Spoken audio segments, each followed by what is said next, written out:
Good morning, good afternoon, and good evening, ladies and gentlemen, and welcome to another edition of The Nightmare Hunter with Roger Noriega and D.A. Roberts and Nick Valenti. We are all Nightmare Hunters. They're my co-hosts tonight. Well, all of us are co-hosts on it, so we're going to be getting it going. But today is June 21st, 2021. What a glorious time to be alive, folks, with all the stuff that's going on, isn't it? And what do we get to do? We get to talk about the good stuff. We talk about things that go bump in the night. As I mentioned, yours truly, Roger Noriega. I'm so happy to be here. But of course, probably one of the major reasons why we are here is my co-host, D.A. Roberts. D.A., please introduce yourself. Hi, folks. As you all know, I'm D.A. Roberts. I'm a horror and sci-fi author. You can find all my works at daroberts.net, but I have the good fortune of being able to do some podcasts with some amazing people, Roger being one of them. He's a fantastic guy, and I'm happy to be part of the NDB Media Group. Nick Valenti comes to us from the North American Dogman Project. Those of you who have seen the show before have seen him come on. He gives us some really great perspectives. But tonight with us in the studio is Scott M. Baker. Scott is a zombie author who comes to us with a unique background, and he writes from a different perspective than most other writers I've read. And he's just a fantastic writer and a great guy. And I'll let him give us a little background about himself and just jump right into it. Scott, thank you for joining us, man. Thank you guys for having me. I appreciate it. As DA said, my name is Scott M. Baker. Former CIA agent, 23 years back in Washington and in the field. Retired now, living outside of Concord, New Hampshire. And I'm a full-time horror writer. I've got 2 series currently in production. My Nurse Alyssa versus the Zombies, about a young woman who finds herself in the middle of the zombie outbreak in Mass General Hospital and then has to fight for survival. And another series, the second book of which just came out Friday, The Ghosts of Salem Village. It's about a paranormal investigator, in this particular book, tracking down a demon related to the Salem witchcraft trials. And that would be this book, correct? That's the book, yes. Okay. You want to tell us a little bit about this one as well? Nurse Alyssa versus the Zombies to Escape. That is the second of my novels that was put onto Audible. That came out about 2 weeks ago. Slowly but surely, I'm putting all 7 of my Nurse Alyssa books onto Audible. And as I go, I'm probably going to run the series till 10 or 11 books at least. Eventually, I'll have them all on Audible. I've got a lot of people requesting it. I know a lot of people love listening to Audible while they're driving to and from work in traffic. So I'm listening to my fans. I'm right there with you. I'm in the process of getting all mine on Audible, too. It is not a quick process. No, it isn't.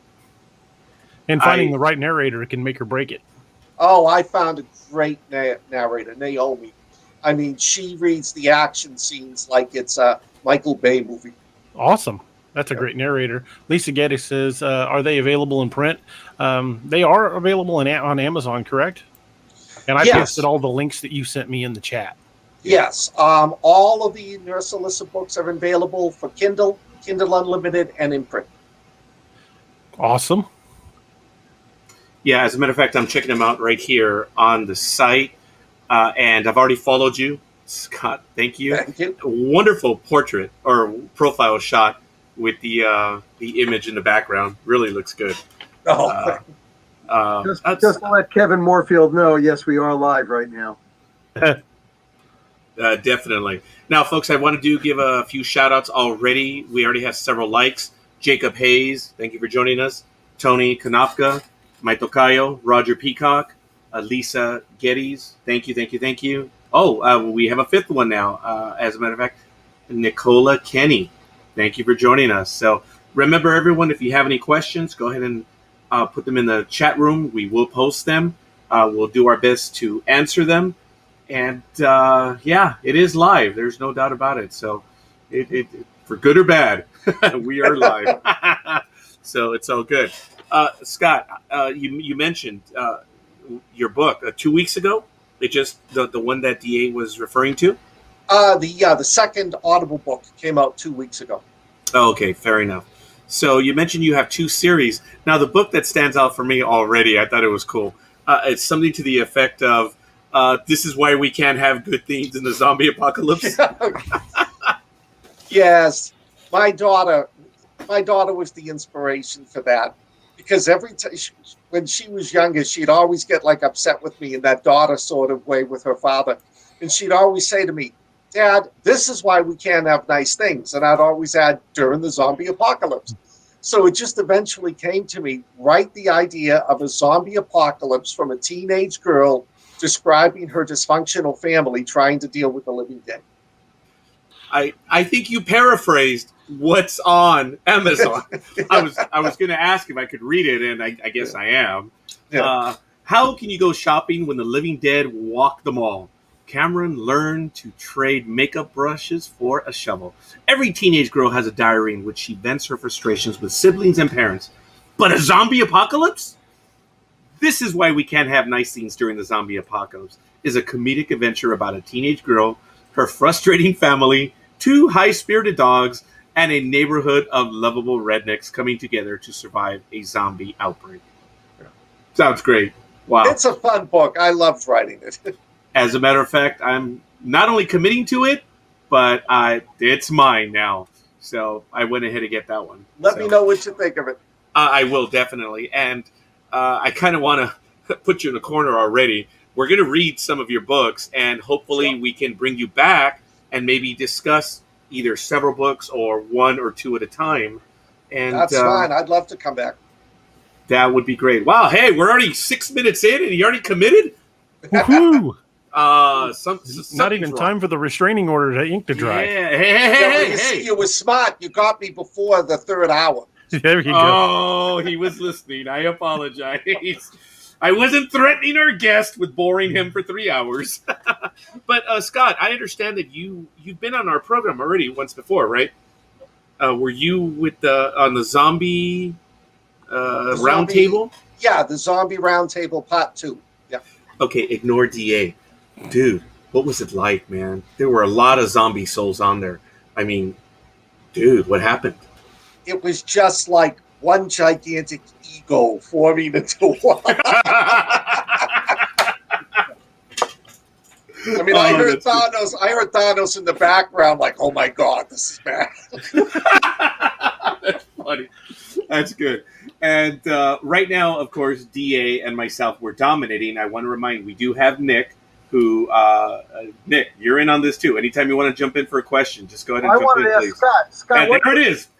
What was the very first book that you wrote? The very first book that I wrote was actually a espionage novel.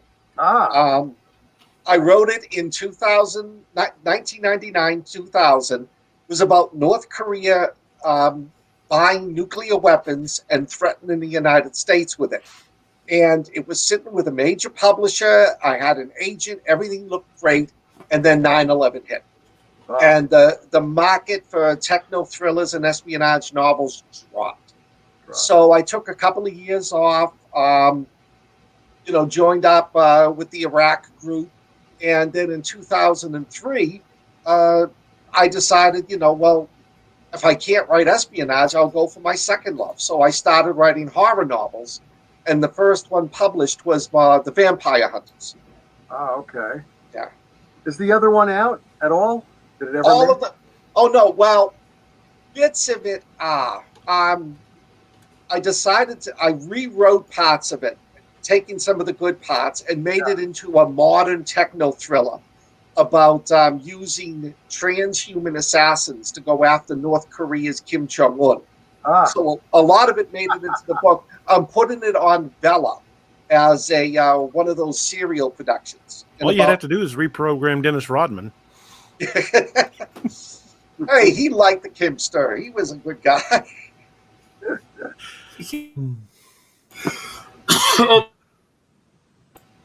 That was funny. I paused myself when I was talking, and when I coughed, you all heard it. I apologize. That's fine. I was going to say a techno thriller. That is a deliberate term that goes to one author. Are you a big fan of him? Tom Clancy at the beginning. Yes. Oh, wow. We have something. Please, Scott, tell us. No, I mean, I love Tom Clancy in the beginning, but like when he got to I think it was the 5th book, when a CIA analyst winds up becoming president of the United States because a Japanese pilot crashes into Congress. It was like, oh, come on. I believe that was Debt of Honor. I think so. Yeah. Yes, there was although DA and I have discussed this. We are big Tom Clancy fans, and I appreciate knowing that, Scott. That's good to know. If I'm not mistaken, that is the scene. Well, it happens in the book where the Japanese ambassador and folks, this is a 20-year-old book. Yeah, if you haven't read, it's your fault. There's that one scene where the ambassador is aghast and he says, "Does Dr. Ryan speak for the United States of America?" And of course, my tocayo, Roger Durling, says, "I speak for the United States of America." But at this moment, we used to Dr. Ryan speaks for me. We used to have in the CIA, it was sort of black market. The management hated it, but we still kept it hidden. The Hunt for Red October, if it was written by a real CIA analyst. And the whole thing is the process. Rainius is trying to get to the United States, and Ryan's paper is being edited and re-edited. Submarine, they send it back. It should be submersible. He changes the paper to submersible, resubmits it. They send it back. No, you should be submarine. And by the time he finally gets the paper ready to present at the NSA conference, the Soviets have sunk Rainius. So. Oh, that's pretty good, because that's the way it would really be. It was, yeah. Somewhere in my files, I have a bootleg copy hidden. Some things on this ship do not react well to bullets. Yeah. Yeah, a lot of people don't know that, of course, well, I understand it's based on an actual event that took place in the Baltic. I believe a Soviet captain of a destroyer tried to get away, but he was caught. And I understand that is like the only mutiny that we know of that happened in the Soviet Union. But you may know more. Well, what it was the crew revolted, and the commanding officers took back the ship. And Clancy got the idea, well, what if it was the officers that revolted? Okay. And had complete control. And the crew never knew because they read the false orders. How would you get a crew? How would you want to get a crew off a nuclear submarine? That was funny, man. Yeah. That was. Yeah. Oh, my goodness. I want to take a quick moment. Sure. I want to give a few more shout-outs. These may be repeated, so I'm just going to go through the list again. Tony Konopka, Roger Peacock, Jacob Hayes, Nicola Kenny, Lisa Geddes, Hadley Thorne, and Ken Moorfield. We appreciate the likes. And joining us from the Bayou, well, kind of north of the Bayou, the man right down there, Dream. Good evening, Dream. It is not a misspelling. That's his old email account. That's why he spells it that way. You're muted if you're going to try to talk, Dream. Yeah, come on, Dream. You're speaking to a real American hero here, dude. No, I'm not. At least unmute yourself. Wait a minute, sir. You worked for the CIA. That's not a customer service. Well, a career. Actually, no, wait a minute. Hold on. The customer service agency. It could be. Depends. But anyway. I'm a public servant. I'm not a hero. Trust me. So am I, sir. I'm a public servant, but I work in a municipality that is unimportant. So, but anyway, Dream, I cut you off. Go ahead, buddy. Hi. Eloquently put, sir. Oh man, well, it's good to have you joining us, Scott. Thank you. I was definitely enjoying your contributions the other night on the Zombie Roundtable Part 2. That was a lot of fun. And what are we talking about tonight, Mr. D.A. Roberts, Mr. Nightmare Hunter, Mr. Nick? We are interviewing, which is more becoming about us. We have to redirect it to Mr. Baker. We are interviewing our wonderful author this evening. As you know, as was mentioned earlier, he's written numerous novels. Now, how many are you up to, sir? Are you up to 12 or 13? With the 3 novellas, I'm a little over 20. Nice. Okay. Wow. Excellent. He was telling us, and Dream, I already purchased the book. I think it's funny. You should get it. The book is entitled, This is Why We Can't Have Nice Things During the Zombie Apocalypse. It's funny. That's The title alone. perfect. That's Yeah. perfect. And I was just gonna ask you if somebody were to start looking into you, what's the first book they should start with? oh wow, that was my suggestion. Scott, what would it be? The other one I would suggest, if you don't want to like jump into the whole series, Nazi Ghouls from Space. Oh, I'm sorry. Yes. Cool. Yes. That's another one inspired by my daughter. My wife and I were talking about the movie Red Snow. Yeah. Red Snow. Red Snow. And I said to my wife, there's nothing cooler than Nazi zombies. And my daughter goes, what about Nazi zombies from space? I love it. So that's got a very unique twist in it. So yes, I like it. And the other one is This Is Why We Can't Have Nice Things during the zombie apocalypse. I would ask that's the you start to of a go series. No. That's just a standalone novella. Okay, all right. But it stands out figuratively. Yeah. It does, and it's really good. We actually have another like. I want to thank Kat Dahlman. And gee, I wonder who joined us right now. Was that timing or what? It's Naoma Finn from the Dixie Cryptid podcast has joined us tonight. Excellent. Dream, that comment was for you. Kat says, have a great show. I just came by to see Dream. Probably leave you on hold for 45 minutes. I am having trouble seeing. My eyes are a little blurry right now. So if there's comments, just read them out loud. Will do. Scott, what's your writing process like? I've sort of got it down now to a pattern. I love writing outdoors. I'm in the country, so either my backyard or my front porch, it's nothing but trees and birds and little critters. So I usually go out for about 3 to 4 hours. I take a nice coffee, a cigar, my 2 boxes, and they sit there and romp around the front yard, and I sit in the porch for 3 or 4 hours. I try to do a minimum of 1,000 words a day. I'd love to do 2,000 a day. And usually I knock off when I hit one of those 2 goals. If it's a bad day, I stop at 1,000. If I'm going well, I'll go out. Some days I've hit 3,000. And then at night, I usually go on, do social media, answer emails, marketing, all the other stuff I got to do. But it's nice out there. There's no TV. There's no internet. There's no chores. There's no telephone. It's just nice, quiet, relaxing. Sounds like paradise. Yeah, add a fishing pole and some bait, and you're good to go. Yeah.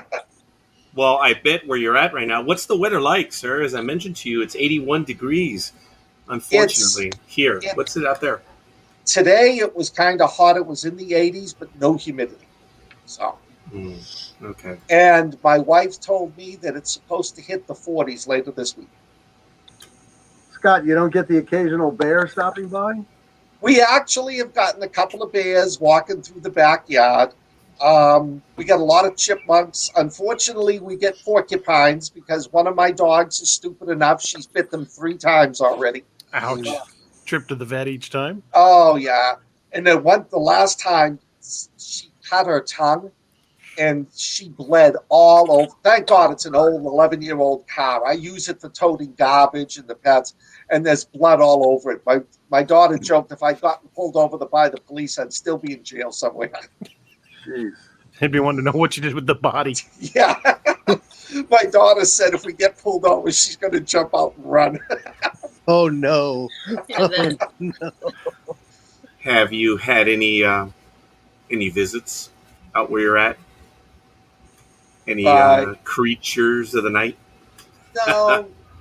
I've heard a lot of coyotes, and we've gotten a couple of skunks because the same dog that likes to screw with the porcupines likes to slap the skunk on the top of the head. So.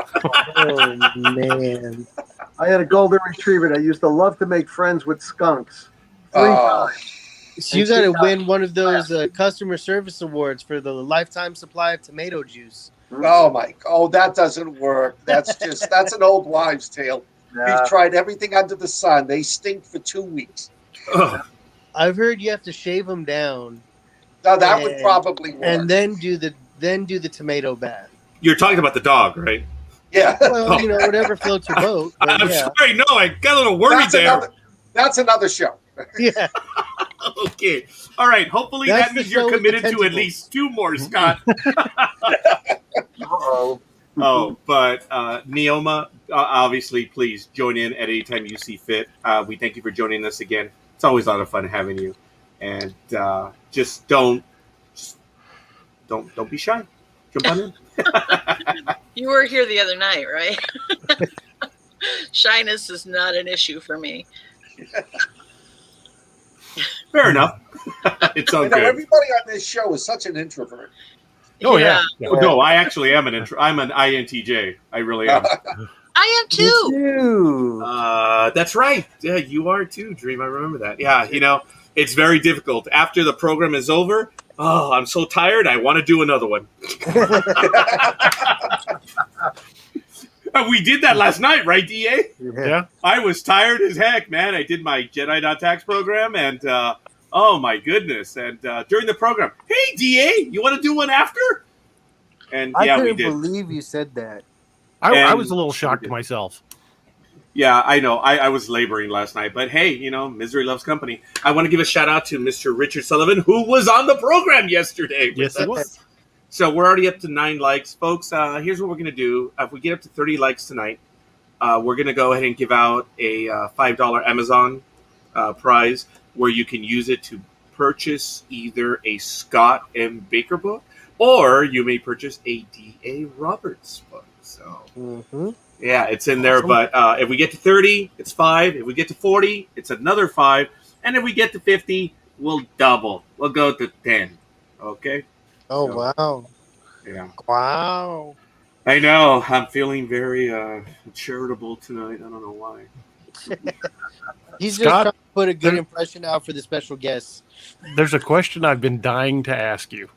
Sure. I know you're a zombie author, but does the CIA have a plan for a zombie apocalypse? Whoa, you promised you weren't going to ask him that, but go ahead. It's about the zombies. I have never heard anything about a zombie plan, but the CDC does. The CDC does, yes. Okay, but wait a minute. Ladies and gentlemen, notice, I have not heard. That doesn't mean he has not read. So, yes, we have to qualify everything here, Scott. I'm sorry. If there was zombies, I know that they would be finding a way to infiltrate them into like Kim Jong-un's camp or the Iranian, the Tehran government, dropping them into the Kremlin to get rid of Putin. I think they already work at the post office. No, that's the aliens. Remember Men in Black? That's right, Men in Black. I just posted the link in the chat for anybody that's interested. The CDC's official zombie apocalypse plan. Check it out. It's pretty neat. And you'll discover that if you're prepared for the zombie apocalypse, you're actually prepared for a lot of emergencies. Yeah. As a matter of fact, when we were on air a few years ago, we did, due to my municipal connections, I'm here with LA County, and I would share some of the material that they would give to us. It's public anyway. So I would form programs as a public service announcement on my own. And DA would join us from time to time. And it turned out that your first aid kits, all your preparation, also works just fine for a zombie apocalypse. Yes, they do. Unless you get bit. Yeah. Well, that's when the Scallywag Tactical Bounty comes in handy, and lop that off. Or the hatchet. Oh, Lord. Oh, yeah. Stop it. As a matter of fact, I wanted to mention, I'm sorry, I cut someone off. I didn't see them. Richard Sullivan, thank you for the like. And Joyce Bevins Harvey, thank you for giving us the like. We're up to 10, folks. Remember, 30, that's the magic number. Go ahead. I'm sorry, I cut someone off. What a shock. I was just going to say, I was looking at the Scallywag Tactical, and the general himself, Mr. Dalton, ended up pointing me in the direction of one of their utility kitchen knives, and I am very tempted to pull the trigger, but I need to find some extra funds for that first. They are beautiful knives. They are. Oh, there's the link for the CDC.gov something or other zombie something blah blah. Yeah, cdc.gov/CPR /zombie/index.htm. I There it am is, not folks. giving CPR to a zombie. I'm sorry. I think this would be the first instance where a zombie would be like, "No, I'm good. I'm good." Oh man, that's funny. Well, someone on staff clicked the like. NDB Media doesn't count. Someone clicked the like on that one. And then, I did. I can't. D.A. Roberts gave us a Ooh. like. I guess people want to get to 30. That's what it is. So it's cool. I think our record is 28 somewhere around. I had it for the longest time, 27, and then there were some shenanigans, but DA got to 28. It's actually 29, Raj. You got to I'm get sure to 30. It was. I'm sure Oh, it was. my goodness. I'm All sure right, it was. listen, getting back to Scott. Scott, I want to know Yes. about the Alyssa series, the nurse Alyssa. She's a nurse, and that's how she got into the hunting zombies or something? What's going on with that? It all starts with she's an ER nurse, and the outbreak takes place in the ER at Mass General in Boston. So she's caught up in it. The next thing one minute she's trying to tend to the wounds of an officer who's been bit. The next minute, the entire ER is turning into zombies. And the whole series just evolves. Book 1, she tries to get out of Boston. Book 2, she tries to get to her cabin up in the mountains of northern New Hampshire. And then from there, it just develops. I've got them like fighting a zombie horde during a massive forest fire and all sorts of cool stuff. Ooh. Darn, that sounds interesting. So it goes on for about 5 or 6 books that she's trying to get away and survive. Does she start hunting them? Eventually, they start to have to go back to hunting them. I finished the 7th book about a month and a half ago. I'm working on the 8th one now. And on the 8th one, I'm taking them out to the Southwest. Things are going to be changed up a little bit. And now I'm doing the more traditional. There's a human protagonist, and there's going to be a lot of zombies. They're going to have to deal with, the massive zombies and the human. Now I'm just trying to figure out a way to crank it up. Because my problem is, like, every time I outdo the last book, but then it's like, oh, shit, now I got to outdo that book. All right, then you have 2 more: the Ghost of Eden Hollow and the Ghosts of Salem Village. Is that also, similar to that? It's part of a series, but they're standalone books. Oh, they are. They both deal with this young woman named Tatiana, who's a psychic, and she just winds up getting herself involved with various evil entities. The first book was the introductory one. The second book, I went to college and worked in Salem, Massachusetts, so I knew a lot about the Salem witch trials. So I did a lot of research, went back to Salem, took a lot of photos, visited the sites. And the second book, The Ghost of Salem Village, is her dealing with a ghost that has links to the actual Salem witchcraft trials. The historical portions are accurate. I didn't change any of the history. I wanted people to read what actually happened and how bad it was. But the paranormal portions are all dementia.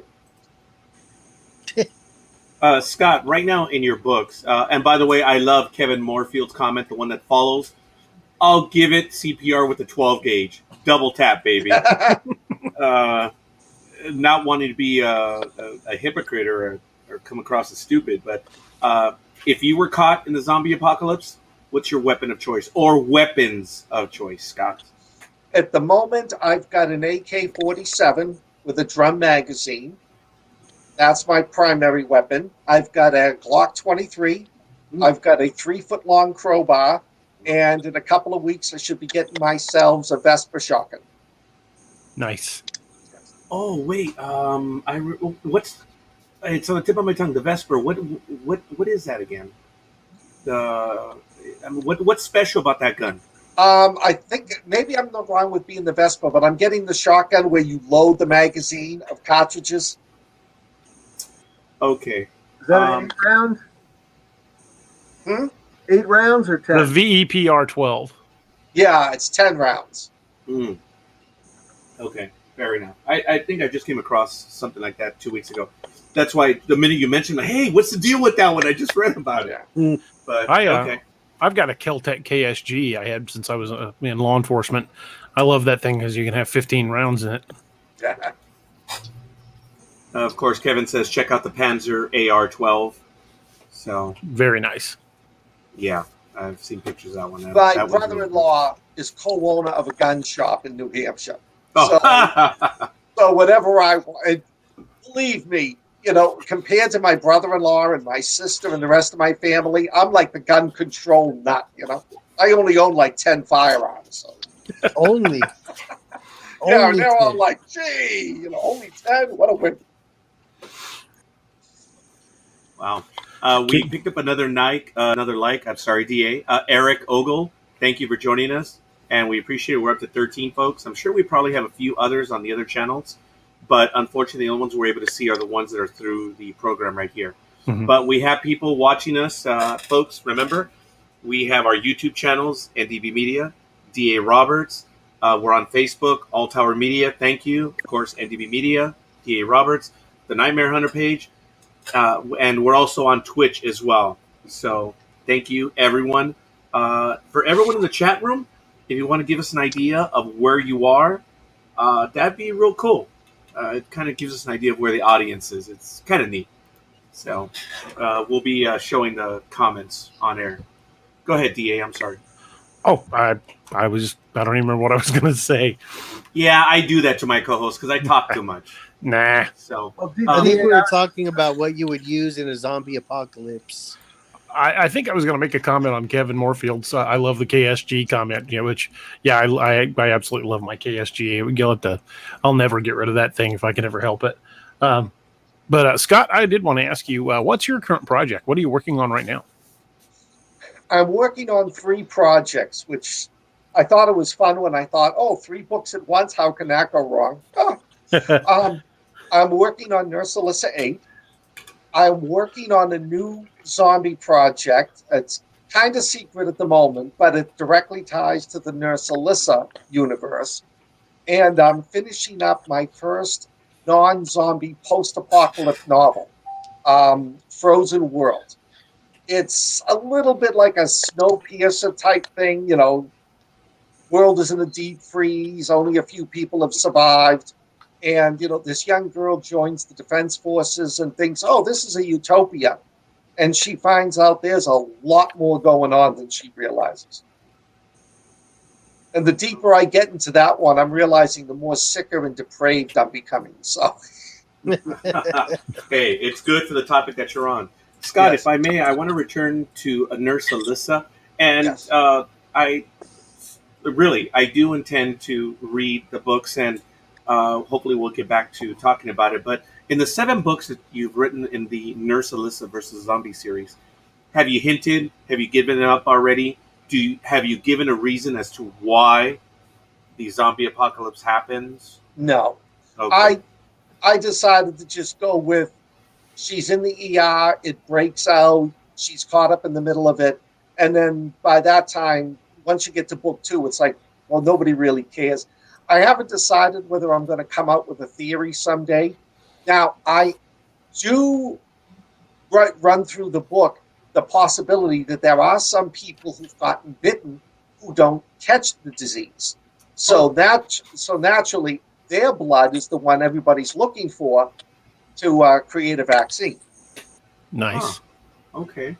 Do you know where you're going with the series, or are you going generally by field right now, or do you have it mapped out vaguely? I have it mapped out to about book 10. This current storyline I'm on with the protagonist Slade, and with what's going on in New Mexico, I've got at least another 2 books out of it. After that, after I finish that scene, I'm not sure where I'm going to go with it. I'm going to see if I think that it's run its course, I might bring it to an end. Now, whether I kill off Nurse Alyssa or give her a happy ending, I haven't decided yet. But plus, I think a lot of it also depends too how the other zombie series goes. Okay, fair But enough. there's at least, for fans of Nurse Alyssa, there's at least 2 or 3 more books in the works. That is cool. Here's a good ending for her. She gets married and she has a baby, and it comes out as a zombie. Wow, that's a perfect world right there. See, I always wanted, like The Walking Dead, I always wanted it to end with Rick waking up in a hospital room. Shane is there, his wife, the kids are there. The governor and Negan are his doctors. Carol is his nurse, and it was all a coma. He was. Be like the end of Dallas. It was all a dream, Bobby. I figured, at the very least, film that ending and let it slip before you film the actual ending. Right. Man, that's out. like the old Star Wars Indiana Jones theory. It's like Indiana Jones is just Han Solo's dreams when he was frozen in carbonite. Yes. Yeah, the first time I heard about that, I thought that was very, very funny. That was really cool. And I had another question right now on the series. I know it's going to come back to me. Someone asked DA to bail me out on this one. It had to do with the storyline. But old man me, it already went away. Well, if he can't think of it, I want to just mention a DA. Please go ahead. Kevin Moorfield, that's been coming on. He's one of my security team that's going to be going to LBL Tennessee with us. Well, I'm looking forward to meeting him. I think him and I are going to have a lot to talk about. 6'2". He's a total gun nut, and he's got a interesting background. I'll give you, off the air sometime. Okay. But he's part of the security team. Awesome. I can't wait to meet the guy. Kevin, looking forward to meeting you. You will be safe. You're in the center of the diamond. Scott, I wanted to ask you, have you been to any conventions? Do you do the convention circuit? I used to do a lot of them. When I lived in Florida, I showed up twice a year at Spooky Empire, which if you live in Florida, if you're a horror lover and haven't gone to Spooky Empire, shame on you. That is one of the greatest conventions I've ever been at. Is that what it's called? Spooky Empire? Spooky Empire. It's held in Orlando twice a year, May and October. They get great names in there. I mean, they brought in the original Godzilla one time, so he could meet people. The guy almost cried when he saw how many people came just to see him. But up here, I did a few conventions, and then COVID hit. But I'm doing the Northeast Comic-Con and Collections Extravaganza, Boxborough, Massachusetts, July 2nd, 3rd, and 4th. And at the end of July, early August, I'll be at the Scares That Care in Richmond, Virginia. Nice. Yeah. It was cool. Are you recognized outside of your table when you're at the conventions? Not up here, no. Down in Florida, yeah, a lot of people used to know me. But I mean, I've been going to those conventions for 5 years, so. Fair enough. Have any horror stories on some fans, maybe? No horror stories on fans. I love all my fans. I think one of the greatest things was it was my first convention. It was Infect Scranton, Pennsylvania, had just started their zombie conventions. And the doors opened, and this young girl came rushing in. And there was like several bigger name authors around me. And she comes rushing up to my table, and she goes, "Are you Scott Baker?" I'm like, "Yeah." She pulls out this anthology I was in, and she fell in love with the writing from my first short story, Cruise of the Living Dead. And it was such a morale boost to think, okay, there's like big name commuted press authors beside me, but the first person came running up to me. So. That's awesome. You're like, yeah, guys, I got this. It's all good. Don't worry, I'm here. But no, I don't have any real horror stories. I mean, I enjoy all my fans, Oh, that is cool. I haven't had any show up at the house yet or like appear in my bedroom, with like a dead offering for me. Nobody's been sending you celery? No Being celery. stalked. Yeah. Okay, Of course. Knowing me, I'd probably enjoy it. Okay, I've heard it before. Obviously, I'm out of it. What's the deal with the celery? You're being stalked. Celery stalks? The stuff you should be eating? It's Wah. a You guys can go to horrible hell. pun. Go to hell. Well, Scott, if you're looking for a narrator or an editor, you look no farther than Naoma over there. She is awesome. She does a lot of the narrations on the Dixie Cryptid podcast and the What If It's True podcast. She's done a couple of my short stories.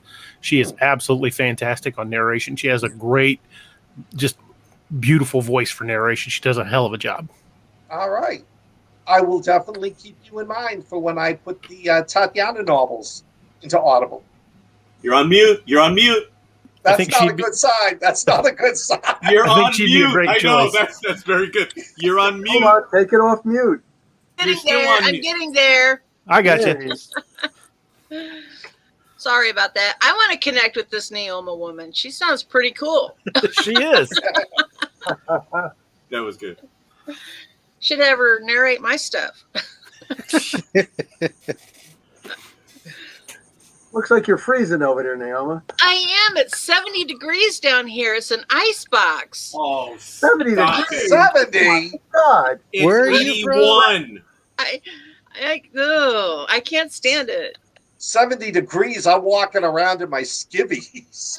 I've Yeah, got, that's actually oh gosh, hot. I've got house slippers on and I got flannel pants on. I'm dressed from the waist up. Well, From the waist down, it's all jammies and Nothing warm wrong with flannel that. stuff. it's funny because I'm born and raised in Boston, and my wife is a Floridian, and she can't understand why it's 40 degrees out, and I'm out there in a jacket, a cigar, iced coffee, writing my novel, and she's standing inside the house with a coat, shivering. You know what it That's is, Scott? Us Northeasterners. I'm in New Jersey. Oh, I'm telling you, this is, when it's 50 degrees out, it's like, oh, thank God, it's beautiful out here. yeah. It's freezing. They used to get the biggest kick in Florida when it was like 32 degrees. I'd go out in shorts and a t-shirt, start my wife's car, come back in. She'd run out 5 minutes later in a heavy coat, jump into the warm car. Everybody in Florida starts putting on their what do you call it? Inside their house, they start throwing wood in their fireplaces. Yeah. I used to be that way. I was born and raised in northwestern Illinois, but I've been in Tennessee long enough that anything below 70 and I'm miserable. No. Hadley Thorne. Very good, DA. That's funny. We're having a cold snap here. It's in the low 80s. Yeah, it's 81 right here, right now. It's cool. It just dawned on me as to where we're all located. Of course, DA is in Nathaniel County, Missouri. Of course, Nick is in New Jersey. I'm out here in California. Dream, a former Californian, is out there in Louisiana. Naoma, you mentioned you're in Tennessee? Yes. Wow. So if we had someone from the Northwest Quadrant, I think we would be cool. Because, of course, we have Scott, who's in the Northeast Quadrant, which is kind of neat. That's Nick's up there in his neck of the woods, too. He's in New Jersey. Nick, you have to move. So, Are you a Red Sox fan? I have to ask. oh, don't even go there, Dream. Oh yeah. Why did you do that? Why did you do that? All right, okay, Scott. Hey, all fair in love and war. Go ahead, sir. I never really got to be a big Red Sox fan because I hear a butt there. we always used to joke that this was the Red Sox's favorite noise. Because You are a Red Sox fan. they would start out so good, and then they'd get to like right before the the time they made it to the World Series, and they were like 3 games to 0, and they blew it. We just Scott, got to You know what? I actually don't. As a Yankee fan, we were up 3-0, and Boston, the only time in the history of baseball, came back to win 4 straight. I don't say the Yankees choked because I believe it takes away from Boston. In my humble opinion, Boston beat our They beat us. Yeah. And the funny thing was, everybody said the best part of winning the World Series that year was beating the Yankees to get. Oh yeah, Yeah. yeah. But I mean, it's that love-hate relationship. You got to enjoy. Oh, predominantly hate, but we're good with it. But Whoa. that is cool. Yes, Boston has done fairly well for themselves over the last 20 years or so. Yeah. That's not me. I normally blow air, but I don't make that much noise. Is that That's you, my DA? wood. Yeah, it was me. I've got a fan on. That's my Oh, wood okay. chip, and the wife's putting body parts in.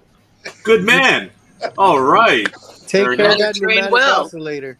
That's how we mulch the lawn. So, Oh, jeez. All right. So, what is your best advice for the rest of us in a zombie apocalypse? It's going down. Tell us, Scott. What do we do? whatever you feel is the best situation. Everybody's different. Right now, I have a frail 78-year-old mother-in-law living with me. So if I have to hit the road, Put a bullet through her head and move on. in case my wife is watching, I would never ever do that. Mr. Baker, I Never. apologize. Never do that. Okay, that was a joke, That's but that was said by a joke. Yankee fan, okay? It's a complete joke. A We joke. need to that- preface that. He's a I Yankee fan. apologize. But I I mean, apologize. No, it's true. What do you do? Do you abandon your 78? My mother is 84 and can barely move because of arthritis. So do you stay there and hunker down? Do you go into the woods? If it was me, just myself, I've got 2 dogs, 2 cats. I live out in the country. I'm like 15 minutes from the nearest big city. I'd hunker in place. Yeah, And- that would be the smartest thing to do. Yeah. I've got a lot of neighbors around me who are very well armed. It's one of those neighborhoods. If somebody comes into the community that doesn't belong here, they've got a whole set of eyes on them. But I'm lucky enough that there's 1,000 back roads leading up north. So if the zombie horde came my way, I just pack everything up, put it in the SUV, and just go north of the mountains. But I mean, Just to be clear, Yeah. wrapping yourself in a bear skin and trying to look attractive is not going to help you in a zombie apocalypse. is this from experience? Oh, allow Oh, DA to He explain doesn't to know you. that story. Oh, but Oh. DA tells it well. Please, Oh. DA. One night, a bunch of us were discussing how to survive a Sasquatch attack. We were talking about what we would do. We'd grab whatever gun, whatever tactic we'd use, and Dream's philosophy was the best way to survive was to cover himself with a bearskin rug and put on some Barry White and try to look attractive. Yeah, but it might work, and then you're in even more It trouble. might.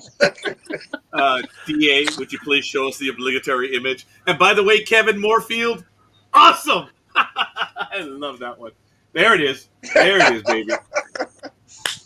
We Now, do have a this question. is because, so the whole reason that came up was because I am an out of shape old man who doesn't have any guns, Oh. doesn't know how to use them. You are 20 years younger than me, sir. Yeah, and how many guns do you own? Well, that depends on who's listening. No, And he's how 11 well years trained younger. are you in Most of using them them? vanished in a boating accident. It was tragic. Oh, man. And you still have the coordinates of that accident. Yes. Very good. I By had the an way, ex-husband that vanished that way. yeah. I backed That's DA tragic. up on that, by the way, because I was there and I lost mine with his, so nothing left. That's funny. That's good. Yep. Hadley has a And question. Scott. Ignore the buoy floating in the water. Okay. We know that. You're lobster hunting. I understand. Magnet fishing. Did this thinking factor into your location of buying a home? Partly. Was it the prior job? I mean, we're not going to hit a zombie apocalypse. We all know that. We'd all love it. I mean, you could go on a killing spree. Scott! Our numbers are dropping. Stop! I mean, a zombie apocalypse is what we all want. People that we didn't like. Oh, they were bitten. Bam. Well, they really didn't. Yeah, absolutely. Totally. Yeah, my older sister, but we'd be the first ones bit. Oh hell yeah! Yeah. Oh, But yeah. I figured something is bound to happen, whether it's a natural disaster, a race riot, civil unrest, even if you get like hit with a blizzard, and you're like the blizzard of '78, nothing could move. I don't want to be where there's a lot of people. I want to be out here. I got about a month's worth of food, supplies, dog food. Um, you know, I got a fireplace if it gets cold. My landlord's thinking of installing solar panels. This is where I want to be. And if something goes south quickly, I want to be able to have a couple of days or a week to figure out what I want to do next. But I lived in or near big cities all my life, and it's like, no, I like it out here, where at night the only thing I can hear are the crickets and the coyotes. Wow. And the Sasquatch and the Dogman.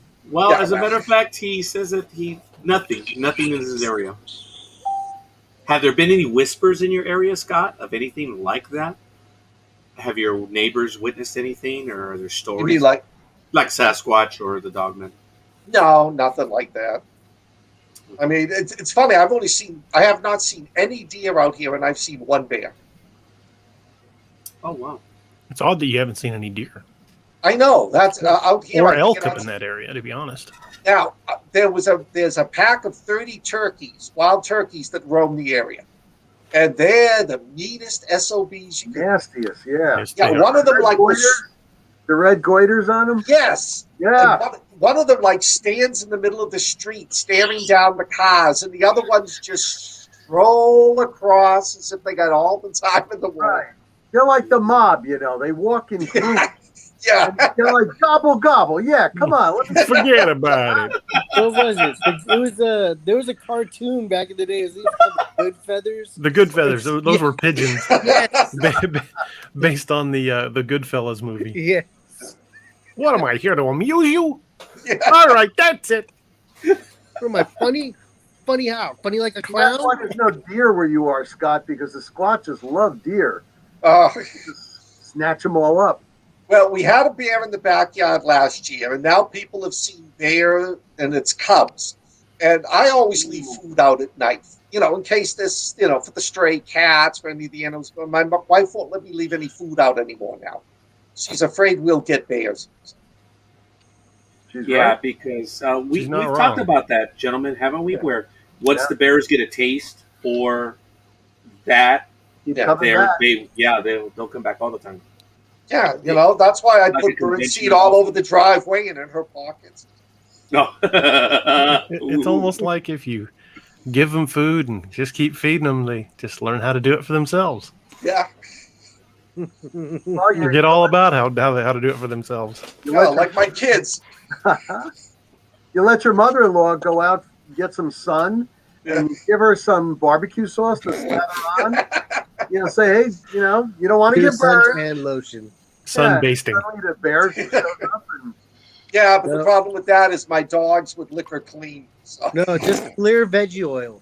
Clear veggie oil. Get nice and crispy. Basted to a golden brown. you guys are so mean. I'm telling you, man. Especially you, Roger.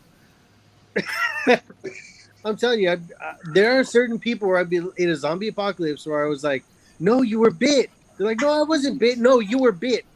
I don't like you anyway. You were bit. Yep. Scott, going back to your stories, and DA has several characters which he's explained to us that they're amalgamations of people in real life. Do you do that in your books? Do you admit to doing that? Do you want to admit? Let's see. There are, in the Nurse Alyssa series, there's two young kids, Kira and little Stevie. They are based on my niece and nephew. I love them dearly. Yeah. They're great kids. And I figured, okay, how would my nephew is 10 years old and he likes me. He loves horror movies. That's all he watches. And Good kid. Kira is a 14-year-old. She's a kick-ass. She's taking karate.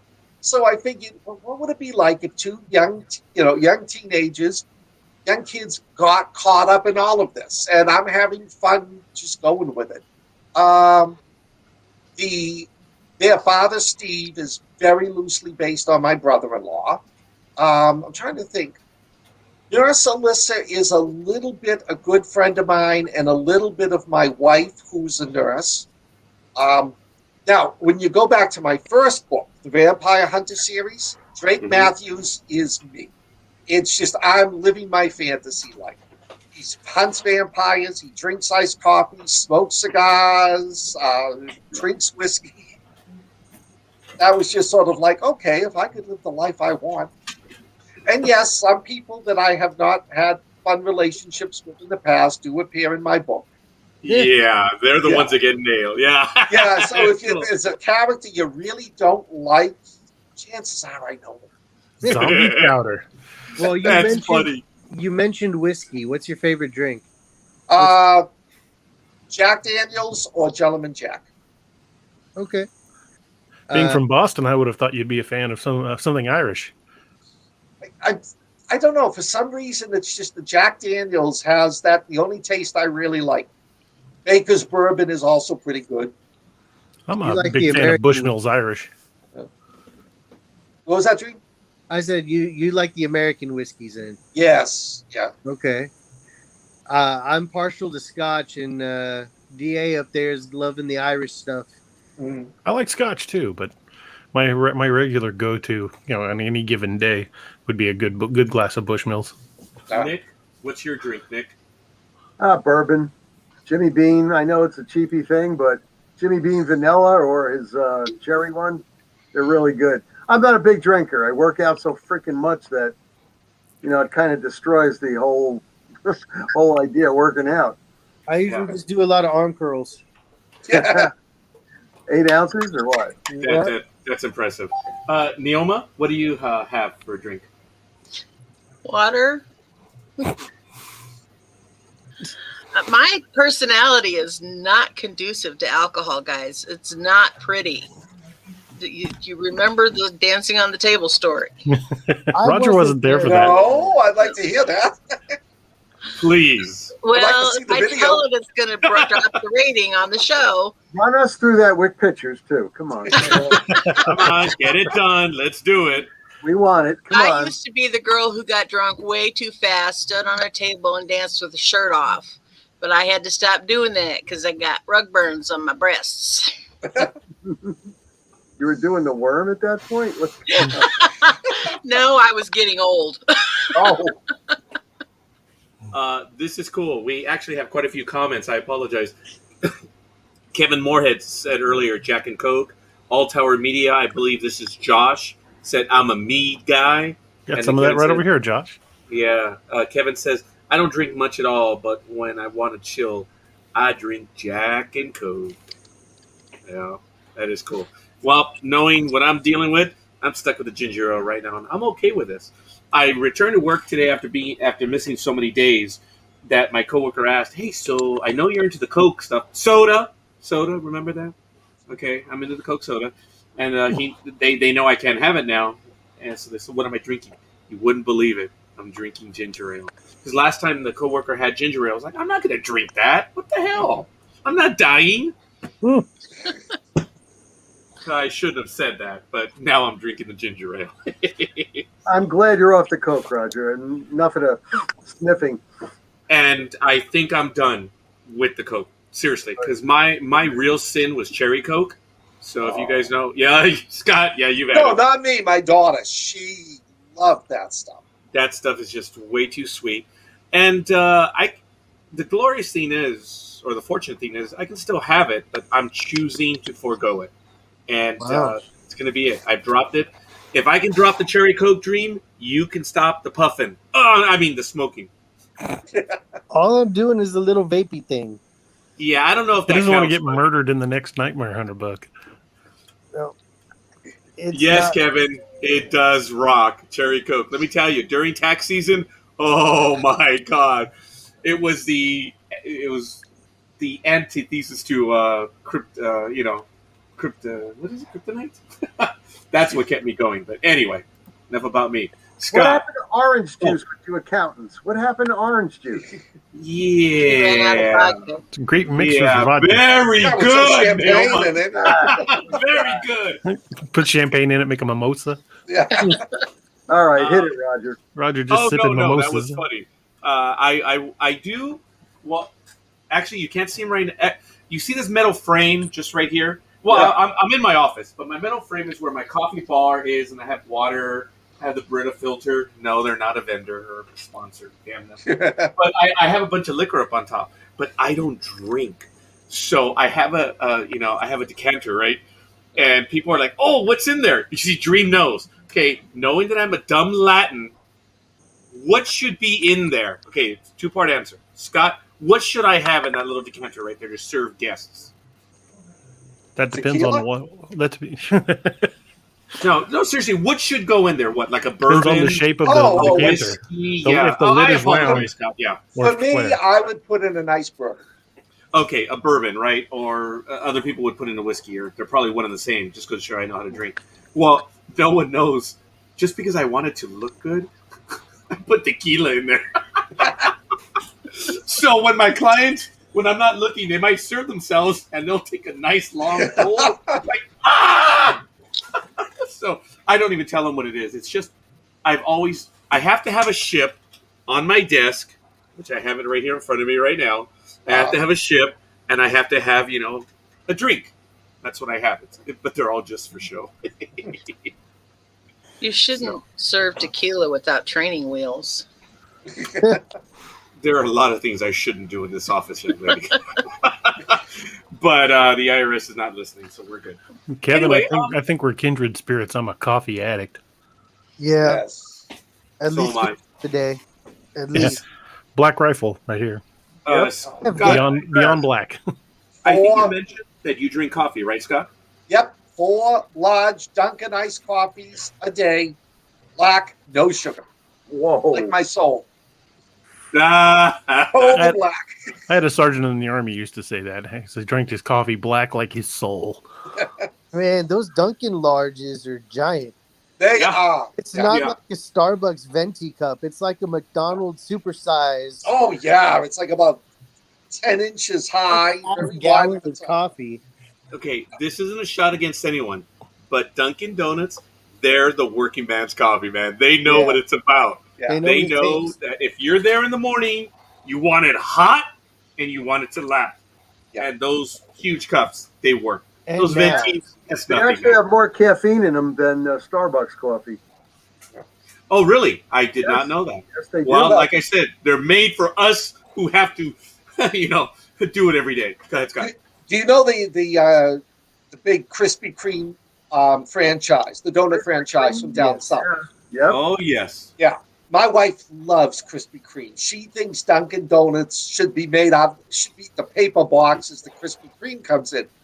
And they opened one on Route 1, the major road going into Boston, figuring they were going to sell out. They failed in 3 months because nobody realized nobody goes to Dunkin' Donuts for the donuts. They go to Dunkin' Donuts for Coffee, the yeah. coffee. And Krispy Kreme didn't have that good coffee. So, There you go. yeah. And did you know you can get a nitro shot in Dunkin' Donuts coffee to make it even more caffeinated? No. Really? In Jersey? In Jersey, we Oh, my can. Jersey, baby. Yeah. I Now like we're this gonna have comment by Scott Kevin. driving to Jersey I every just other roll up weekend. there. Hey, yo. Sorry, there's Roger. 2 shots in No. there, you know? That's funny. Kevin, the faith in my coffee is literally strong enough to move mountains. That's all that kid is ever making every time we talk on the phone. I'm telling you. I got to send him some Black Rifle. JB. Definitely. Just black. And as a matter of fact, I want to bring on another guest and friend of the program right here, General Dalton. Good evening, General. Thank you for joining us. See?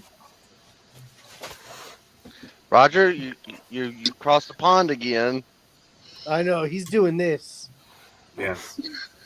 It's because I didn't serve, so if I do it this way, I'm actually disrespecting. So that's why I Is do that it what this it way. is? Yeah. Yeah, but when you do like that, you look like Benny Hill. Yeah. Yeah, that's true. I'm old enough for that, Scott. Yeah, we are. You not did I know. thought I was going with British. Hey, now I've got yakety sack stuck in my There head. we go. Like Okay, it Me is too. funny. That was the first thing that happened as I started hearing yakety sax. Now, the reason why I do it this way is from the movie Patton. When Patton beat Bernard Law into Montgomery when he beat him into Messina, and he gives him that that little sarcastic. That was a cool moment in the movie. But anyway, I digress. You shan't smile, George. I'm not going to kiss you. Pity. And I shaved close in preparation to being smacked by you. Oh my God, it was a great line. Yes. I love that. It's a wonderful moment where both characters actually acknowledge the moment that it genuinely is funny. They're competitors, they want to kill each other. Yeah. But it was a good moment, yeah. I like that. George, under no circumstances are you supposed to take. Are you to take Medina? Wait for Montgomery. What do you want me to do? Give it back? Unfortunately, there was a lot of truth to that. I'm wondering at that point, DA, what would Sean Connery say to those guys? Who? Which group? Patton? Just take the ship. I'm not entirely sure. Hey, Mr. Robert Miller, thanks for the greeting. How you doing tonight, man? Yes, as a matter of fact, he's down south for me. Yeah, he's out down in San Diego. So yeah, we've got the United States represented. Now, if Mr. Aurelio Rico Lopez III were to show up, we'd have the Philippines. I'm surprised he hasn't shown up. He's always here. Oh man. Well, I have a message. Just kidding. I was going to be a jerk and read name out loud. Oh my goodness. My phone is about to die, so I'm going to have to take off. And I all right, man. Thank you for being here. But it was great to talk to you, Scott. Thank you so much. I'm looking for your books. All right. The link is going across the bottom. Please check it out when you get a chance. I'm super looking forward to it. I'm going to be looking up that stuff from you. And if you're ever in Hammond, Louisiana, throw it out there. If you're ever in Hammond, Louisiana, feel free to stop by my restaurant. It is Pho Grace. I will feed you some of the best Vietnamese food you've ever eaten. Oh, that's... I'm headed. I'm going to make a point of going there. I'm looking forward to some pho. Please, please, please, please. But I will ask that you autograph a copy of one of your books for me. Will do. That's a pleasure. Done. I will have it purchased before you get there. Don't worry. All right. I don't expect freebies. I just want the signature. All right. Thank you, guys. All right. Peace out. Good night. Have fun. Have a good night. I want to take a quick moment, ladies and gentlemen. We've entered the second hour here on the Nightmare Hunter. Today is June 21st, 2021. We have our wonderful co-hosts, everyone who's with us, and of course, our guest of honor, Mr. Scott Baker. It's absolutely awesome, the stuff we've been able to talk about, and hopefully we're going to be able to continue right now. But on the link at the bottom, you can check it out. It's Scott M. Baker, author.blogspot.com. You can check it out. You can find him on Amazon as well. What is, I guess, for you, which is better? Do you want them to go? Well, I'm sure you would like them to go to both sites, but which one is a higher commission for you? And I apologize for broaching that, but seriously, where do you get a bigger payout? Facebook, Scott Baker's Demon Hunters. It's where I spend all my time. If I'm doing it's where I throw up like stupid jokes if I see an article that I like. But it's also where I tell people, okay, this is the podcast I'm doing. This is the convention I'm going to be at. Oh, this book just came out. You can pre-order this. That's where they'll get all the information. I just posted all your links in the chat again. All right, thanks. Like what I'm going to do is when I was researching the Ghosts of Salem Village, my daughter and I went to Salem for a day, and we went to all the sites where the witches were hanged, where the Salem jail was, where the trials were held, and we took photographs. Probably this week or this weekend, I'm going to put the photographs up on my blog, but I'm going to put links to the blog on my Facebook page. So Scott Baker's Demon Hunters is the best place to find it. Excellent. Well, there it is, folks. You got it. So I want to give a shout out. We're up to 15. Robert Miller, thank you for the like. I believe I did mention, but I'm going to mention it again, All Tower Media. Thank you for the like as well. And folks, we're live. And I will say that I enjoy doing this because it's live. I always, whenever someone says, "Hey, so do you do a podcast?" No, Yeah. it's live. It's real, with all the warts and accidents and everything. Slips of the Uh, tongue. It's Oh, podcast unfortunately, when you rewatch it. And there's And- no 7-second delay. no, not on this one. Actually, for those in the chat room, yeah, there's about 25 to 30 seconds, and it's absolutely hilarious when we deliver several one-liners, and then we see the reaction to the chat room. Talk about being behind. I don't mean to say that, but it's funny because as soon as the reactions start up, it's really, really funny.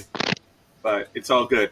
So I know that we really haven't talked about your. I know I've been talking about Nurse Alyssa, but you mentioned the Ghost of Salem Village, and you've been out there. When you guys spent the day out there, what is? It's a pedantic, dumb question. What is it that affect? What did you keep from your trip there? It's funny because for decades, Salem shunned its witchcraft history. They didn't want to have anything to do with it. There was never any memorials or anything like. There were private things like the Witch Dungeon, which was an old church where they put on this cheap performance, and then in the basement was a paper mache. This is what the dungeon might have looked like. They concentrated mostly on their maritime history. But now, over the past maybe 10, 15 years, they've embraced it. They've made amends. They've apologized for the way the 18 men and women were treated and executed. They've set up memorials to them. They've actually found the exact location where the witches were executed. It wasn't on top of Gallows Hills as they thought. It was down at the base of it. And it's, when I go there, I always just think about the reason this happened. It wasn't because they were witches. It wasn't because these women and men were doing anything. There was just a bunch of girls that were bored with their life, and they started screwing around, and the adults were stupid enough to believe them, and more than 20 people died, either from executions or in jail or that, just because a bunch of teenage girls just wanted to have some kicks. And Salem at that time was far from, even then, far from a big city. Yeah, there was Salem Town, which is the heart of Salem today, which was the maritime center where they were making money, and there were big buildings. And then there was Salem Village right beside it, and it was all agricultural. But they could never expand because there were like Danvers and other cities around it that limited how far they could expand. And it was just one of those situations. They had a lot of bad luck, and the Puritans were, like, oh, what did we do that God is punishing us? And then when the girls started all of this witchcraft stuff, all the adults were sort of like, it's not our fault. It's them. It's witches. If we not burn them, but if we execute them, then God will be happy with us. I go into a lot of it in the book. I mean, like I said, the trials, the accusations, the way the girls acted is as it was in real life. But it's a very sad period in history. Oh, good God, yes. The memorials to the people that were killed, aren't they stones in the ground where some of them are intentionally cut off as a representation of their lives cut short? I think I read that somewhere. I don't know about that. There's 2 sets of memorials. There's one in downtown Salem, right near one of the old cemeteries, where they have this little alcove cut out between the street and the cemetery. And they've got 18 benches with the names and the birth and death dates of those accused and executed for witchcraft. And people leave all sorts of tributes to them. And the names are also at the Proctor's Ledge site, which was where the actual executions took place. Even the guy that was crushed by the stones, that happened there too? I don't think they include him because he was never tried and found guilty of witchcraft. Giles Corey. Yeah. because he knew that if he confessed and they found him guilty, the Sheriff Corwin could take all his property. So that's why they crushed him. They were trying to get a confession out of him, and he refused. And then when his chest caved in, he was dead. And nobody could touch his property. Isn't there some kind of a curse on sheriffs there too? By the way, have you ever heard that? Yep. And a lot of the sheriffs of Middlesex County, when they were based in Salem, died. They'd have heart attacks. They wouldn't make it through their term. And then about, I think, 10 years ago, they moved the sheriff's office from Salem to another city in Middlesex County, and now all the sheriffs have survived. Oh, well, that's interesting.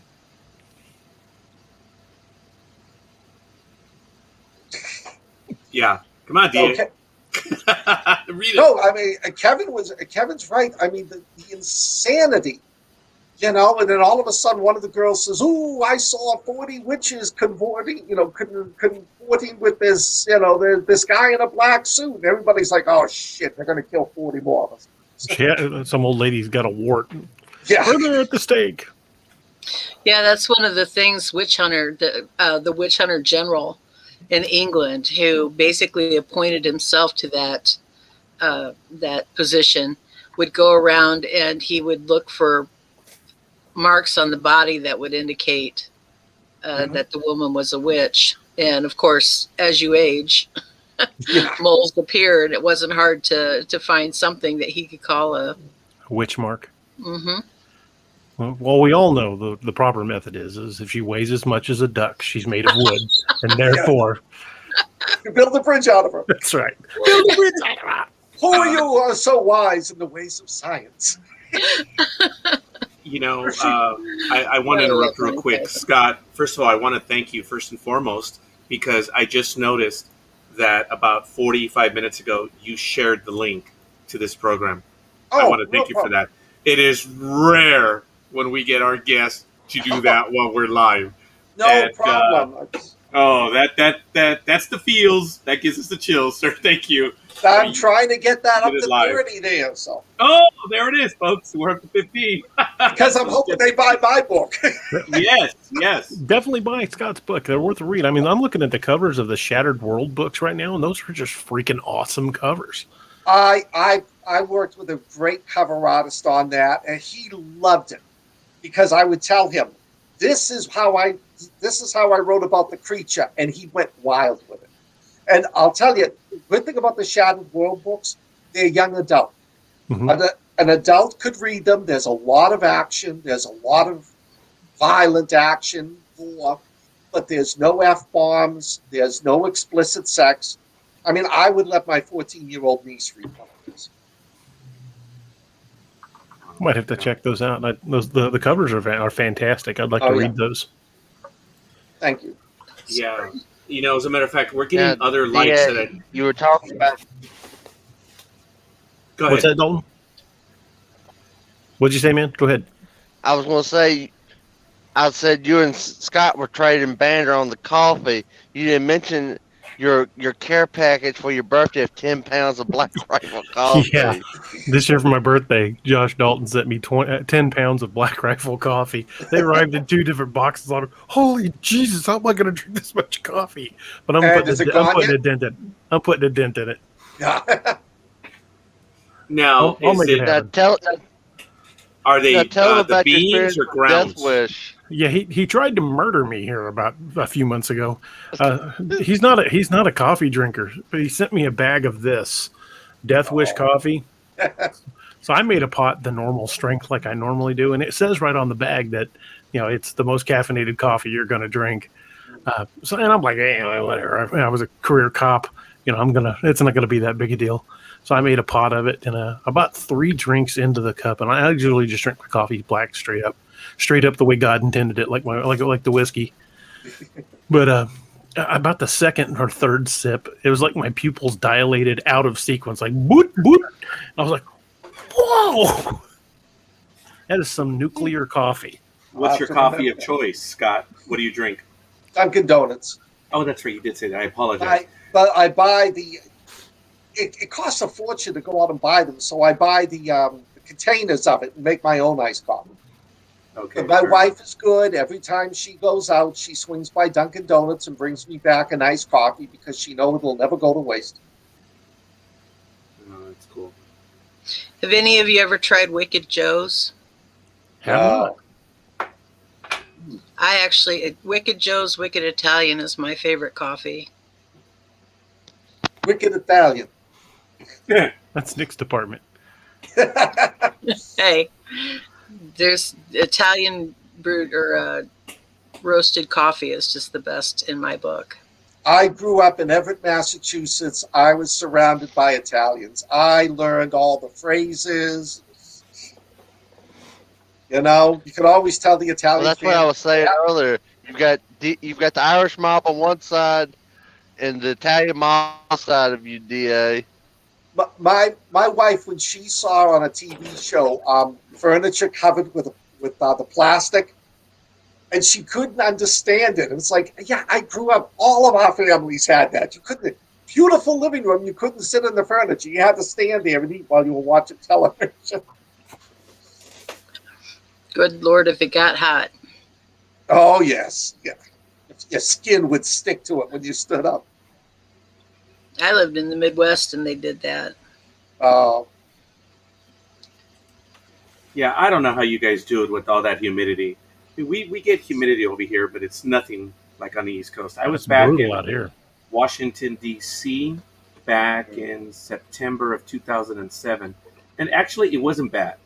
It wasn't bad over there, but I understand the way it works, and I can't handle the humidity where you're just dripping wet all day. It's me no likey. Yeah, you open the garage door and your glasses would fog up and you'd feel the sweat roll off you. I'm just going to go ahead and wrap this blanket a little tighter around me. Yeah, how cold is it? 69 degrees now? It's still 70. Oh. It's a little colder in the house because I had to turn the air conditioner back on. I had it off all day, but my husband comes home tomorrow and he'll be pretty upset if the house is too warm. Oh yeah, I'm a simple guy. I fight with my family as well. It's hot, you put the air. How difficult is this? It's warm, you put the other one that starts with an H. How difficult is this? But Roger. Yes, sir. Just go to Home Depot, get your little cage, put it across the damn thermostat, set it to where you want, and lock it, and be done with it. You know, I've thought about that, but you know, I'm the one that comes home at night. I don't know what's waiting for me, so I'm not prepared to risk it. But I do want to say that unfortunately, Nick did have to leave us. He just got a call. He just got called back into work. It was a bit of an emergency. So hopefully he's doing well, and he's going to handle the situation. So unfortunately, he's been on with us maybe 18 times, and I think this is the second call away. Darn. Yeah, he gets called away every now and then. But anyway. So we just lost the Italian mob. He's got to go make a hit. Well, the moment you mentioned Italian mob, did you see his phone go off? And they're like, they blew your cover. And they're like, make up an excuse and get out of there. General, make sure your doors are locked. Yeah. Well, he's in Jersey. I'm down in Virginia. Yeah, he's close. He's closer to you than anyone else, General. He's gonna make you an offer you can't refuse. What part of Virginia? That was very good, Marlon Brando. What part of Virginia? Central Virginia. Yeah, I used to live up near the Leesburg area. No, that's out northwest of Richmond. Northeast. Yeah. Northeast. Northeast of Richmond, right outside of D.C. No, thank you. That's too damn. That's where all the damn problems for this state are at. Too close to the Beltway. Yeah. Josh says, if it ain't humid, it ain't hot. I'm like, yeah, whatever, dude. Whatever. It's kind of like the old phrase: "If it ain't raining, we ain't training." Oh, that's yeah. As a matter of fact, I agree, Kevin. I hope everything is okay. But it's an emergency response type situation, so he just has to get to it. And it is a bummer because it's when he's always with us, you can tell because he's talking, whatever, and every now and then he'll get interrupted. and he'll do. His head will cock. He'll read it. He's like, it's like, oh, we're gonna lose Nick. I knew we were gonna lose him. I had a feeling too. Yeah, but he definitely does good stuff. Hopefully he'll join us again. But going back to the Ghosts of Salem Village, and we were talking about, and Kevin, wonderful comments about some of the stuff of the Salem situation over there. If I may, I want to read what's on Amazon for this. Time does not heal all wounds. In some cases, the passing of time can drive a spirit mad. Especially in Salem, a place surrounded by darkness and stained with the blood of the Salem witch trials. The city is now the home of a tormented soul that cannot find peace and seeks revenge. Tatiana is the city's last hope in a battle between a vengeful entity and the living. Will she be able to stop the entity and put it to rest? Buckle up for a wild ride as you join Tatiana and her ghostly sidekick Nick in their second paranormal adventure. So this is the second one. The first one was The Ghosts of Eden Hollow. Yes. Okay. So I purchased that one as well. So I got 2 books from you tonight. So I'm like, but it's out of order. I don't know. We'll see. It's out of order. Well, I would have had to have purchased the Ghosts of Eden Hollow first, right? Yeah. But I went ahead and Salem Village. But they're standalone, though, right? I mean, they're standalone. Yes. Okay. Yeah, you can read, and that's Or the way. like that's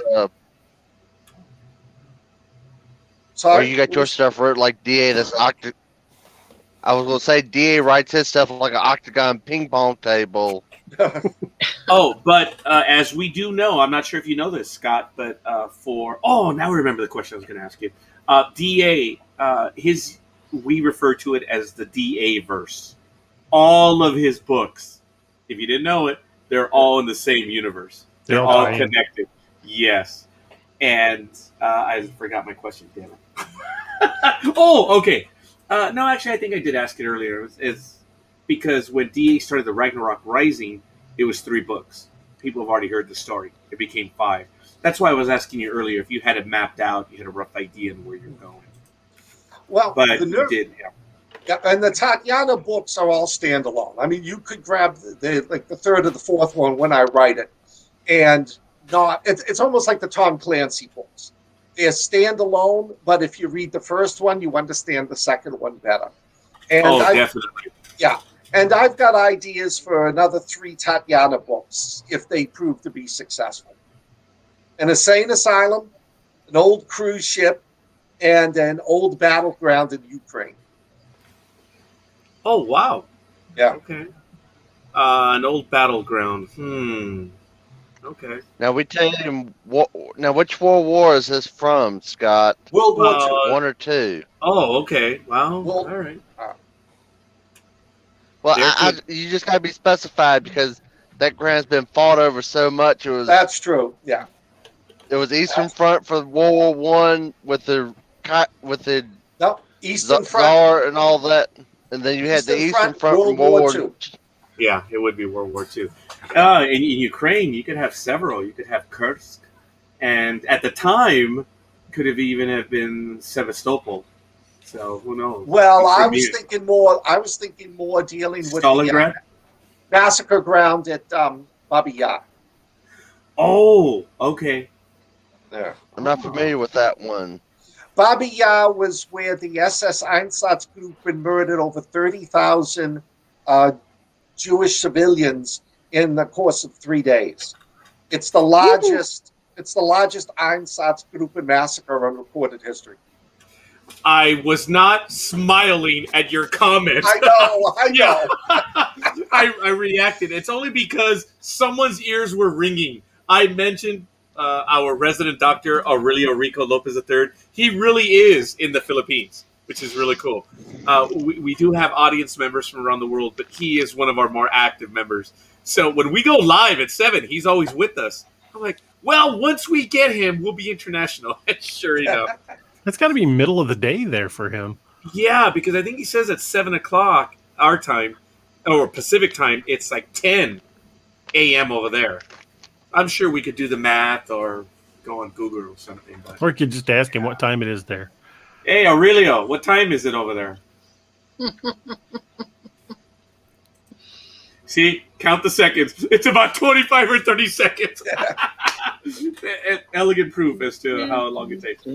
But DA, didn't we find out that he's written a few things as well? Yes, he's actually a published author as well. We need to get him on the show. Yeah, dude. I said last time we want you on, and you just went silent. So come on. So yes, it's 11:30 a.m. over there. So we've joked amongst ourselves, Scott, that he's probably in between procedures. He spends his time with us, and I'm like, oh wow. I'd like to believe that's the case, but it's all good. In between and during the operations. Oh, who knows? Maybe. DA comes up with practical solutions. It's directed at you there. Well, thank you, man. Yeah, that is cool. So, all right, folks, we're doing very well here. We're having a wonderful evening. As a matter of fact, we've already indirectly discussed a few of your books, but like I say, I've already purchased 2, so I definitely would like to invite you back and talk about those. But All right. that's not me ending. It's just I have the habit of doing the station break stuff, and that was a little bit of a station break. So on in the Nurse Alyssa series, this is on the Escape. This one was June 15, 2020. This was your second book, was it not? Of the Nurse Alyssa series, yes. Yes. You mentioned earlier the first one is where it goes down. She's in the emergency room, and I guess she starts to collect herself. This is a journey on her to, I guess, try to control her universe.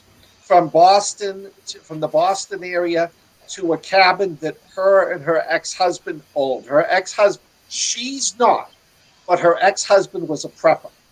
So he has a cabin up in northern New Hampshire that's got like a year's worth of food, weapons, ammunition. So, but she never was into it. So we're not talking here, we're talking here a tough woman, but we're not talking here Alice from Resident Evil. She's only used the gun a few times. She really doesn't, she knows first aid from being a nurse, but she's never been in a fight. She's never actually seen anybody die in combat. So, and it's a transitional story because the more it goes, the more badass she gets. And throughout the whole thing, I've got one character that my fans have told me, if I kill off that character, they're coming down here and lynching me. And that is Archer, her cat. Oh, okay. Now that is very real, Scott, because famously, DA made use of a character. And apparently DA has said that that one character brought him the most mail. And by the way, it was hate mail, right? Yeah, I upset some people by telling off a character. When we did the interview, I went after you on air for that yes, character. You did. Yeah. I wasn't nice about it either. I'm like, dude, what the hell? There's a character in the Ragnarok Rising series named Gunny. That's not his. That's just what they call it. He was a retired gunnery sergeant, and he's in his 70s. He's an old man, but he's keeping up with everybody, fighting the zombies, just running and gunning with everybody. And it finally catches up to him. He doesn't get bit. It's just time finally catches up to him. And I did a show in Kansas City in 2016. And when I announced it on my media that I was going to be there, there was a guy from Tulsa, Oklahoma, who drove to Kansas City just to argue with me about the death of that character. Fans fall in love with certain characters. They do. And in this case, it's the cat. And they've already threatened you? I mean, what? Yes. I've already been told if I kill the cat, they're going to come and lynch me. They're going to stop buying my books. They'll return my books. Okay, there's a reason. If you can tell us why. You obviously put that cat in peril. Something happened. Well, no, it's just that the cat... I did nothing. Well, no, I mean, just think of it. Just think of having to try to get out of a major city through a zombie apocalypse, bad roads, with a damn cat carrier. Carrying the cat carrier with you. I just have the cat probably wouldn't follow. I have the sudden No. image of a cat in one of those baby Bjorns strapped to her chest. Cat looking around. Like, what the hell's going on? And I'll tell you, the cat Archer in the book is based on my own cat Archer. They're both asshats. Tell Scott your opinion on the cats. Oh, I'm not a cat fan. I don't want to upset too many people. I'm just not a fan of cats. Have you really upset people? Yeah, I've had people got me. You shouldn't say that about cats. Mm. Sorry, I just don't like cats. It's just unfortunate. I grew up in a household that had several dogs that belonged to my sister, and unfortunately did not take care of them properly. And I just don't like the idea of dogs. I love dogs, but I've realized now I've become a cat person only because of an experience that I had about 10 years ago. I do believe, and I'm shortening this one, I did have a guardian angel. He did show up. He was an older boy. I had him for a year, and I wasn't a cat person. And I know he arrived in a major moment in my life that I needed to have that little soul. And it changed my whole outlook on them. And now, as I've told people, the cats, my family, they're followed by ghosts and stuff. But I guess I lucked out. I went to the seminary for 4 years, so I think I've got coverage. So, I've got a guardian angel or two that are on duty, but the cats, I don't have things happen here when the cats are around. It's really funny. And when they're gone, I know when the cats are gone. But anyway, Hadley has a question. What advice do you have for new writers? Scott. It's going to sound stupid, but right.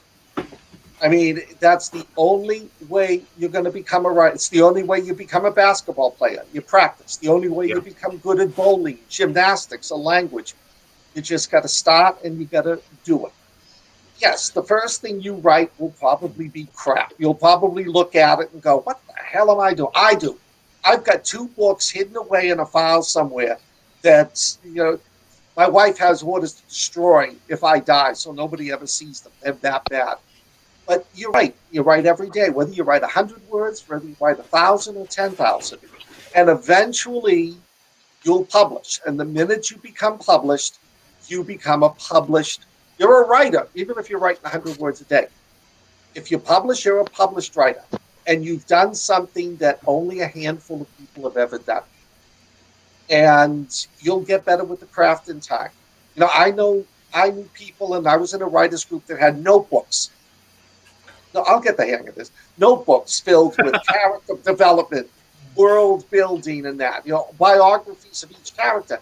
And in 3 years, they never put a single word to paper. So just get out there and just write and have fun with it. Don't write for market. If you write for market, you'll be miserable. Write what you want. As a matter of fact, it was Dorothy Parker who said writing is the art of applying one's ass to one's chair. Yeah. That's funny. And don't write with the TV or the internet. Don't call up the internet. And another trick, and I found a lot of writers don't do this. If you're writing and you're like, and he picked up his weapon. Ooh, what type of gun? Don't research it. Just put in a couple of X's, continue writing, and then go back later and fill in the research. Would you say rabbit trailed? What would you? Is that? Well, my next question is: what is one of the hardest lessons that you've learned writing? Was that possibly it? Maybe doing too much detail? Because I was told many years ago that if I'm gonna, I haven't written a book, but say a memo or a project, do it, write it, fix it later. Most people that don't get stuff done are the ones that you write your first sentence and then you format it. You put it, make it look right, and then you move on to the next one. Those are the people that will never actually get it done, right? Yeah. Yeah, when I write, I use the same words over and over. I'm not going to sit there and what's another word for run? What's another word for headshot? I just write it. I get into the zone. I'll write 2,000 or 3,000 words. And then when I'm done with it, I send it out to the beta readers. I let it sit for 2 or 3 weeks. And then I go back and do all the edits. But yeah, and especially when you get in the zone, don't Don't pick up your cell phone, unless it's an emergency call. Don't stop to go on the internet. Just write. There's nothing better than like looking down at the end of 4 hours and thinking, oh my God, I got 3,300 words. When's your best time to write? Because DA, he's a night owl. He writes at night, and it's the best time. For you, Scott, what is it? I used to write at night, like, my family was all in bed by 10, so I do a lot of my writing from 10 to 2. But now that I've switched, I go outside, so I usually write my best hours of between like 11 and 3 or 11 and 4. And that's because I just developed the habit of having the cigar and having the ice cream. My wife won't let me smoke in the house. Mean woman. As it is now, I come into the house and she looks at me and you see that. Kevin says his guardian angel has to work major overtime. A lot of miracles we're seeing. Yes, go ahead, General. Did Kevin say where he was at? I saw him say something about Appalachia. I'm just wondering how close he is to me. He is smack dab in the middle of the Appalachian Mountains. That's a long mountain chain. Yeah. Well, on the East Coast. Well, are we talking Smoky Mountains? Are we talking Blue Ridge? Clinch Mountains? There's a lot of different variants to that statement. That's why I was trying to ask, see if he narrowed it down. See if he's still on. Yeah, I think he is. While doing some research on the Appalachian Mountains for a book I was working on, I discovered something that I thought was really interesting. There's a lot of folklore in and around the Appalachian Mountains, but prior to continental drift, before North America separated from Europe, the Appalachians were part of the same mountain chain that runs through Ireland and Scotland. Oh, yeah, it sounds familiar. There is a connection. Being the wannabe geologist that I am, yeah, there is something about that. It is just amazing how Mother Nature does what she does. But it does explain a lot of the similarities in folklore. That and a lot of people that immigrated from Scotland and Ireland wound up in the Appalachians. Because it was very familiar to them. Okay, that's interesting. Didn't know that. All right, well, I've been monopolizing. General, any questions? Okay. I know it's late for you, but Scott's also... Dude, he's the same time zone, buddy. Yeah, but remember, I'm up to 3 or 4 in the morning, so... Oh, that's true. Okay, fair enough. Neoma, do you have any questions? I pretty much covered them with the Salem questions. All right, DA, anything? Right. Oh no! Stop at the sorries. We're here already. Stop the sorry. DA. No, sir. I'm good. Okay, fair enough. Scott, you mind if we switch up a little bit? Go back to Tom Clancy. Sure. Oh, I've got one for Scott. Too late. Anyway, so Scott, just kidding. Go ahead. Go ahead, General. Well, you said you've written several anthologies, right? Yes. Just so happens, DA has 4 Eastern teams we haven't done anything with. You talk about the Codename Wild Hunt books. Oh yeah. Breaking the teams are broken down into zones. There's an East Coast zone, Midwest zone, West Coast zone, and then Alaska is a zone unto itself. Which pantheons are represented where? On the East Coast, it's Celtic. On the west, in the Midwest, it's Norse. In the West Coast, it is Greek and Greek/Roman, and in Alaska, it's Native American. It's interesting that you did Celtic. Most people don't even realize there's a Celtic mythology. Well, my family are all Celts, so we're all Northern Scots mostly. On my mom's side, they're all Scotch-Irish. So genetically Scotch, location-wise Irish, I guess. But, sorry about that. As a matter of fact, there's a question. Hadley has another question for you there, Scott. Before I answer Hadley's question, we were talking about anthologies. There's a new anthology Actually, it's not an anthology. It's one of those round robin novels where 5 or 6 of us collaborated. It's called The Collector. It's available on Amazon, and it's about this. Imp, this soul collector, that shows up in the town of Haddonfield, Illinois, in 1957, and releases total and utter chaos. I recommend it because I knew these people for a while, but as we started writing each chapter and the next person would add on to it, there are depths of depravity in that group of people I have never even known existed before. It is a sick, twisted, fun book to read. So if you're looking for something different, there's myself, 5 or 6 other authors doing it. The Collector. So, and in answer to Hadley's question, not that I know of. I don't think I have had any relatives associated with the Salem history. To be honest, I haven't gone back in my ancestry. I'm afraid if I go back into the family tree, I'll find out they were the nuts of the family. So, yeah, well, I think that applies to all of us. Yeah. My father kept on telling me he was related to King Bruce of Scotland. It's like, yeah, right. Yeah, and I've got 3 friends who are related to George Washington. I don't think so. Pretty good. Abraham Lincoln's grandmother was my great grandmother. Really? Great grandmother. Mm-hmm. Yeah. My wife is kind of proud because one of her great relatives shot the great relative of Jimmy Carter in a land dispute out west. Oh, wow. Yeah, that's a serious claim to fame. I had heard that one before. Kevin Moorhead says, we got some crazy stuff here.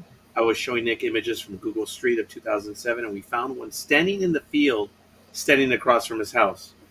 Oh, so he's talking about some of the images, wow, of the dogman. Says, I've had 2 encounters with them, and I'm trying to figure out if the one I see in the window was a dream or real. See, everyone around me has seen something. I have not. Well, I guess same thing for you, Scott. I haven't seen anything. But people in my family have, both paranormal and cryptid. Or I guess it's one of the same, right? Kevin, shoot me a message sometime when we're off the air. I'd love to pick your brain and hear your stories. And Kevin, you want to live, come on aboard. You guys know what to do. Josh said as a comment, or wrote as a comment, so to get started on writing, I need 1, drink black coffee, and 2, put my ass in the chair and start writing. Check. Yep. Yeah. You could probably take black coffee out of there and just put anything in you want. Well, not whiskey. That kind of. Yeah. Or you might get some really good stuff written. Yeah. Stephen King apparently wrote it while racked up on cocaine. So. Wow. Okay. Hey, whatever works, right, Scott? Well, Marie, we also deal with paranormal, so if you'd like to come on and tell your story, you're welcome to. The Nightmare Hunter is about anything that goes bump in the night. Yeah, Nice. we take all comers, no doubt about it. But actually, we did have an author, did we not? That was in the Oregon area. Mm-hmm. Her stories were, not stories. What happened to her? They were frightening. Yeah, it wasn't good. And she left the house, and everything was great. It was We have some interesting Sarah, paranormal with the stories that cookbook. have happened to me. Yeah. I believe, but I've never experienced. Now, my wife and daughter are very attuned to the paranormal. My wife and I are World War II history buffs, and one year we went to Germany and we traveled around, and we went to one of the concentration camps, Treblinka. And when my wife reached the location where the gas chamber was, she stopped breathing. She all of a sudden felt she couldn't breathe. She felt all the same. She had to go to the other. She had to run to the other side of the place. She feels this stuff. She says our house is haunted. My cats sit down here at night, like staring into the corner. I'm looking like, oh, so they do, huh? They do, and I'm like, please let it be a call. Please let it be a cockroach. Now, I don't know if they're seeing something or they're just screwing with me, but hey, watch Daddy go nuts. I lived in a haunted house for about 13 years. Oh. I would love to experience. Honestly, I would, but I'm not attuned to it. I've told a few of my stories, but one of them, and I just don't want to repeat it. I'm just going to paraphrase it, or just quickly. My brother and I, he came over to visit me late at night. I was home for the weekend, and we were watching Aliens, no less, in our room. And the Marines were getting butchered in Aliens, and someone walked by, and it was crazy. And I looked out. You know, the eyes attracted to movement. Looked out, I was like, okay, I was thinking of something. I'm only watching Aliens. You know, I thought it was a xenomorph. And then my brother, who was on my bed, instead of looking at the TV, he saw it too. My brother, who's 8 years older, I was still in high school, does this. Yeah, you go. And I'm like, okay. And I checked the other room. It was dark. I turned the light on. Nothing. Bathroom. Knocked. Nothing. I went around the corner. My grandmother. I could barely hear a slight snore. I run back into the room. I'm like, dude, Grandma's asleep. And we both described an older gentleman, slender, probably somewhere in his 50s. And we even could describe the type of shirt that he had. That was crazy. And that's one of the serious ones that I've had. But it was just the dude was walking by. You know, maybe he was pissed. I have a story. There's a gentleman at the CIA who retired and came back, and what he does is he gives leadership tours to government officials by taking them to Gettysburg, the battlefield. And we discuss, how General, Robert E. Lee and Pickett's Charge and Chamberlain and Little Round Top. And this guy was no nonsense, very serious, wasn't a joker. He told the story that in the late 80s, after Gorbachev, when the Cold War was slowing down, a Soviet military delegation in the States wanted to go visit Gettysburg. So they made the arrangements. They closed the park down. They made sure everybody was gone. Nobody got in. And they brought him in. They brought the delegation in on a bus early one morning, drove them through. And when they left, as they were leaving, one of the delegates said, "That was awesome. And thank you for setting up that military exhibition for us with those Confederate soldiers. It was so realistic." There was nobody in the park that day. I knew where you were going with it. I was like, oh my goodness. Yeah. Wow. I want to welcome aboard Josh from All Tower Media. Josh, thank you for joining us. You're driving, aren't you? Yeah, I thought I would jump on and talk with you guys. I got a long drive, so. Where are you at right now, young man? Just north of Dayton. Oh, wow. Okay. Yeah, I know where that is. So, you got any questions right now, or you're just going to be part of it? No, I heard Scott say something. You said your wife was. Did you say your wife was sensitive to stuff? Very sensitive, yes. I've noticed that when I used to do paranormal hunting, I'd like to get back into it. I found that I was typically very sensitive to stuff as well. I would always. I never called them psychic feelings, but I would get like physical reactions to different areas. I did some hunting at an old logging camp that got turned into a YMCA summer camp, and certain areas that we knew were tragic areas, I would get nauseous until we walked away, and I'd feel fine.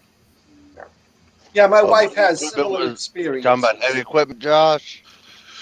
It was like an old, 20s logging camp, like an old logging camp.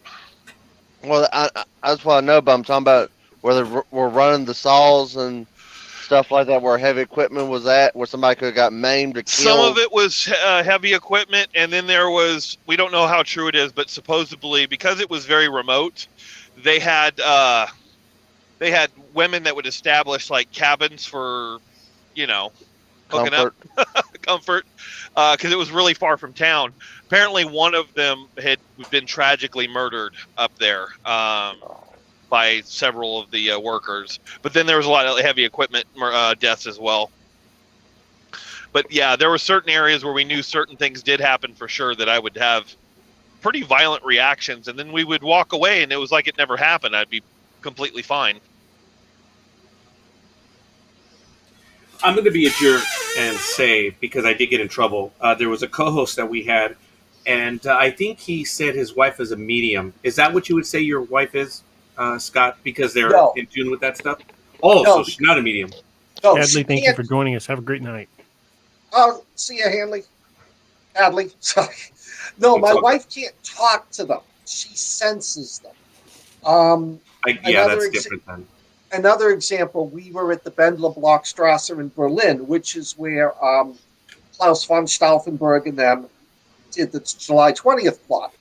And while we were visiting the memorial site, something kept on trying to bring her from the memorial to the center of the courtyard where the conspirators were executed. She doesn't know who. No, she thinks it was one of the 5 or 6 that were executed that night. But she can't talk to them. She doesn't know who they are. She just experiences them and their feelings. Wow. That's crazy. Yeah. We're actually getting quite a few comments right now, both from Marie and from Kevin, which is really good stuff. You guys need to join us on air. Definitely. Yeah, you guys got to tell some stories. But I do want to take a quick moment. We're nearing the 2-hour mark, and we're up to 18 likes now. Robert Miller, Aurelio Rico Lopez III, Todd Hunter, and Tim Grains. I don't have a drink, but we salute you and everyone else that has given us a like to this evening. Thank you, thank you, thank you. I raise my monster to you. Okay, so what are you drinking, though? Yep. Stupid. You should know this already. Roger. I'm sorry. Yeah, Roger. If you want to have that experience, I said I'm sorry, and Siri lit up. You nosy wench. Sorry, hey, I didn't quite catch that. I was gonna say, if you want that experience, take that Versa tractor and go up there into the remote parts of Big Bear and go camping. Okay, Scott, I made the mistake. My daughter and I are the only drivers in the house. My youngest and I. I have a Nissan Versa, and being that my daughter was starting to drive, we purchased a 1988 Nissan Maxima, which was in great condition for its age, and she sucked it up. We needed another driver in the family, and she really delivered. Didn't say a word. She loved that car, and we had a chance to purchase a Nissan Maxima, a newer model, so we got her that car. And I am always whining over the fact that the Nissan Maxima, that's a high-performance vehicle. Yeah. My little 24-year-old's driving it. The 52-year-old is driving the Nissan Versa. Gutless. So I went to Big Bear, and I was whining. Practical. Yeah, okay. Actually, my worry is it's a big car. If the worst case happens, she has a better chance in the Maxima than in mine. I'm not saying it is. It's just a dad in me. So every parent knows. So anyway, I was whining over the fact that I took my Nissan Versa up to Big Bear, and there was a video of me being in the Versa, and I'm whining and whining and whining. So now everyone lets me have it about the Nissan Versa is a Bigfoot attractor. So they're saying, dude, just go, take it. You'll find them. Like, no, I don't want to play. But that's why everyone mentions the Nissan Versa. So Neoma says she'll be back in a moment. So good stuff. I think she's going to get a refill right now. But all right. A lot of good stories in the chat room. As I mentioned, we're up to 18 likes. We're approaching the 2 hours, and we are going and blowing on this wonderful evening. For some people, it's about to be Tuesday. So we thank you. We sorry. Yeah, she didn't get involved. Siri. She's nosy, man. Is she sharing your internet yet on that Amazon Sidewalk? No, what is that? That's a new program that they put out. A lot of their devices will automatically share your internet without your consent unless you turn it off. Oh, but this is on the Apple. Is that the same thing? It's my iPhone. Oh, Siri. Sorry, I thought you said Alexa for some reason. Yeah, there's Sorry. a password on my Wi-Fi for a reason. They ain't sharing my internet. Password or not, they can, if they're connected to it, they can share it. I don't have any. I don't have an Alexa or anything like that. So, but my daughter, she's on her way home, so she may have purchased stuff. So it may be showtime. We have a bit of tradition, Scott, that my daughter will get here from work, and she always has new stuff. She's a big Legend of Zelda fan, and she always has a lot of neat stuff. But it's showtime, so she's now let me know she's on her way home, which is kind of cool. She always has cool shit from GameStop and stuff. I geek She out does, over it. man. She really does. I gotta admit, that little baller, she does well. But she's the one driving the Maxima. So when I drive up to Big Bear, I don't know if you're familiar with Southern California. It's only about an hour and a half away from here, and it's up in the mountains, and it's a nice retreat, but it's gutless, Scott. I have the smallest car in the Nissan fleet. Oh, yeah, that's why I'm always whining about it. So they say, "Hey, take your Sasquatch mobile and go hunting." Oh yeah, sure, yeah. All I'm right, gonna take the Nissan person. Scott, here's another question for you. You touched on firearms, so what about sharp and pointy things? I'm sorry. What? I didn't catch the whole question. You mentioned your firearms, but how about the sharp, pointy things? Let's see. Sorry, I've got my old man's machete, which is a little rusty, which is good because that'll still cuts well, but if it's human, then they're going to suffer. I've got a hunting knife. I don't remember which one in my drawer, and I've got a 3-foot crowbar sitting in the garage. That's good for taking off a zombie's head. Yeah, and you also mentioned you have a crowbar, right? Yeah. Yeah. Or that's what you would have. Crowbar is the most underrated universal tool and weapon known to man. I would agree. Not only in real life, but also Dungeons and Dragons. Just put that out there. Oh, that's pretty cool. That's good. All right. It's now officially Tuesday here. Yes, it is. Tuesday. Yeah, for you three down there, for you, Josh, General Dalton, and Scott. So, all right, fair enough. I'm going to redirect it, as I was mentioning, for the novels that you've read for Tom Clancy, Scott. Which is the one that really you enjoyed the most? Because if I remember the series, you have The Hunt for Red October, and then, remember, he did Red Storm Rising, which is, oh my goodness. Great book. Yes. And then, of course, it was Patriot Games, and then right after that, it was Cardinal of the Kremlin. Another great book. And we had Sum of All Fears. That's about 5. Yeah. And then after the Sum of All Fears, okay, that's... Clear and Present Danger. Mm-hmm. Rainbow Six is in there somewhere. I apologize. Right after Cardinal of the Kremlin was Clear and Present Danger. Then Sum of All Fears. Yeah. Yes, and then I believe that's where we have Debt of Honor. I think after that, yes. Yeah, and I think you said that's about where you bought it. But anyway, what's the one that sticks out the most for you? What was your favorite at the time? I started the series with Red Storm Rising. Oh, yeah. It looked good, and that was one of those books I stayed up till like sunrise every morning reading it. Then I was completely wasted in college. Thankfully, I then went to Hunt for Red October. And that book was I thought that book was brilliant, as was Cardinal of the Kremlin. He did espionage very well. Hated Patriot Games. That book, if that had been the first book I'd read, I never would have read another Clancy novel. Clear and Present was good. Sum of All Fears was good. And then after that, it started to go downhill. Like, I got so mad. He wrote a book with Steve. I can't remember. Oh, yes. Yeah. Piersnick or something? Piersnick or something. Ops Center. I was stationed in Seoul when the first book came out, and it took place in Seoul. And I was so excited. And the guy didn't even look at a map. He had everything out of place. It would be like putting the Washington Monument, down in Arlington National Cemetery. And the White House was, off on the Potomac. It was just so bad, I could barely make it through. Yeah, I remember Ops Center. They had a made-for-TV movie on that one, I think. Yeah, they did. And I didn't bother with that one, but I saw it all the way through. I know that after Debt of Honor, you had Executive Orders, and then I believe you had The Bear and the Dragon.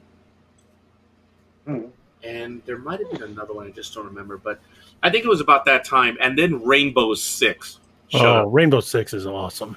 and that is, yeah, I was 40, 50 pages in, and I think that's where I. So, but there was another one. There was Without Remorse. Did you read that one? The one of the John Kelly, his origination story. No. That one was not bad, but here we go. I just sent you the list in order. Yeah, the publication dates. This is really good. But once Junior came into it, yeah. Okay, here we go. Executive orders. Oh, then it was Rainbow Six, the one that I mentioned. And then The Bear and the Dragon. Yeah, that was a big deal. And then you had Red Rabbit. That one was where Ryan went back, and it had to do with the Pope. I remember that. Then you had The Teeth of the Tiger, and I believe that was it. That's where I stopped. Teeth of the Tiger. I had read everything from The Hunt for Red October all the way through The Teeth of the Tiger, except for Rainbow Six. I read a couple after Clancy stopped writing them, and I just didn't like them. Just never went back.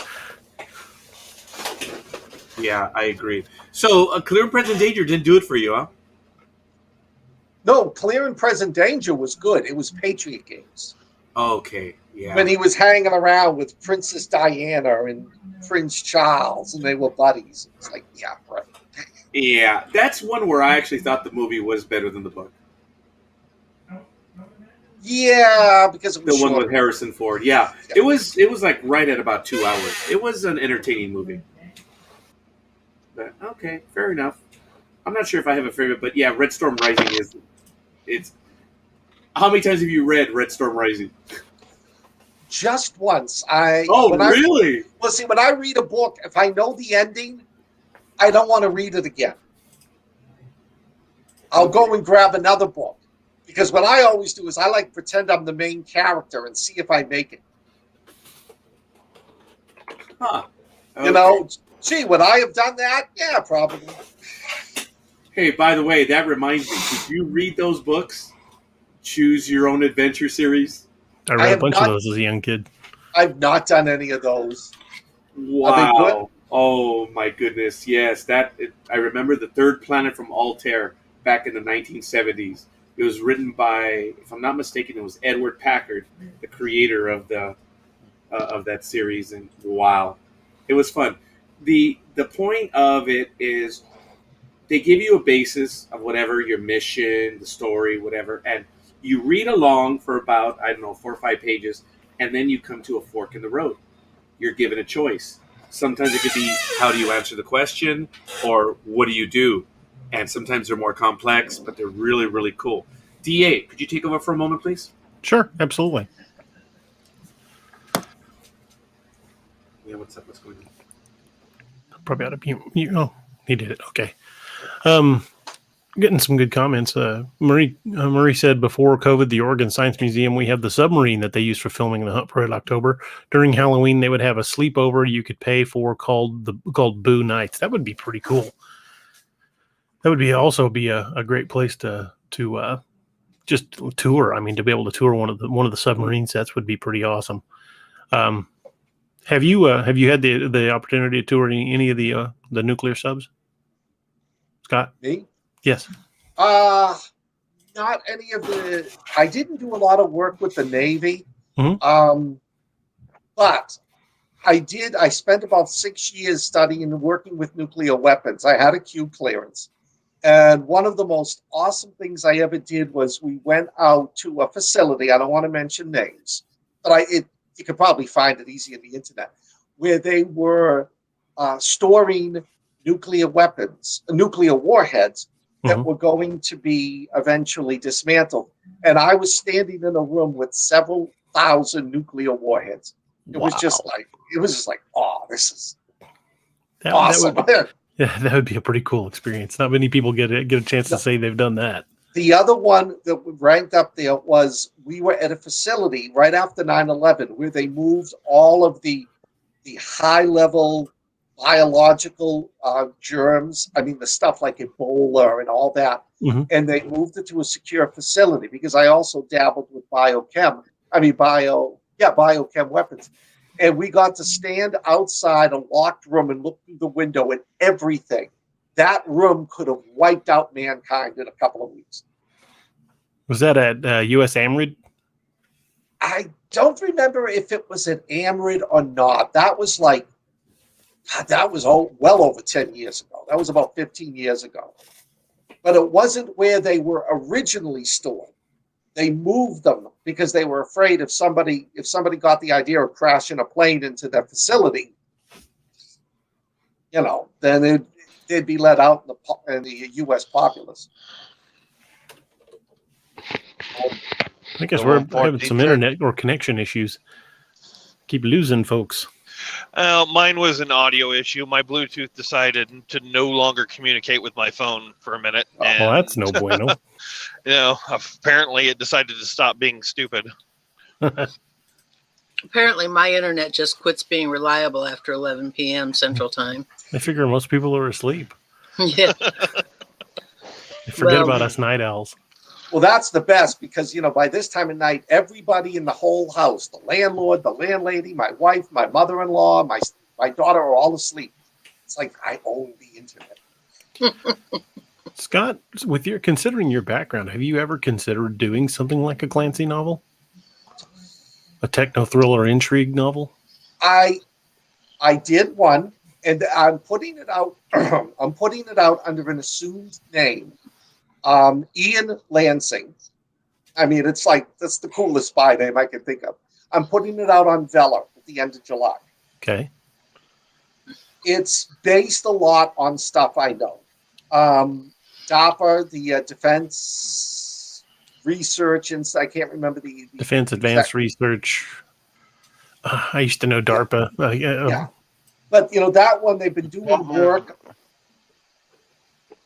They've been doing work on transhumanism, which is making them organs impervious to bullet wounds, things like that, sharpening the mind. So I wrote this book, and it deals with transhumanism, assassinations, radiological weapons, horrid biological weapons, hydrogen bombs. Wrote this all out, talked to experts, sent it in because you have to have anything like that reviewed. The agency had one complaint with it. I couldn't use the word Delta Force. That was classified. Even now? I'm like said to them, did you ever watch a Chuck Norris movie? Oh, you can't use it. Well, in their defense, because if call they them Project Delta, then that's what they are. If I use Delta Force, they have to send it over to the Pentagon to be reviewed. And if it goes over to the Exactly. If it goes over to the Pentagon to be reviewed, my great-great-granddaughter might be able to publish it. So I changed it to the official name, and then they approved. But I'm thinking to myself, I just told everybody how to build a radiological bomb, and you don't care. But they trip you up on Delta Force. Delta Force, yeah. I mean, if they don't get it from you, they could just Google it, I guess. Probably, yeah. Yeah, but don't tell that to the security services. I looked it up, and DARPA stands for Defense Advanced Research Projects Agency. That's it. Oh, yeah. By the way, did you know it was founded by Eisenhower? Yeah. I did not know that. I didn't know DARPA had been around that long. I think it was the DARPA personnel that created the internet. Shit, it wasn't Al Gore? Oh, come on, Scott. It wasn't Al Gore. No. Now you're going to tell me the moon landing was fake. It was. Scott, the other night you mentioned something about Wait a minute. I just excuse me for a minute. My cousin is one of those conspiracy nuts, and he is convinced that the moon landing didn't take place. But he's also convinced that I know more about aliens than I'm talking about. So we were at a Christmas party once, and him and his buddy are talking about how we couldn't get to the moon, we didn't have the technology, all that. So I pretended to get mad at him. And I said, you have no idea what you're talking about. We got to the moon because it was part of the deal. We gave them asylum. They gave us the technology. That's why we did it. And the Russians and the Chinese and the Japanese, no one else could do it. And I walked out of the room. That is brilliant. His wife comes in a minute later and calls me. She's just such an asshole. That's all they're talking about. That's hilarious.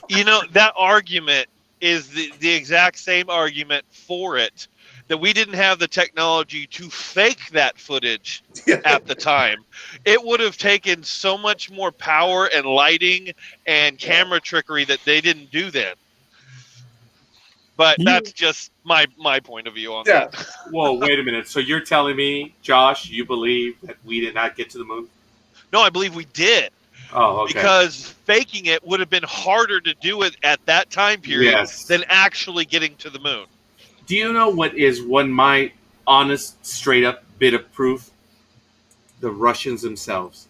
Because if anyone could have called us out on it, if anyone could have proven that we had not, they would have been screaming. And I think it was on page 4 or page 6 of Pravda. Congratulations to the Americans. They would, it was an incredible deal. And even they admitted it, but they wouldn't, They would have had a picture of Neil Armstrong in the green room eating his bowl of M&Ms or something, waiting to go on set. Yeah. I asked for forgiveness. My daughter is here. She's the one. She reprimanded me. As you know, I received a text and said, "Oh, she's on her way home." And then she calls me. I'm like, "Yeah, what's going on? You get my text?" "Yeah, I did." "Want you get my other text?" "Yeah, what?" "I'm here." "Oh, damn, I'm blocking the parking." That's why I had to run out. I'm so sorry. No worries. But she's here. Look at it. Check it out. There it is. A little Zelda fan. There she has her backpack. Zelda is the best. This is really cool. She scored over the last few days. So I want to get this one out of the way. It's a little bit of tradition. What is the other item? Oh, look, the Star Wars one. I had a little bit of a hand in this one. This one looked good. This is a T-shirt. Nice. This is the, that's the X-Wing. And finally, this probably is a score of scores. Are you a Star Wars fan, Scott? I'm more of a Star Trek fan. Yeah. Oh, hey. Oh, hey. No, we're the communicator. Oh, my goodness. We might need more crew members. Yeah, I don't have my communicator. But look, guys, look at what she found. That's kind of cool. Yeah, the Mandalorian. This is sweet. We need to Speaking try of to the get her. Mandalorian, AR-500 makes a My daughter working... was wearing it. She was wearing it, my little mini me. Oh, my goodness. So she gave it to me right now. Thank you, sweetheart. I'm showing the colors, so forgive me. We need to have her on a State of the Nerd, I think. You're being invited to State of the Nerd. She's overqualified. Years ago, after the Hubble telescope came out, there's a place in Northern Virginia, Wolf Trap, and it's a big outdoor festival. They had all these screens set up, and they were going to show images from the Hubble playing to, and I'm probably going to make myself look like an idiot. I think it was Vivaldi's The Planets. I might have the composer wrong. And to begin with, Leonard Nimoy was going to come out and do a reading. And he came out on the stage. Everybody went quiet. And he walks up so professional, sits on the stool, opens up the book, and he looks at everybody, and he did that. And 10,000 people went berserk. Oh, heck yeah, I believe that. Yeah. That is a cool story. I never had the chance to meet any of the original. No, I take it back. Actually, I've met some of the Walter Koenig. Oh my goodness, a few of the others, but I never met the three big ones: Kirk, Spock, and McCoy. Walter and Scott are real big into the fan movies, aren't they? Like acting wise, they're in several of the fan films, aren't they? Yes, Walter Koenig is in 2 of them. And George Takei. George did some too? Actually, as a matter of fact, I think we talked about this in another episode. Sorry for getting way off track. George Takei was actually one of the first ones ever to be in a fan film in the early 70s. Interesting. Really? This was a big deal when there was a lot of writing in the 70s after Star Trek went off air. And it is something where I don't know where the video is. I'm sure if you look for it, it's not that difficult. George Takei was in one of the first ones back in the 70s. That's crazy. And it was a fan film project, which is really cool. The actor, I forget his name, the played Tuvok also has done a few, I think, with Walter. They were in Renegades, weren't they? Yes, Tim Russ. That's right. Well, yeah, anyway, I'm not going to comment on Tim Russ. Yeah. General? I said I'm gonna sign off for the evening on. Thank you, General. Peace and long life. Thank you for joining us. And See you Good later, meeting you, Josh. Scott. I'll have to Good pick up meeting your you, too. books. I appreciate it. Thanks. It was Listen, I'm sorry. It was a bit of disappointment meeting, or Tim Russ was so difficult Really? to get on a program, and he just never wanted to commit. And it was just, I get it. You don't have to, but it. John Billingsley, oh my goodness, he's been on our program 3 times. He's Ralphie? awesome. He's a lot of fun. Yeah, he was on Blog Talk Radio when we did it, and I'm Ralphie? hoping the doctor from Enterprise, I don't remember. Fox. Dr. Phlox from Enterprise. Yes, He was also in yeah. an episode of. he was in 24. He was in 2012. He's the working man of Hollywood. He's in so many things. He was in the Vampire Show on HBO. There was a lot of stuff, but he is a friend of this program. He's been on 3 times, and we're looking to have him on very soon. But anyway, the minute you mentioned Tim Russ, I was just like, just say no, dude. Just say no, okay? We will say that we were blown off by Buzz Aldrin. He asked for our numbers, and we told him what they were, and he says, "Yeah, I don't think there's a size for that small." At least he didn't belt you. Well, sir, I do believe they arrived. I do believe, but Too bad, oh my goodness. too bad you couldn't get Frakes. Actually, we did twice. You Really? did? Yeah, Nichelle Nichols, Jonathan Frakes. Awesome. Guys, blogtalkradio.com/NDB Media. Check all the names. And on our Facebook page, I'm sorry for throwing down names, but yeah, Commander Riker, he's been on. He's actually very friendly, but I can't remember their real names now. Denise Crosby, who played Lieutenant Yar. Oh, she's cool as hell. Oh, yeah, she was. And quite a few others. We've been fortunate. We've been on air for 13 years, man.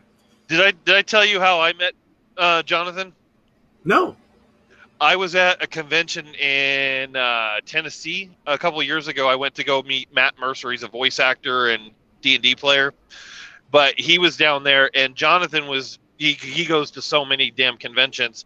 Ian McDermott, a bunch of people were down there. But anyways, me and my daughter were hustling through to go meet Matt, and I got knocked the hell over by some big-ass dude, and I started to get up all angry. And Jonathan Frakes turns around and goes, "I am so sorry. I am so sorry." I'm like, "I'm in a hurry. I'm late. I got to line out the door. I got to go." And I'm like, "No problem. Number one, get your ass moving. You got to go." That is cool. He was so polite about it too. Like I could imagine a lot of actors that just kind of wave you off. Like I only meet celebrities by getting shoulder checked. I got shoulder checked by Pauly Shore too, and he basically just looked at me and gave me that kind of half-hearted apology wave and kept going. And I'm like, "Jack you up, weasel." Scott, have you ever had a chance to meet one of your heroes or someone, throw some names down? Yeah, you were CIA. You met a lot of people. Well, no. Actually, I met more people at the conventions in Florida. I got to meet George Romero, got to meet the original guy. Really? George Romero. Romero.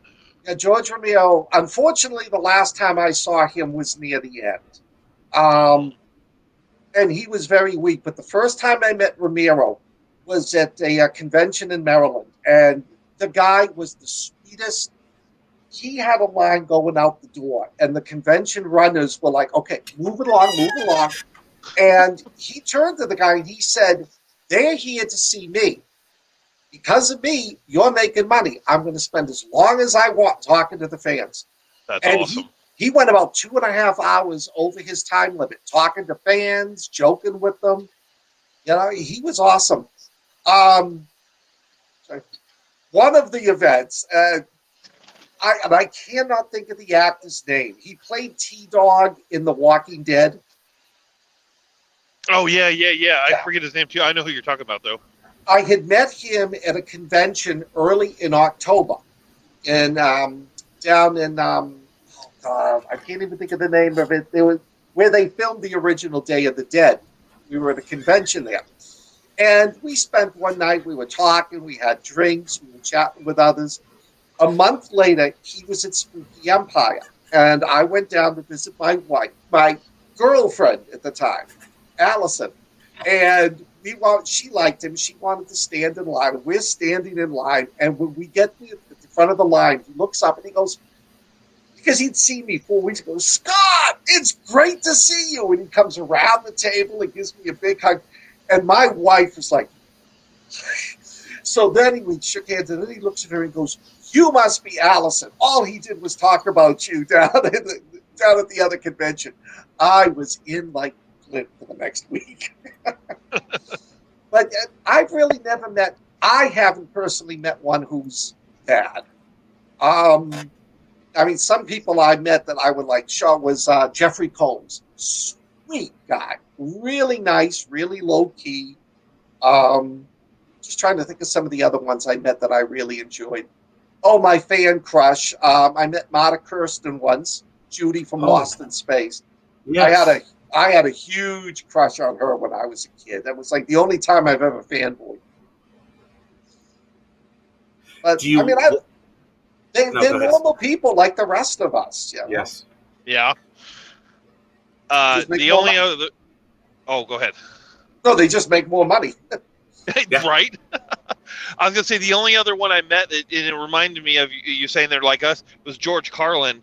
I had a beer with him at a bar next to a convention center where he was going to do a show, but he came down in like a trench coat and a hat to try to hide, but there was nobody down there but me. Didn't know it was him until the bartender said, have a good show tonight, Mr. Carlin. We just sat and bullshitted like two regular guys, and only afterwards I was like, oh, shit. I just had a beer with George Carlin. And one group that I've found, and I'm not saying this because, I'm one of them, is writers. If you corner a writer at a convention, they'll chat with you for hours. Most of them will.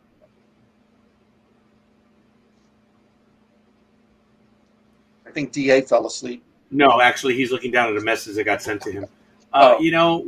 With many of the Hollywood types, we've been fortunate. We've interviewed many, and the experiences, they're so giving, because the reality is they're giving their time to be. Well, Scott, you yourself, you are giving your time to us, and yes, your readers are here as well, and we're fans of you as well. But, sir, you're 2 hours and 27 minutes in, man. You're giving your time to us today, and we are eternally grateful, man.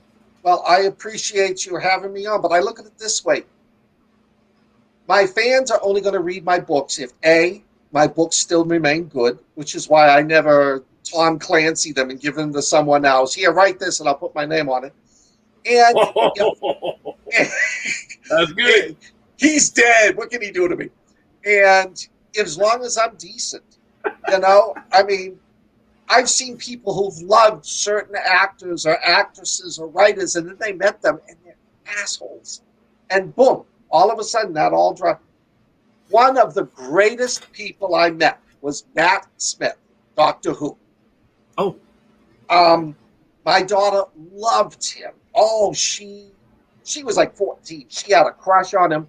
And we went to New Orleans to see him at a science fiction convention. And I was so worried that he was going to be a jerk. And she shows up, and she's got her sonic screwdriver. And she walked up and she said, would you mind holding this while I took the picture? And he swooped her up in one hand and brought her close, took the sonic screwdriver and whipped it just as the camera took the photograph of it. And he'd been doing that for 3 hours, and he treated every fan as if they were the first one. Yeah, that's difficult. I can only imagine. I've had 2 bad experiences, and they were not Hollywood types or entertainers, writers, nothing. They were baseball players. We were outside of a game at Anaheim Stadium, and lo and behold, he was with the Texas Rangers, 2002. Alex Rodriguez was coming out. And there were like 5 of us. And there was no one else in the parking lot. It was 5 of us. And we froze. And here he comes. He's coming right towards us. He's going, and I didn't have the nerve. And someone said, hey, Rod, how about an autograph? Maybe next time. There were 5 of us. He was taller than all of us, and he just blew past us. And I'll never forget the big lefty pitcher with the Rangers. He saw it. His name was Rogers. I don't know if it was Steve Rogers or Kenny. I think it was Steve Rogers. He saw it, and he did a beeline right for us. Big old guy wearing his leather jacket. He's going to go out, and he just starts to shoot the shit with us, you know? And he said, hey, you guys got anything for us to sign? Or for me to sign? And one guy's, I got a ball. And he stood right there talking to us, inscribing it, taking his time. I'll never, ever forget that. And it felt like an eternity. It was probably about 15 minutes that he spoke to us. But he was so cool. And they lost that game, too. Oh. But I'll never, ever, ever forget that. He had no reason. But he saw what happened. A-Rod blew past us like the jerk that he was at that moment. And this guy comes over and talks. It was really neat. I did not expect it. And, I mean, how could you be afraid of us? I'm 5'11". I was the tallest one of the group. And both of these guys were still taller than I. You know, come on. I've got a story. Please. It's Kane Hodder. You know, Jason. He was at a convention once. A good friend of mine who's now a big name writer, Brian Keene, was a volunteer. And this family showed up a Sunday night. The convention was over. The kid was a Kane Hodder fan. Loved him. They got stuck on the highway 10 hours because of a car accident. Wow. And they finally made it. The convention was closed. So my friend Brian said, look, let me see what I can do. It's 11 o'clock at night. Goes up to Kane Hodder's bedroom. Kane Hodder was already in bed. He had his pajamas on. He said, would you mind just coming down and autographing something for the kid? Kane Hodder spent an hour with him, autographing his stuff, chatting with him, taking pictures with the kid. You know, that's the reason why we do stuff like this. Because there's guys out there that are willing to just say to the fans, yeah, you know, thank you for appreciating me. Yeah. You know, the difference between all of us and both you and DA is that you do something that most of us will never, ever get to do. And if this were 20, 30 years ago, we wouldn't have this opportunity. This was impossible. And I thank El Gore for, you know, being stupid. And again, I emphasize... pig. Yeah. That, you know, you're spending so much time with us, and this just wasn't possible before. And the comments that our viewers are putting in here, the questions are really neat. Sharing everything that you do, it still blows us away. I tell DA, as a matter of fact, when we met him in 2012, he contacted us. Mind you, he just put out a book, and this author reaches out to us. And I'm getting him like, oh my God, an author reached out to us. And then it turns out that DA, the other way around, was like, oh my God, it's my first interview. Here's the connection that we have. I exaggerate as far as DA goes, but he did tell me that he was incredibly nervous for the first interview. And I go through a nervous stage about 3 minutes before the program. And then when it gets going, then everything is good. The INTJ in me. Oh my God, Scott, I screwed up. We called up this one guy, and I was producing it, and this female answered the phone, and she was so excited. She goes, "Hi, may we speak to this is Roger from NDB Media, and we're calling for." Oh, sure. Hold on a minute. And it kind of remained in my mind, you know, what was, you know, she seemed very friendly, and the gentleman came on. We interviewed him, and I was producing. So finally, since I had nothing to do, I'm just listening, watching the guests, the chat room, the phone calls coming in. And I'm making sure everything's going. And I finally look up the actor's name. And I see who he's married to. And I'm like, oh my God. Christina Loken answered the phone. The Terminatrix. Oh my, for the third movie. For the Terminator. Because they were married at the time. And I'm like, because it was so funny. When she answered, it was like she was expecting to be recognized or something. Like, and she was like, yeah, okay, you got another bunch of fans. She was so friendly, but my jaw dropped. and I'm so embarrassed because I was speaking to the Terminator for the third movie. One day, I hope to apologize and say I was the idiot that didn't know it was you. One day, that one was embarrassing. Jeez. And like you were saying, not D and I probably wouldn't even be here if it wasn't for the Vances. I remember the old days of sending in a query letter. Then you had to send in the manuscript. Then you weren't supposed to send it to anyone else. Then 8 months later, you'd finally get back the rejection letter. No. Now we can self-publish. We can put them on Amazon. Self-publishing isn't considered a death sentence anymore. So many excellent writers who may never have been known are out there right now. It is incredible, the amount of writers, the material. It's almost impossible for a reader to pick and choose. Oh, I know. And for myself, Dream, the gentleman Thomas, who was here earlier, he taught me a lesson because DA was so gracious that he would forward a copy to us so we could read it and then interview him. That's what we would always do. And I was thrilled. I was always in on it. I always received a courtesy copy. And many other authors have done so. We've been very fortunate. But I told Dream some months ago, I said, hey, dude, you need to start reading these books. Oh, I'm going to ask DA, but I'm going to send him the copy. But I'm going to ask DA if I can do it. And he's like, no, dude, we've got to support our writers. They're giving their time to us. We have to support them. That's good. And I was like, yeah, you're right, dude. Yeah. You're right. And that's why we do. And I'm hoping that your sales will go up. I asked DA one time, dude, does it really work? I mean, doing these interviews?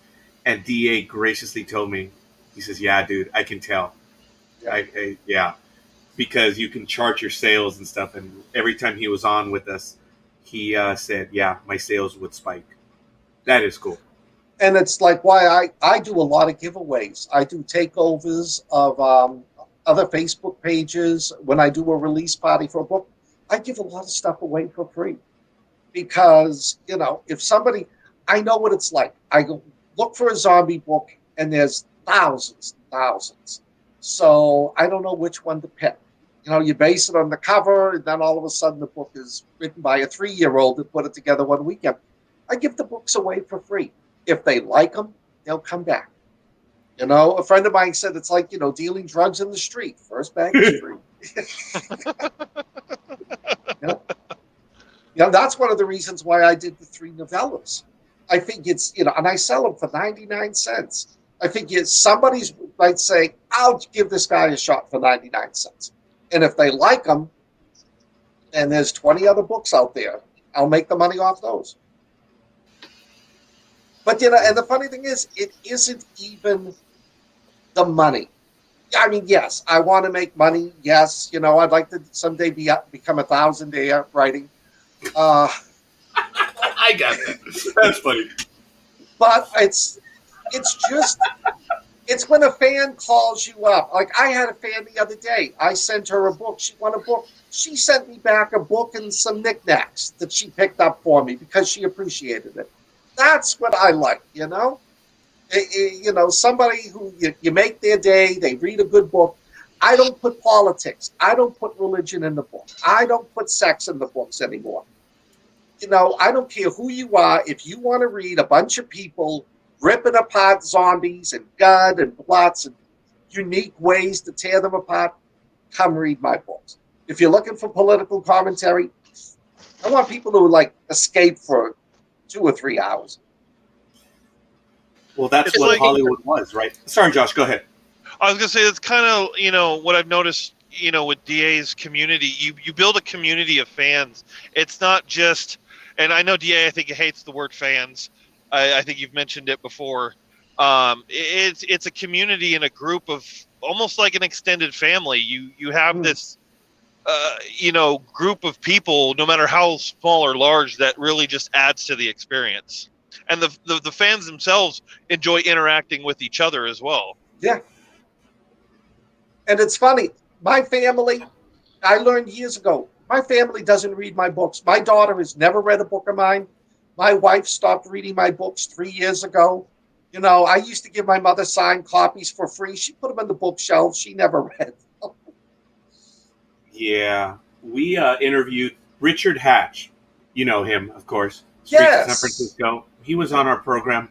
For me, it was 3 times, but he was on our network 4 times. The man would love to spend time with the fans. And I was commenting that he passed away and how he left a note when my youngest, the one that was here, she was hospitalized. He took the time to post on my page a note which just blew me away. But be that as it may, I'm commenting about that, and my older sister's like, "You interviewed Richard Hatch?" I'm like, "Yeah, I've been doing this for years, woman." Elegant proof that you don't pay attention. So I get you right there, Scott. I mean, I'm nobody here, but I have had the chance to spend time with quite a few people. Very few people know this, but oh my God, what's his name? Harold Perrineau from Lost. He was on our program.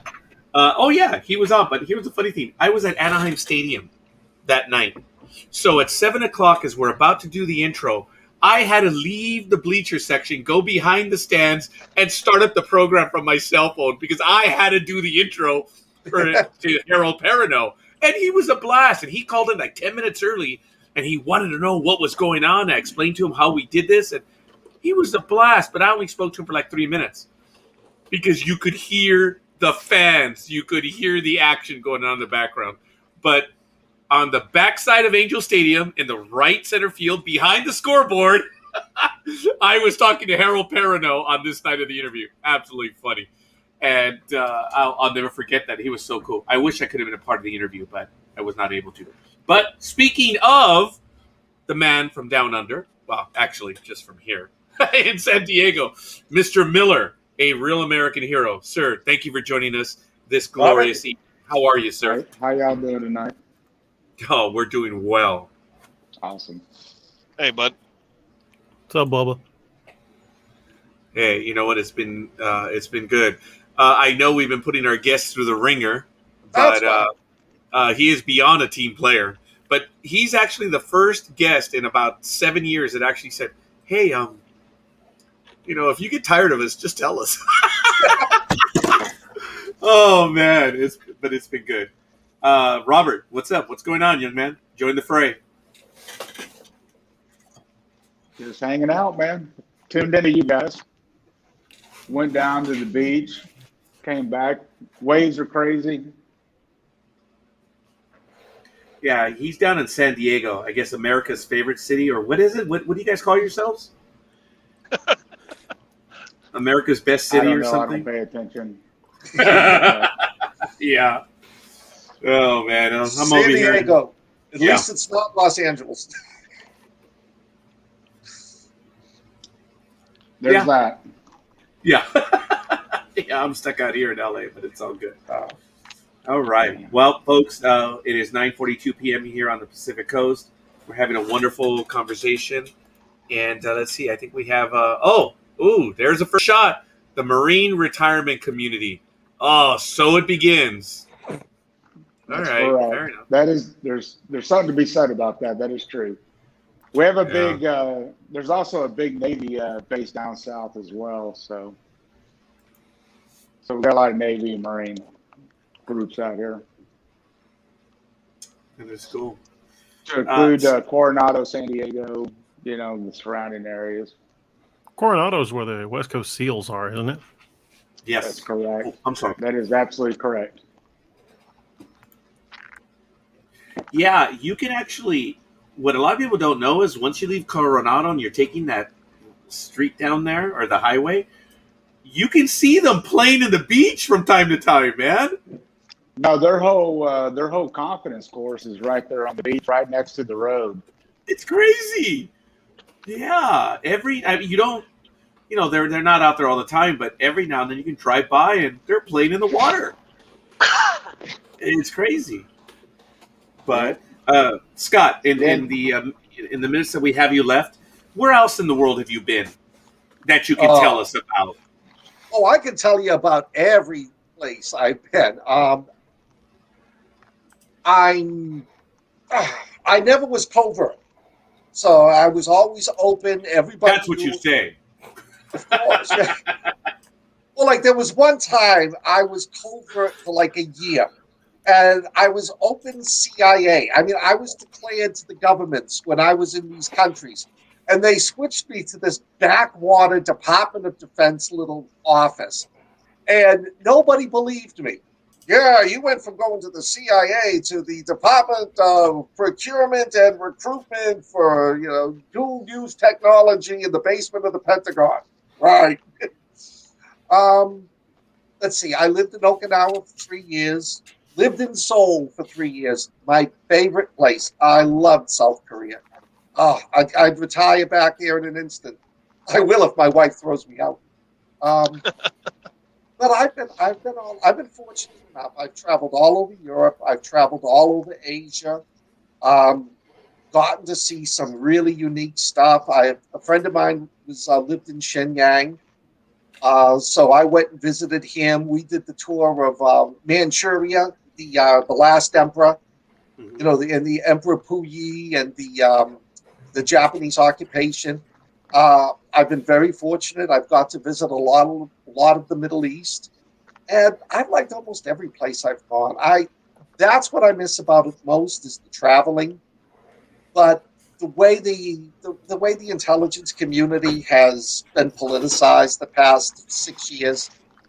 Honestly, I'm glad I'm out. Wow. As a matter of fact, I do want to give a shout out to Marie. She did give us a like. That's number 19. Marie Carjalian.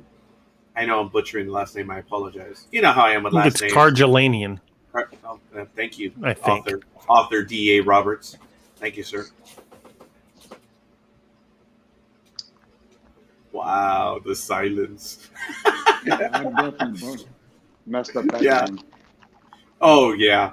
As a matter of fact, I think it was Marie that we were speaking to when we were talking about the, what was it? The sounds, the Cascadia sounds? The Sierra sounds. The Sierra sounds, yeah. I know she was going to try to find that because she recognized that. Or at least she knew what we were talking about. But anyway, so, Scott, if you had your dithers, you'd go to South Korea, huh? That's where you were able to retire? I loved it. The South Korean people were the friendliest people. It was a fun place. Yeah, it was. Some sections were crowded. I was fortunate. I lived in a small little housing compound in the center of. I didn't live in the military base. I could walk 5 minutes to work. It was great. It was a fun place to be. Most of the places I've visited, I've never felt threatened or anything. And then, like I said, I'm a big World War II buff. So I've had several friends, and I had me, a good friend and his wife once did a tour Normandy to the Battle of the Bulge. Oh, wow. Yeah. Really? That was a cool one.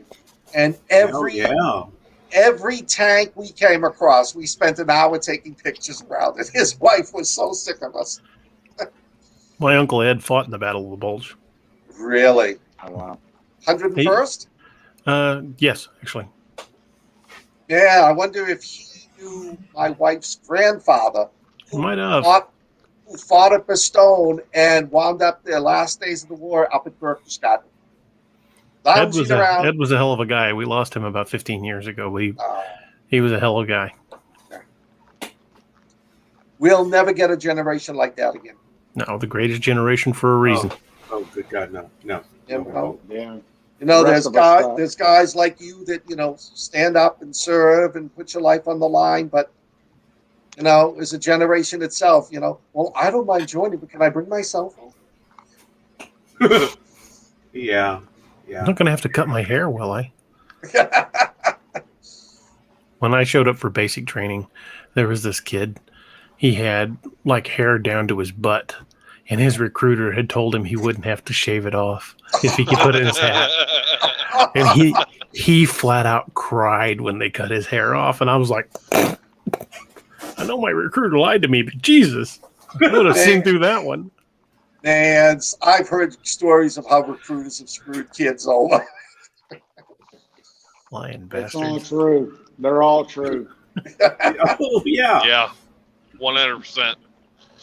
Well, then you go to MEPS and you meet you when you're signing Jesus. in, and you meet your career placement guide, who's you tell him the 3 posts you would most like to serve at, and I believe it's his job to make sure you never see any of those posts. MEPS was the worst day of my life. I got there about 4:30 in the morning. I don't think I left until 6 p.m. I only saw 3 people. The biggest goddamn hurry up and wait I've ever seen in my whole life. Yeah, it was a cluster. My old man was a Marine, joined in 57. And when it came out, we went to see Full Metal Jacket. My old man laughed like a lunatic through the first half of the movie. Every time Arnie came out with one of his things, my father would like clap his hands and laugh. My God, there were so many of them. I know. But what is the most coarse one? He says something to the effect of, you look like a guy that will do this, and at the very end won't even give him a reach around. What is this? I'm not going to repeat. That jelly donut. And no one knew. That guy was awesome. Yeah. Yeah, Ermi was the best. Well, he was a drill sergeant, right? Yeah. He was originally hired to be a consultant, an advisor, a consultant on the show, and wound up getting the part of the drill sergeant. It's actually drill instructor. Drill instructor. My bad. The DIS. Not Army. Horrible. I understand in that movie, they just let him do it all. I mean, all of that stuff was made up by him.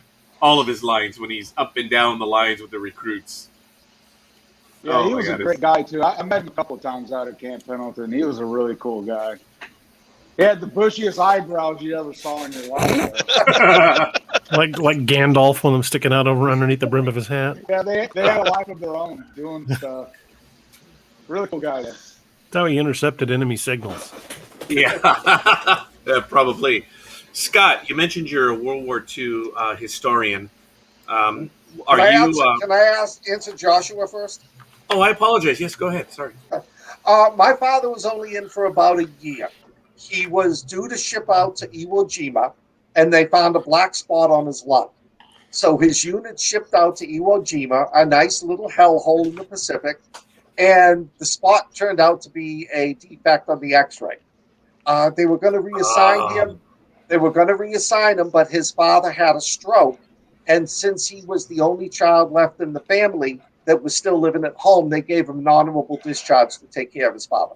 But he made it through boot camp, which he said was, if you can make it through boot camp, you can make it through anything. Yeah. Did he go through San Diego or Paris Island? Paris Island. Okay. My dad went through in the land that time forgot. He went through at San Diego. He graduated boot camp with a broken nose, and they used to have the swagger sticks back then. Oh, yeah. And they would hit you with those damn things. So he came out with a broken nose and busted. It was a good time. But you hated it when you went through it, he said. But, oh, my God, the memories once you graduated. Yeah. I remember. Go ahead. Oh, I was just going to say. Josh, hold on a minute. Rob, go ahead. Yeah. Go ahead, Robert. I remember many a time when I was a kid, he would come in and sound lovely like drill instructor. You know, it was a banging on crap and all kinds of stuff. Yeah. You know. So when I went to boot camp, it was like no big deal for me. You don't sleep right at full weight. You go the first 3 days without sleeping anyway. Oh yeah. Josh, go ahead. I was going to ask if you guys had similar experiences. Your drill instructors, night and day after graduation, personality-wise, not the people you got to know for several weeks. Suddenly, that's a completely different person. You're actually kind of a cool guy. Just paid to be an asshole. Yeah, there are some. Yeah, they were jackasses afterwards too. Oh. I hated my head drill instructor until the day of graduation, and I was like, this guy is not the guy I've known for the last several weeks. This is not. You're not the same guy. We had a drill instructor that would walk up and down and say, "I know where every one of your families live. I'm going to go and kill every one of them because I hate y'all Holy so bad." shit! And he was he was a Vietnam guy, and he was still a staff sergeant, and so he had been That says a busted lot down right so many. He was Damn. busted down so many times, and they called him Mad Dog Malik. And he was hilarious though, man. He cracked me up the whole time. And so the night before, he comes walking around, and I was up in the rack, and we were about to graduate, and I looked up and I see this shadow, and it's the drill instructor cover, and I don't care what they're wearing, they're always wearing those daggum covers. And I'm like, of course, you're like at attention in the rack, and you're like, "Miller, sir, yes, sir." He's like, "You're the only one worth a shit. I hate all these other bastards. I'm not going to graduation tomorrow. So have a good life." And he turned around and walked out, and I never saw him again. Wow. he did not go to daggum boot. I mean, to graduate, he was not there. That was high praise. I was like, "Going, hey, cool." Wow. All right. But that is cool, Robert. We've got to talk about some of your experiences if you share them with us. I do need to redirect because we are nearing the third hour and it is getting late at this point. I think we're probably going to continue. But Scott, I did have one final question, and then you can just regale us. You said you were a historian, World War II. Do you specialize in the entire stuff, or are you a European theater, Pacific theater? Because for me, I do know World War II history, but I'm a Pacific theater kind of guy. I studied in college Nazi Germany and the Soviet Union and the Cold War. Oh, but I love. My uncle fought at Okinawa. He was one of the 7 who walked away from Sugarloaf Hill. Never told his stories. All I knew, he was in Okinawa. And of course, my father, who admired him, I watched every genre. If there was a war movie, my father made me watch it. Sands of Iwo Jima, Run Silent, Run Deep. So I From Here got, to Eternity. yes, Midway, 1975. Oh, The Green Berets. yeah. But I know a lot about the Pacific history, but I actually studied the European Eastern Front and Soviet history. If we get a chance in the future, maybe we'll have a conversation about some of that stuff. I am waiting for Hollywood finally to do. I don't know if you've read Hornfisher's book, The Last Stand of the Tin Can Sailors. No, A phenomenal story. The Battle of Leyte Gulf. Tappies 1, 2, and 3 that were protecting the back door while Kurita came around. Yeah. And the Japanese thought they were being attacked by battleships. Yes, the destroyers. I still remember the names. The Hobart, the Johnston, and now the Herman, I believe. These were destroyers and destroyer escorts, man. So you're not a fan of Pearl Harbor? I understand what happened at Pearl Harbor. No, I mean the movie. I think Michael Bay did it, the one with Kate Beckinsale and Matt Damon or something. Ben Affleck or Ben Affleck. Yeah. No, Affleck. I'm not a fan. I'm actually a fan of. Look, Midway, the last one. I'm not going to say I enjoyed it, but I appreciate it for what it was. But even then, there were so many things. Sorry for the spoilers, but Enterprise and Hornet did not witness the sinking of the Lexington. They were not there in the Coral Sea. Come on. And there were a few other things, but it's the Battle of Midway is a story that I've studied my entire life. Yes. I know it. I know it fairly well, and I was looking forward to seeing this movie. But I'm looking forward to Hollywood doing the Battle of Leyte Gulf. That would be awesome. I don't know if they could. I really do. And to do it justice. To do it right. Anyway, to do it right. So anyway, I've spoken way too much. Scott, I want to thank you for spending the time with us. for sharing everything that you have, your nuggets, your part of your life, which is your books and your life, everything that you've done. What are some last thoughts that you want to share with us? And then I'm not saying we're going to release you, sir. I'm just, I know you've got to get going. And Let me go into the wild.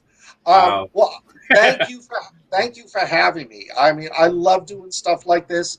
I love chatting. I love answering questions from the readers. I've got a lot of books out there. If you've never read me, give one of them a shot. The Tatiana books are standalone, so if you don't like me, you're not stuck on a series. I've done that. I've read a book and it's like, this guy sucks. But now what happens at the end of the book? That's good. But I will tell you, from the second book on, I do have cliffhangers. So if you get to book 2, you're hooked. I've got a lot of stuff coming up in the future. I've got some conventions coming up. I got a lot of things planned I want to write. Follow me, Scott Baker's Demon Hunters on Facebook. If you scroll through, you'll see the links to my. Actually, they're right near the top because I did a release party the other day. You'll see the links to my newsletter, my Amazon authors page. I thank you all. I thank the fans out there for listening to us, for wanting to talk to us. My family won't even talk to me. So I know the feeling. So, anyways, thank you all. It's a pleasure meeting all of you. I'll be back anytime you want. I'm willing to talk about anything. Scott, you have an open invitation. The Nightmare Hunter is on every other Tuesday. DA Verse is every other Monday. So yes, Scott, it's been a pleasure. I thank you, and Star Trek, man, peace and long life. Yes, die young and destitute. Nice talking to you, Scott. Oh, that was smooth. You never heard that one? No, I not young. Good talking to you, and thanks for serving. Oh, yes, all Robert, right. Thank you. And Good night. Yoma, thank you. Josh, TA, Nightmare Hunter. All right, Thanks, talk to you guys Scott. later. I gotta rewatch this to see what I missed. Oh, quite a bit. It was good. Apparently Scott. so. Yeah, Scott was amazing. Yeah, definitely a lot of fun, and I look forward to having him back on. But all right, we're good. DA, is everything okay, man? Yeah, I was dealing with an issue with my son. Yeah, I kind of saw that, and I tried to cover for you, brother. Yeah, you guys did fine. I just muted my mic because I had a lot of conversation going on, and my phone makes too much noise. Yeah, same thing for me. My daughter was a bit frustrated because of things that happened at work. First world problems. So she really did text me when you guys saw me jump out of here, where she said, "Oh, I texted you." Yeah, I know. I said, "I'm here." Like, yeah, and your car's blocking. Oh, that's why I ran out of here. So that's the move your ass, old man. Yeah, it really was. I didn't even say excuse me. I said, DA, take over, and I just laughed. Oh, when your 24-year-old reminds you what you said you were going to do and didn't do. Oh, but she's great, my little baller. Yours too, huh? Yeah, my daughter does that too. Yeah. Oh yeah. Oh man, but this is good. All right, guys. Well, here we are. We're now in the third hour. I did appreciate having Scott here with us. It was real good, and I look forward to having him join us again. Yeah, I like his attitude. Yeah, he's got a great attitude. I like that. Hey, if you like me, you like me. If you don't care. Yeah, I think it's about the only way to be. Yeah. Huh? I said I think it's about the only way to be. Yeah. I agree. Yeah, you know what? You're absolutely correct. That's the way I am. Not that I'm famous or anything, but I don't have to worry about it. Infamous. Huh? Infamous. You're getting famous around here. Look, the only famous one is that one right there, the one in the middle. Yeah, whatever. That's the only famous one. Naoma's on a very popular channel. Her voice is heard by over 100,000 listeners. I stand corrected. You're so right. Yes, I apologize. Well, that's why both of you are up on top. She She narrated a couple of my short stories on the on the Dixie Cryptid podcast, and she just did an awesome job. They were fantastic. Did a fantastic job. Thank I agree you. with that. Yeah. I got excited listening to them because I was like, I didn't even believe I wrote them. I'm like, oh, this is awesome. You did say that. You did. I remember that. It was, Really? I felt like I was listening to them for the first time. I mean, I wrote the things and I was like, man, these are freaking great. She's awesome. Oh, wow. Thank you. A Did you great just say it reader feels like- can really feel- elevate did you- a story. Did you just say singing it like it feels like the first time? Yeah. Yeah, I knew what was going to happen next. I was like on the edge of my seat because the way she had narrated it was awesome. Yeah, it was great. And then- it was awesome. And I think that was one of the ones where there's one particular person who really hates the way I narrate. And he comments, "Stop adding all the fake emotion. Just read it." There's always going to be somebody that complains. There's the ghost train. Is that it, Josh? I was It's about not to my say- train. I was about to say, DA, man, your That's here. voiceovers are getting really good. Oh, yeah. You know what? We're about 6 blocks from a railroad track, and I took my headphone out, and it was definitely here. Oh, yeah, we heard it this time. Yeah. You know, I love reading, but that's one thing I love about audiobooks. Not only does it make it easier for me to consume more books because of my job, but a good reader can add so many layers to a story that aren't on the page. You can take an amazing book and make it 10 times better with a good reader. Mm-hmm. Yeah, I agree with that. I've heard some audiobooks, and I'm like, why the hell did they ever pick this person? Yeah. It just made it painful. Yeah.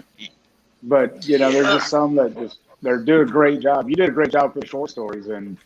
Yeah. But, Yeah, what, I'm do you looking do forward do you to do the on op- books on ACX like Cam does? I'm up there, but I've had a couple of offers in the last couple of weeks. But I'm hoping that Bethany's going to let me narrate her books. And I'm in the middle of narrating several stories for another channel that Cam asked me to do. I've got, I'm trying to fit, I've got a deadline on my book.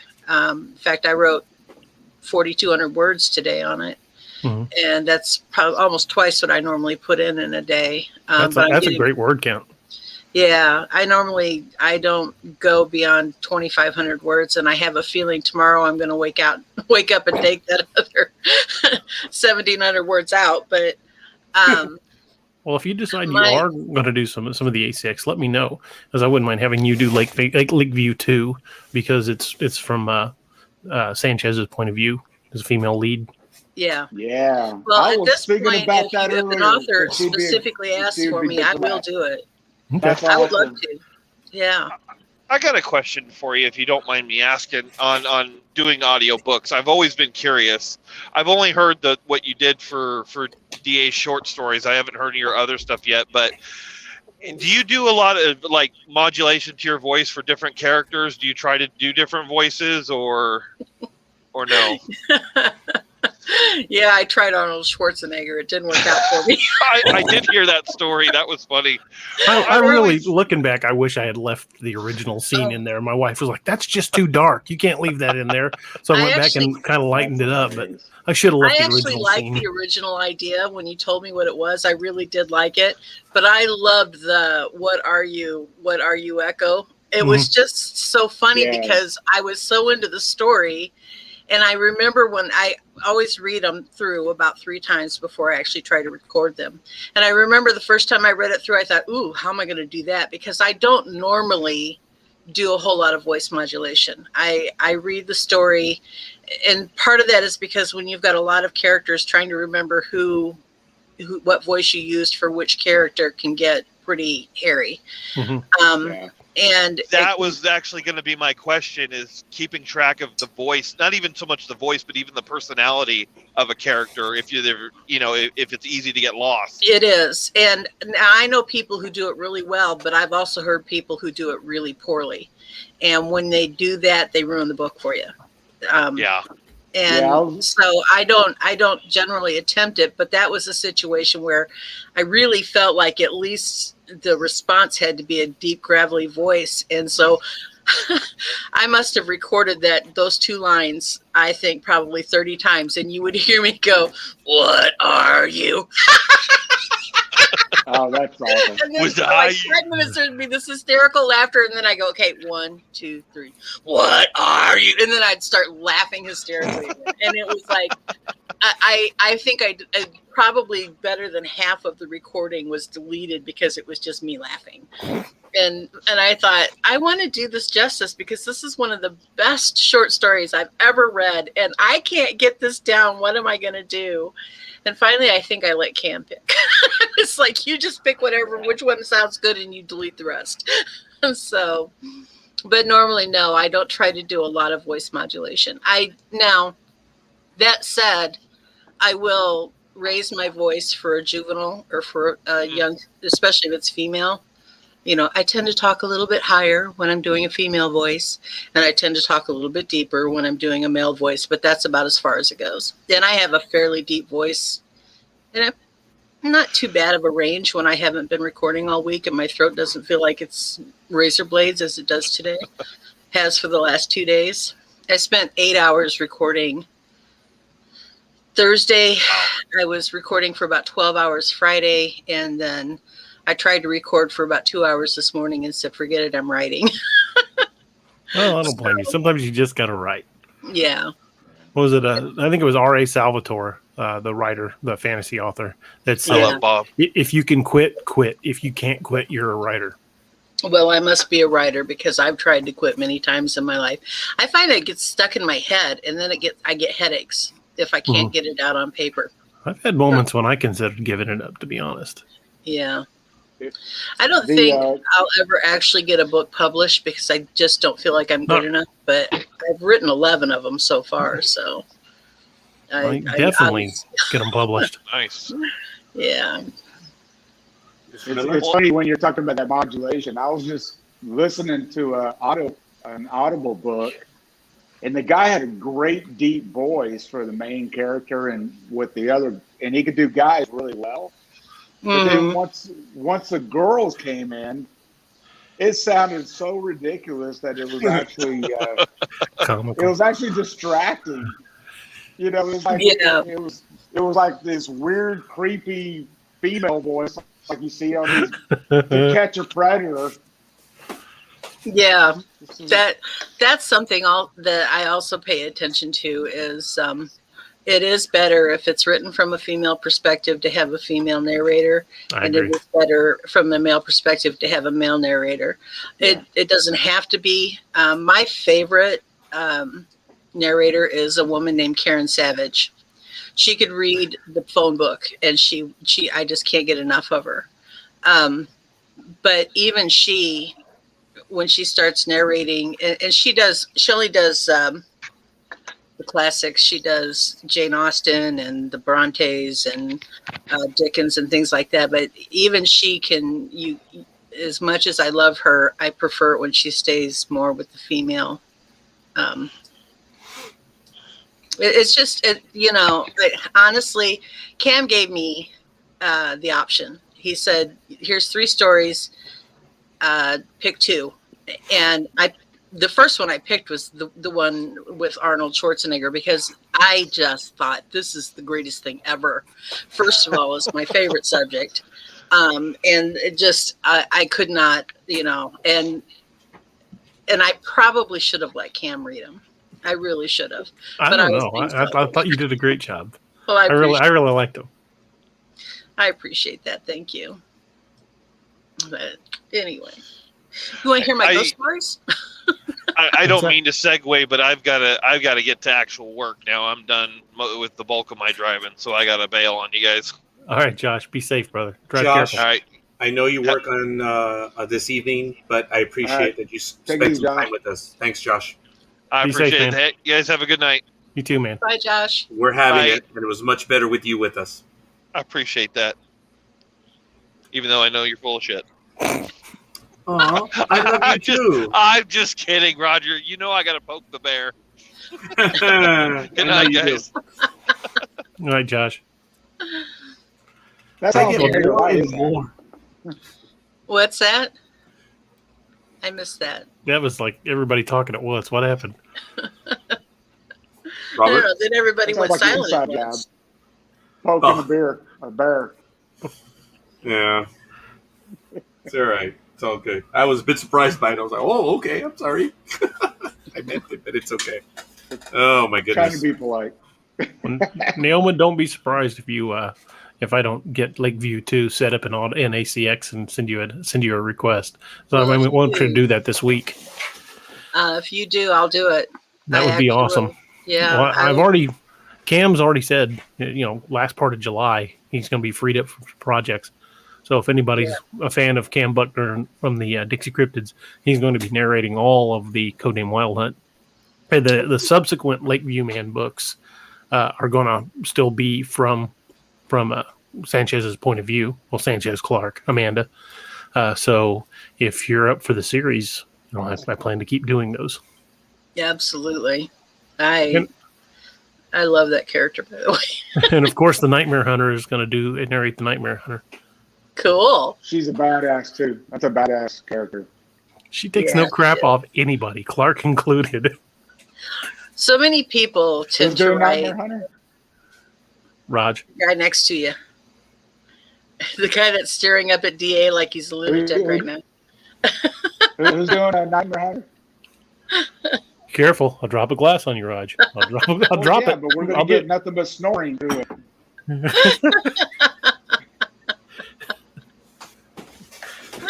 Oh my. The Siesta Hunter. That was a bad night. I was exhausted. You guys now know, and you know what I was feeling. So I went to work today, and The Siesta Hunter.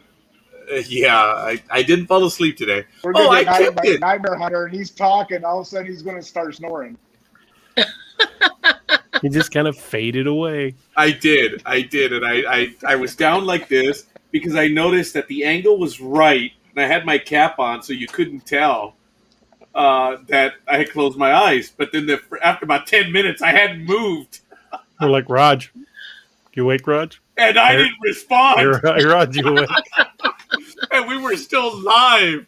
And they finally got my attention. I'm like, oh, damn. And I had changed his name. I changed his name from the Nightmare Hunter to the Siesta Hunter, and it was like an hour before he noticed. This wasn't while you were sick, was it? With the it was leading up that to it. was Yeah, funny. I think Dream was doing that the other night on Saturday night. Yeah, it's just I've had this for I estimate about 3 months, but it was exacerbated the last 2 months because of all the stress in my life. DA. Yeah. I don't know how I got through it. There's no need to go into it, but DA did know almost everything that was going on. And let me tell you, folks, I guess I'm going to give myself a shout out. I've told DA and I've told other people that I never look at myself as doing anything. The people that I admire in life are the people that no matter what is going on in their world, they're the ones that wake up, they go to that proverbial time clock, and they punch in every day, and they don't say, I'm done today. They don't give up. They don't do anything. I can't say they don't do. It doesn't matter what's going on. They still get up and do it. And those are the people that I admire. And I guess I did a little bit of that over the last 2-3 months, man. Let's just say that I did not. We qualified to purchase this home. But the home is no longer for sale because the landlord changed her mind yet again. oh no. Nice. So my level of, oh my God, it was unbelievable what was going on. So, okay, fine. You know what? Thank God they weren't in the house when they were telling me that because we wouldn't be here tonight. How long was the under the breath Spanish tirade? I don't know if it's done yet. You can always tell when something aggravates Roger. Mendiga madre cabrones hijos de su. Yeah, he just kind of lowers his head and goes off in Spanish. Oh, and I've snapped a few times in front of DA or a few other people. That made it into the inopportune- book too. Actually, it did. Yes, it did. Which is funny. But like I said, I'm sorry if I'm belaboring this. No, you know what? I was stunned. I was genuinely stunned at how people responded. I never expected that. I was blown away. I was humbled. And what brings me back to do these programs and spend time with everyone is I was genuinely humbled by everyone else. It's his universe. I'm glad to be a part of it. And I got sick. I did. And thank goodness, guys, it's not permanent because when all the doctor's orders, it's avoid. That's good because I was told no red meat. That's the only thing I was told, no red meat. And I was like, okay. And everything else, I'm just doing. They didn't warn you about seeds and nuts? No, everyone else did. I think they did. There was a fleeting moment where they did say that, but I actually told the doctor when I was about to be released, I'm like, okay, wait a minute. You have to understand, I'm a bit exhausted. I'm tired. I'm in pain. And I understand English. But it's not registering what you're telling me. I told her that. And she did not make a face, to her credit. And she slowed down her speech and she tried to clear it up a little bit more. Oh my goodness. Oh, just a beautiful soul. And she gave me the best descriptions I could, but I was not doing well. And I knew I was going home. Look, because of my general health, they didn't operate. Had I had diabetes, had I had high blood pressure, this and this, I would have been in surgery. I was told that. So they said, because of my general health, go home. So I was fortunate. And as I tell everyone, what I have is a first world problem, guys. Yeah. First world problems can be fixed. Yeah, DA, you're getting tired of that phrase. Because one time even he said, dude, I'm sorry, man. I was like, dude, it's a first world problem. We can get through this. That's the way I see it. I really do. So, yeah, you know what? Every day I wake up and I look up and there's no dirt overhead. That's a good day. Good way to look at it. Fun emergency room adventure. I had a incarcerated. I look up and I don't see DA. And I was brought to the emergency room by 5 of the most amazing, handsome, gorgeous, young, well-built firemen I've ever seen in my life.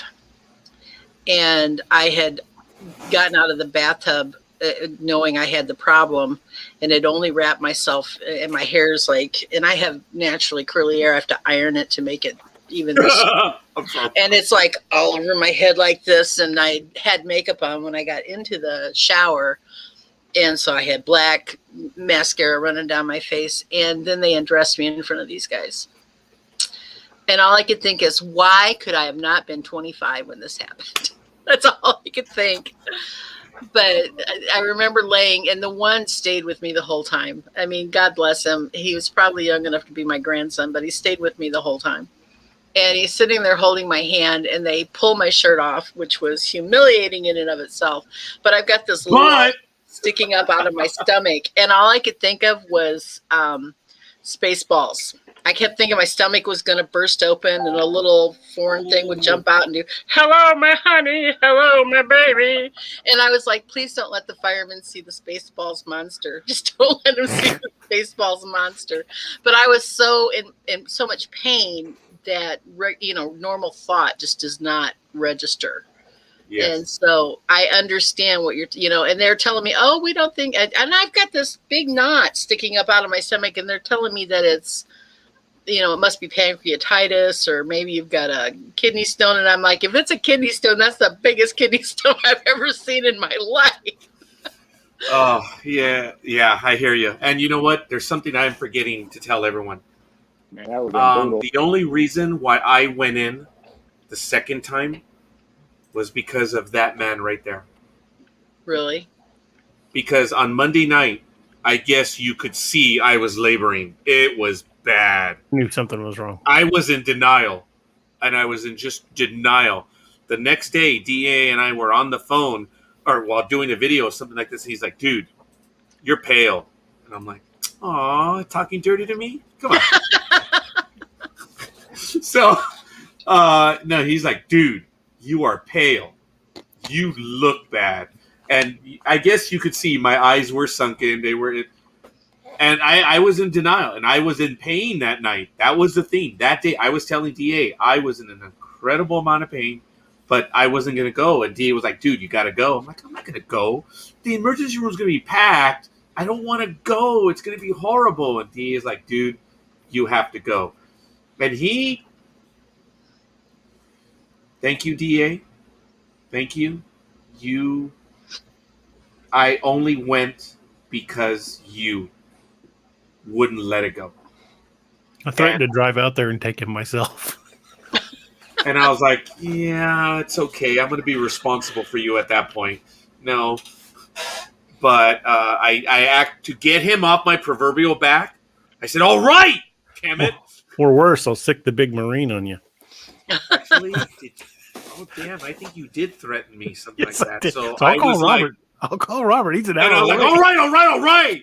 Oh, it was like Lando Calrissian in The Empire Strikes Back. But he's like, we can't go back. We can't go back for Luke. He's like, yeah, we got to go back. No. And then Chewbacca's all like, all right. And that's what I did. And I finally went in that night. And, yeah, I was there for a long time. And as I was lying down, doctors, sometimes they get it just right, you know? He pushed down right over by my hip. And I was like, yeah, okay, whatever.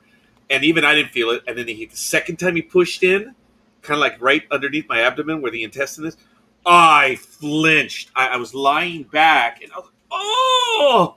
Like, I didn't know it hurt like that. He's like, yeah, okay. Let's start the tests. He was done.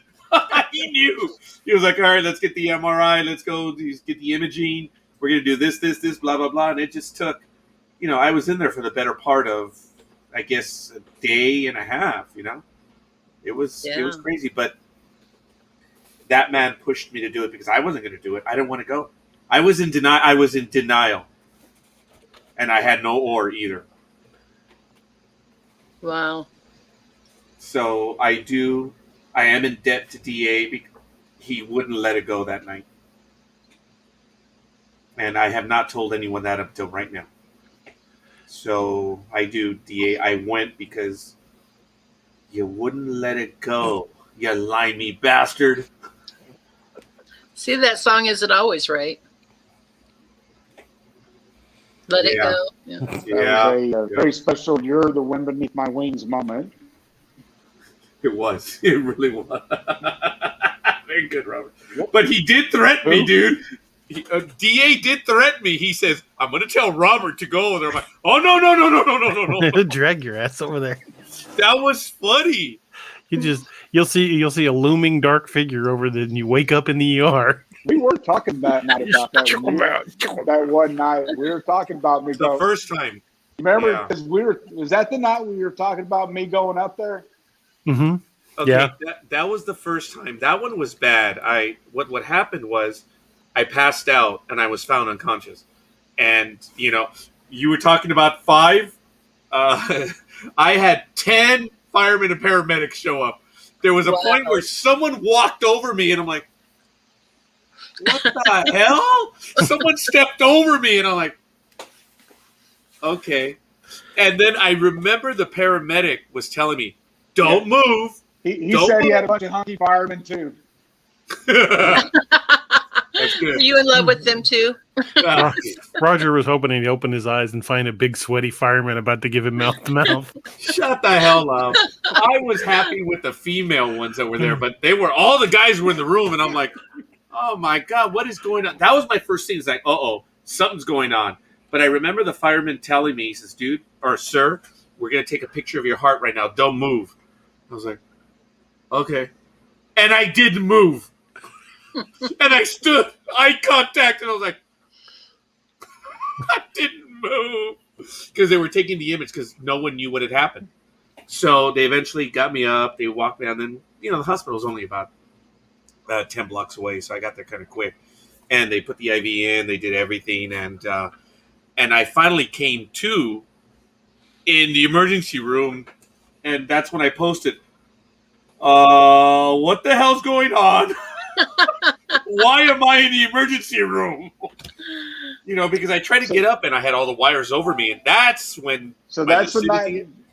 Yeah, that was the night that I posted. I'm like, oh my God, what's going on? Why am I here? And I figured someone must have known, and no one answered me. Really? Yeah, no one in my family, no one, nothing. No one said a word. But that was the night I was going to come up there. Yeah, that was the night. DA told me about it. DA told me about it, and I was going to go up there and sneak in your room with a werewolf mask on.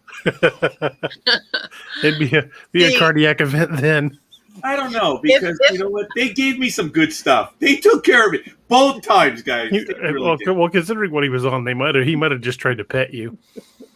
If my family had been in the ER with me and I started asking what was going on and where am I, in the room and go.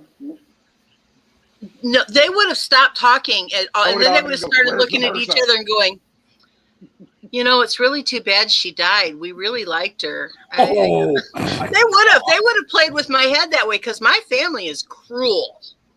I mean, they would have been like, oh, we're going to miss her. Do you think we should bury her out back or give her they would have said horrible things, and I would have believed them, because I am the most gullible person on the planet. You can tell me anything, and I'm like, okay. And, yeah, that's why I think this is 8 inches. That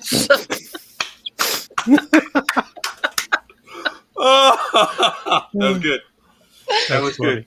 Yeah. Well, you mentioned the 5 firemen that were there. I remember when DA was going through some therapy, and he would tell me, this was a while ago now, and the only thing I would ask him was she cute?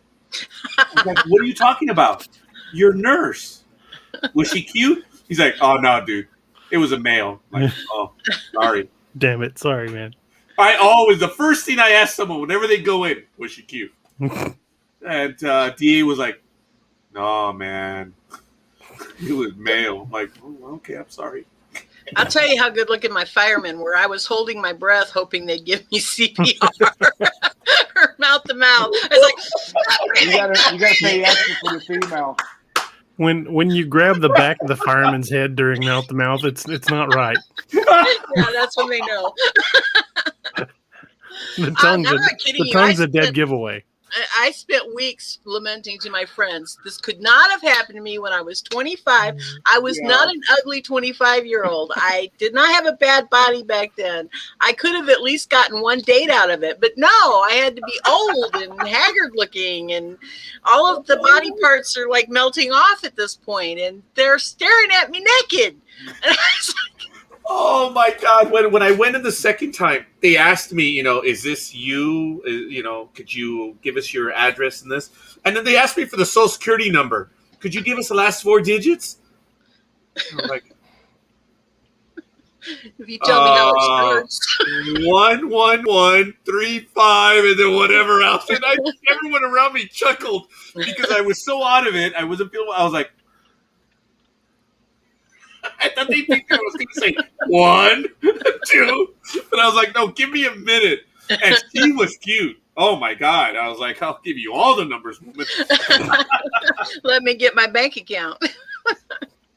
The first time I was there, what really felt cool was the lady. They came over to take the blood, and she was waiting there already in her little cart.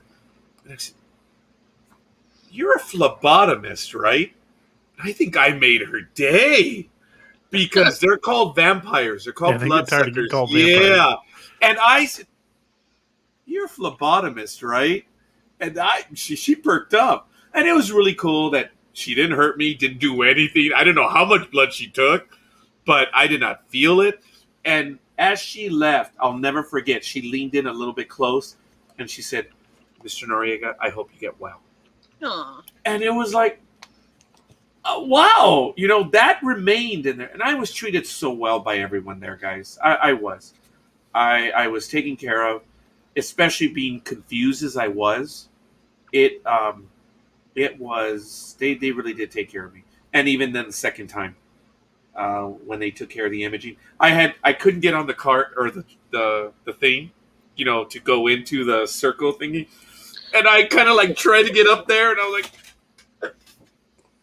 and the young kid says, "You need a hand there, Mr. Noriega?" I felt so bad.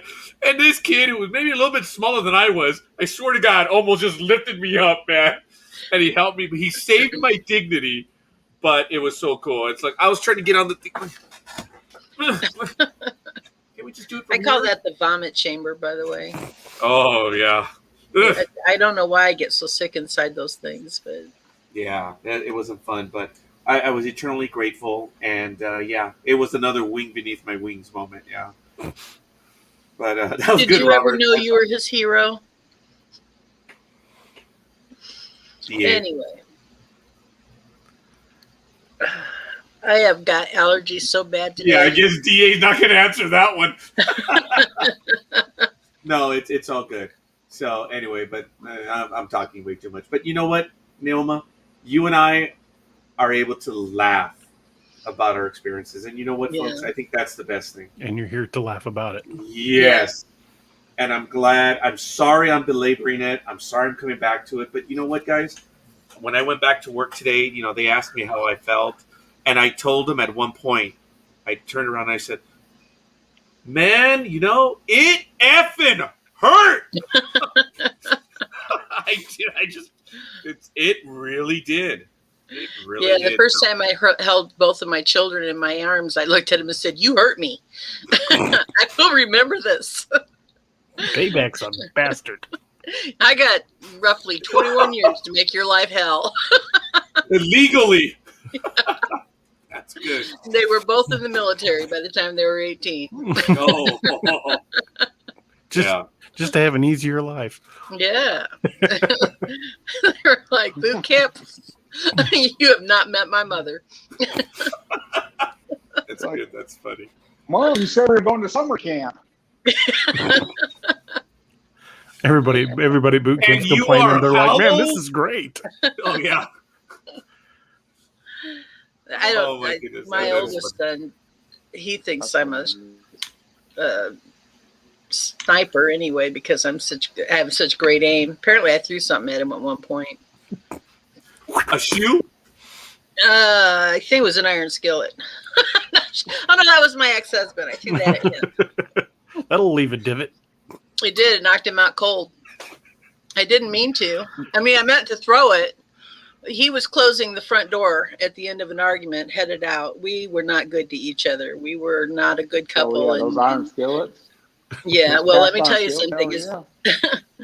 We were both bad to each other. So I don't think that I was the worst or he was the worst. It was a 50-50 deal. We hated each other equally. But he went to close the front door, and I was going to throw the iron skillet at the door as a send off. And for whatever reason, he stopped and turned around as it was leaving my hand. Got him right here and knocked him out cold. There is one word for that. It's not timing. It's karma. Because you knew he was exiting. Yeah. So you were throwing it, but he turned around. That's karma, baby. That was really dangerous. I mean, you don't want to ruin a good cast iron skillet. I know. It cracked it. Very that was a hard-headed man. Well, a good cast iron skillet's worth its weight in gold. It was a Griswold. No, then it was a really good one. Yeah. I never had anything but Griswold. Yeah, I got 3 of them, man. Those things are... Do you really? Yeah, I've got one. I got 4 of them now. I'm sorry. Being the only minority here, you say Griswold, and I think... And you go to Lampoon, don't you? Yes, the vacation movies. First thing I think of when I hear Griswold is it was a type of revolver. Really? From the Civil War. I wonder if they were the same people who turned to cast iron skillets. They might have had a lot of leftover iron after the war. That might explain the accuracy of the skillet. Perfectly balanced for throwing. Guys, I'll never forget that after the movie Vegas Vacation, and Clark does the stupid stuff at the dam there in Vegas. Got the family truck skillet.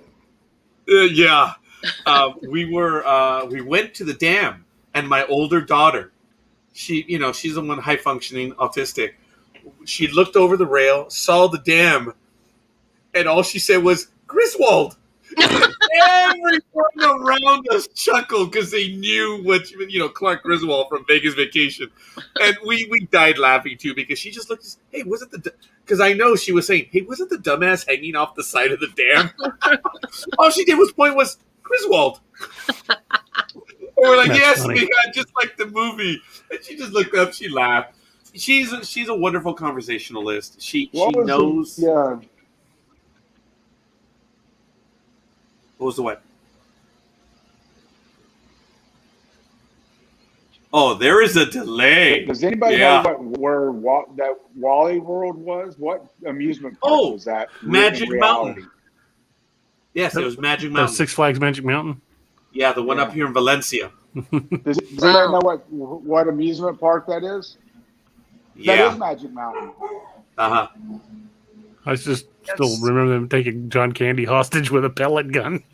Wow. Up there, every now and then when my husband and I are traveling. Yes, Valencia. Yep. Man, I've been there a few times. Oh, heck yeah. I took my family to Magic Mountain. They didn't like it. I was like, aww. I thought they were going to love the roller coasters and everything, but I was the only one. That place is great. Yeah. Yeah, I guess they're Disneyland folk. I made the mistake. I broke them on Disneyland.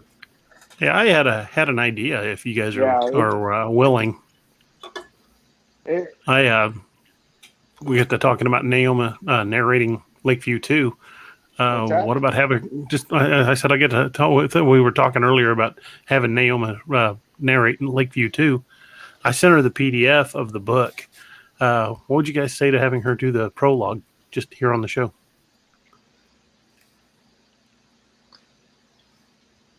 Yeah. Did I just get lost? No. Nice. We're like, yeah. Put you on the spot now. Hell yeah. Well, I have to read it through a couple of times before I can narrate it. You're about to do some work. Welcome to the DA-verse. What did I do wrong here? I don't know. What'd you do? Did you open the one that had the cover? That's a quick don't open that one. Ain't it?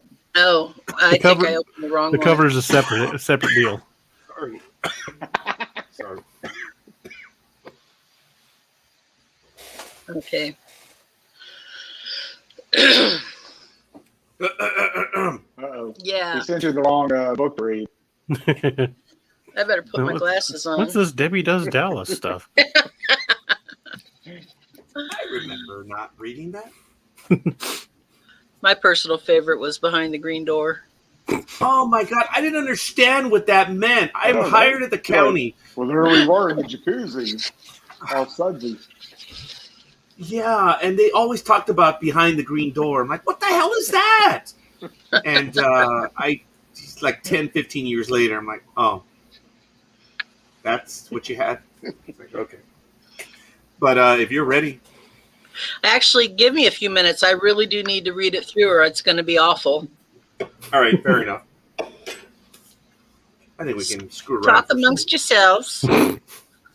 Yes, ma'am. We'll go ahead and do that. Wouldn't be the first time I've been told to do something by Siri tonight. Yeah. My phone answers questions nobody even asked. Okay, we'll talk among ourselves while you're ready. Hey, you guys. Hey, how do you think she's going to do? Oh, don't do that to me, guys.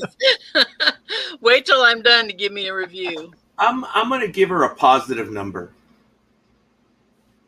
Okay. Yeah, I'm going to give her a positive number. Now, my my math teacher back in high school, God rest his soul, Mr. Squires, did say that 0 is a positive number. I said, wait a minute, what? He said, actually, it's more of a place saver, but it's positive. So, didn't know. So, whenever I see 0, it's not a number, it's a place saver. Yeah, I like it when there's a whole line of them in front of the decimal point. Oh, yeah, I do too. As long as it ain't a negative.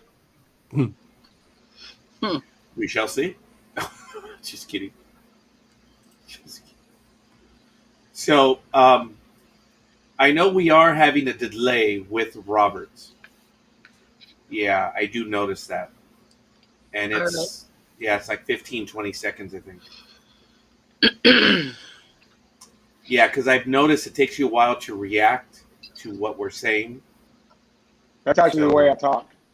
No. We say something and then it. Okay, that was good. I just noticed when you hear us, it seems like it's much later. Like now. Yeah, like now. Yes. So who knows? Maybe we have to reset it, but if not, so hey, DA. So you have any carrots lately? Any what? Carrots. I can hear you, man. Why? Oh, you're just screwing with us, then, Robert? Oh no! Look, there it is. See, it's taking a while. Carrots? He's processing. Oh my God! Just now? I'm gonna have to. Okay, we're gonna see how long it's. Very good. We're gonna see how long this is gonna take. I'm gonna say a greeting, and then we're gonna see how long it's gonna take for you to answer. So I'm gonna start the stopwatch. I mean, well, yeah, that thingy, and I'm gonna start. Hi, Robert. Stomach is just... Your dog hears my stomach. Or I think the pizza delivery guy's here. The dog's going nuts. Hey, what's up? Dude, it's 15 seconds. It's 15 seconds. Wow. So when I say 30, it'll be 15 when I said 15 seconds. Wow. You see, look at that. Look at that. I think he's just messing with you, Roger. Okay, if he is, he's doing a damn good job.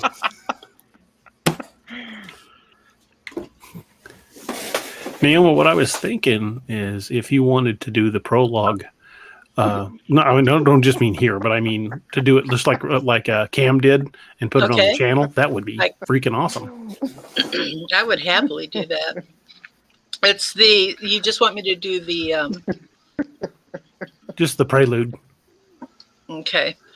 I'm going to try this, but honestly, I'm going to have to enlarge it. There is no try.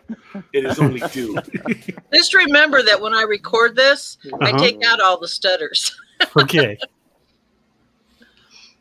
Okay. Got to get rid of my cigarette. Okay. 11:40 p.m. CST.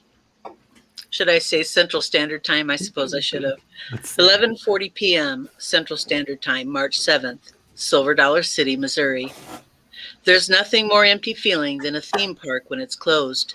Sorry, guys. You're fine. Silver Dollar City was no exception to that rule, especially when all of the attractions were closed and there was no one in the park except for a few security officers patrolling through the darkened streets. It was a modern theme park full of marvelous rides and high-tech equipment meant to both amuse and entertain the hundreds of thousands of guests at the park. Ooh, I didn't catch my breath for that one. This is going to be awful. It was a modern theme park full of marvelous rides and high-tech equipment meant to both amuse and entertain the hundreds of thousands of guests the park hosted each year. But it was also a theme park based in the latter half of the 19th century. That meant for all the high-tech rides, there were just as many, if not more, buildings and crafts that looked like they had been built around the time of the Civil War. Blacksmiths could still be found plying their trade. Musicians played in the style of the day, using largely acoustic instruments. All of the employees of the park wore clothing appropriate to the period. You could even find places that served food cooked in the old-fashioned ways, giving you a pleasing meal and a taste of nostalgia all at once. Those who worked in or around the park tended to love it and their jobs there, but that's not something you can say about most places in the world. There was just something about the place that was more than just an attraction, more than just a theme park. To many of the employees, it was home. Tim Butler worked in security on the overnight shift. He was unarmed since all the security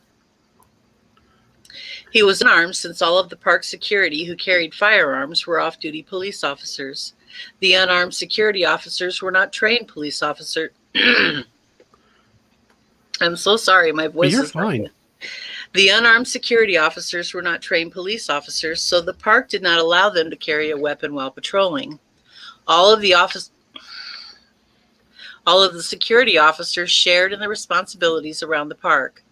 On the overnights, those included checking for intruders, responding to alarms, patrolling the park, inspecting the fire extinguishers monthly, unlocking gates at certain times, and escorting the money when it was moved in or out of the park. During the money transfers was the only time the unarmed security officers were allowed to be armed. They carried a 12-gauge shotgun during those times. Unfortunately for Tim, this was not one of those times. The park had closed at sundown and had emptied rapidly. By 9 o'clock, a fog was rolling in, and there was no one left in the park except for God, I'm so sorry. You're fine. Except for a few security officers and a handful of maintenance personnel. By 11 o'clock, the fog was dense, and the population was even further reduced to just 3 security officers. Only 2 of those are armed, but they all carried radios. Now it was nearly midnight, and they'd already completed their rounds and inspections for the night. All they had to do for the remainder of their shift was to do the occasional patrol and stay awake. Most nights in the park, staying awake was the most difficult task they would face. Tim had grown bored playing with his phone and left the security office to go for a walk. The fog was so thick he could only see a few feet in any direction. Beyond that, it was just shapes and shadows. He was alone in the mist, and he could almost imagine that he was the last person left on Earth. It was eerily quiet tonight. That was fine with him because he knew the park like the back of his hand. He'd worked here for 5 years and planned to work here as long as he could. His father had worked here for almost 25 years, and it had only taken Tim about a week to understand why. He loved it here. There was a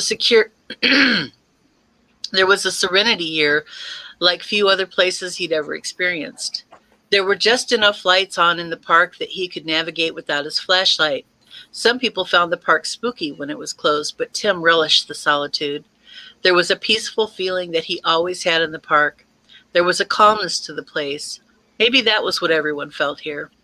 A lot of people who worked here claimed that the place was haunted and even had told of seeing ghosts walking the streets of the city. Despite walking through the park nightly for the last 5 years, Tim had never seen anything. Tim had never seen anything he couldn't explain. So there were a lot of things like feral cats, raccoons, opossums, and the occasional deer, but never anything paranormal, at least not that he'd ever seen. There were lots of stories, though. Tim wandered through the empty streets of the park, passing the town square and the general store. Then he found himself passing the old wilderness chapel. It always made him feel good to see that church. It had been there since long before there was a theme park. There had been a settlement on this spot for more than 100 years before the park was built. Moving down towards the shops and restaurants on the lower end of the park, he suddenly felt like he not. This is all taken out in the recording, guys. Okay. He suddenly felt like he might not be alone tonight. He thought it was just his imagination until he realized that something was different. The feeling of the area had changed. There was a hint of something rancid in the air. It was very faint, but lingering. God, I hope I don't run into a skunk in the fog, he thought. The last thing I need is to get sprayed. At first, he thought it was just a trick of the fog. After all, things tend to echo differently in the mist. But echoes don't change position and speed. With each step he took, he heard the sound of someone else walking. They were timing their steps to his so he wouldn't notice them. Tim was observant and had felt their presence before he even realized he'd actually heard the sound. A brief flash of fear ran through him as he felt the strange anxiety welling up within him. Then he relaxed. It was probably one of the other officers messing with him. The security department had a long history of playing pranks on one another when they were alone in the park. He stopped dead in his tracks and listened, catching just the hint of a sound. It was as if they took another step after he stopped, but forced themselves to put their foot down very gently. If he hadn't been listening for it, he wouldn't have noticed it. Very funny, guys, he said loud enough that they could easily hear him. He waited for any sound from the others to verify his theory, but they didn't say a word. He felt the anxiety starting to tighten in his chest again. What if it wasn't them? Then he had another idea. Grabbing his radio, he keyed up and released the button immediately. If it was one of the others, their radio would make a noise that he would hear in the stillness of the fog. Several seconds passed, and there was nothing. They must have turned off their radios, he thought. He waited for a moment, listening for any sound, but all he could hear was his heart beating in his chest. Then, softly, he heard someone exhale. It could have been an animal, though. He'd heard deer making a sighing noise many different times. Suddenly, a thought occurred to him. 424 to 410, he said into the radio. 410, go ahead, came the voice of Bill Masterson, one of the other officers. Are either of you guys down near the log flume ride? He asked. No, said Bill. I'm at the desk in the security office, and 402 is in the bathroom. Why, do you need us for something?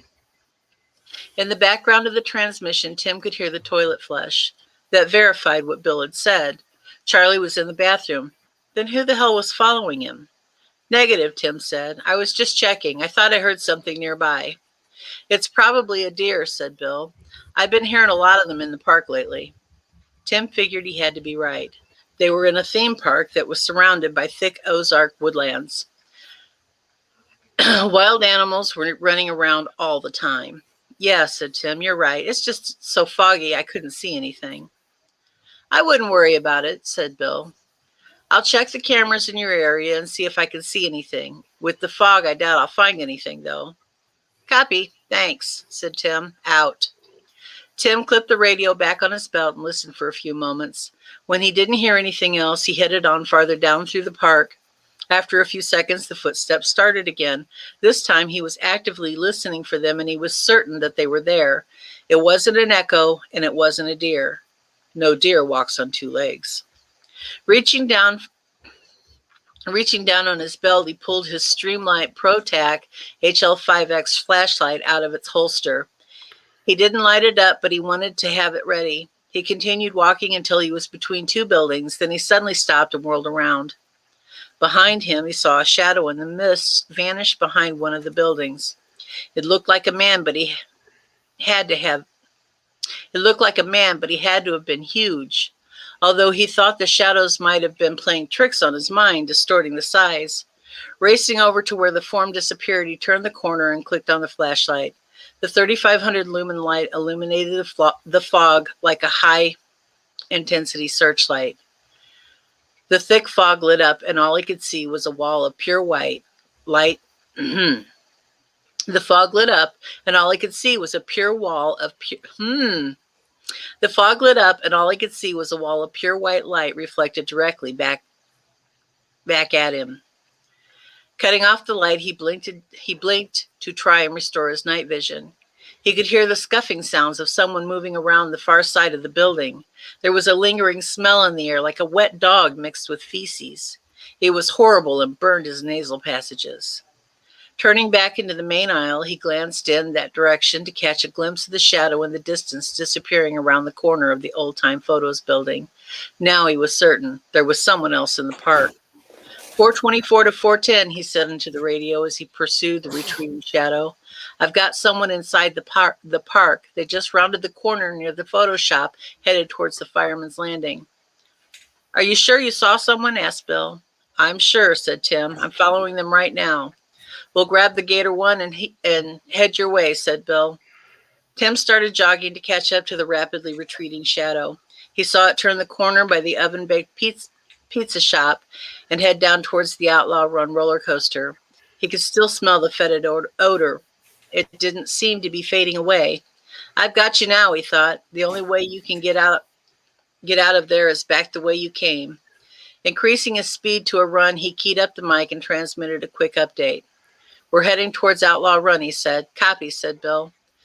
The sound of the Gator's engine running in the background reassured Tim that help was on its way.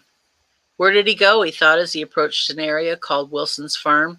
He can't have gotten far. The only way out is either over a 10-foot fence or through the locked gate. Otherwise, he has to come back this way. Rounding a corner near a concessions booth, he thought he saw movement closer to the roller coaster. Before he could decide where the person had gone, something grabbed him by the left arm at the shoulder and lifted him off the ground like he was a toy. He felt himself being lifted into the air, but he couldn't tell how high. All he knew was he couldn't touch the ground with his feet. Whoever it was had to be incredibly strong because they were only using one hand to lift him. As it turned him around, he found himself face to face with something out of a nightmare. It resembled a man crossed with an ape. It was clearly not a man, but it also looked too human to be an animal. It shifted its grip and wrapped both arms around him in a bear hug, trapping both of his arms in its grip. He was held tight and he couldn't move. The smell was overpowering now. The creature reeked so badly it burned his eyes. Oh, DA. What the hell are you? He managed to choke out through fear and panic. No, let's try that again. What the hell are you? He managed to choke out through the fear and panic. It didn't answer. Instead, it began to squeeze. Its strength was incredible. He could feel the air being forced out of his lungs. Then he heard the unmistakable sound of his back popping, followed by his ribs and spine snapping into twigs. It continued to squeeze until it had shattered most of his spine, both upper arms and his entire rib cage. Although he knew he was dying, Tim felt a calm detachment.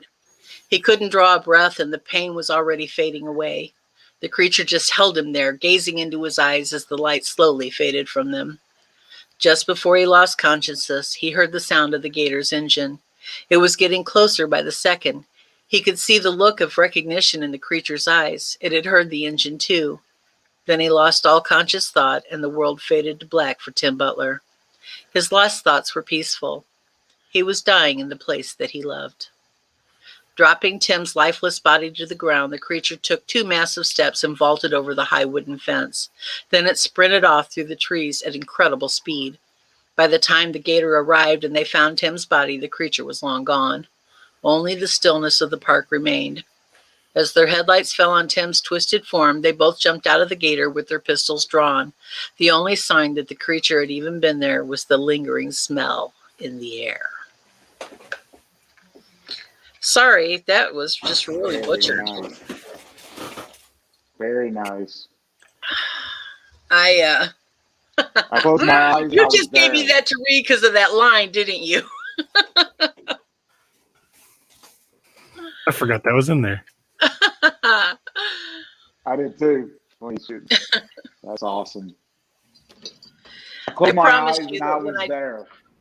Yeah, that's what I was doing. I closed my eyes as well. Well, when I do it for the channel, I promise I'll take out the errors. And I'll make sure that my throat doesn't sound like razors. Oh, you sounded fine. Oh. You did. That is true. Now I have to read it. Did you send me the whole thing? You did, didn't you? I sent you the whole thing. Oh. Well, I'll be up all night and all day tomorrow. Have you read that book yet? I enjoyed it.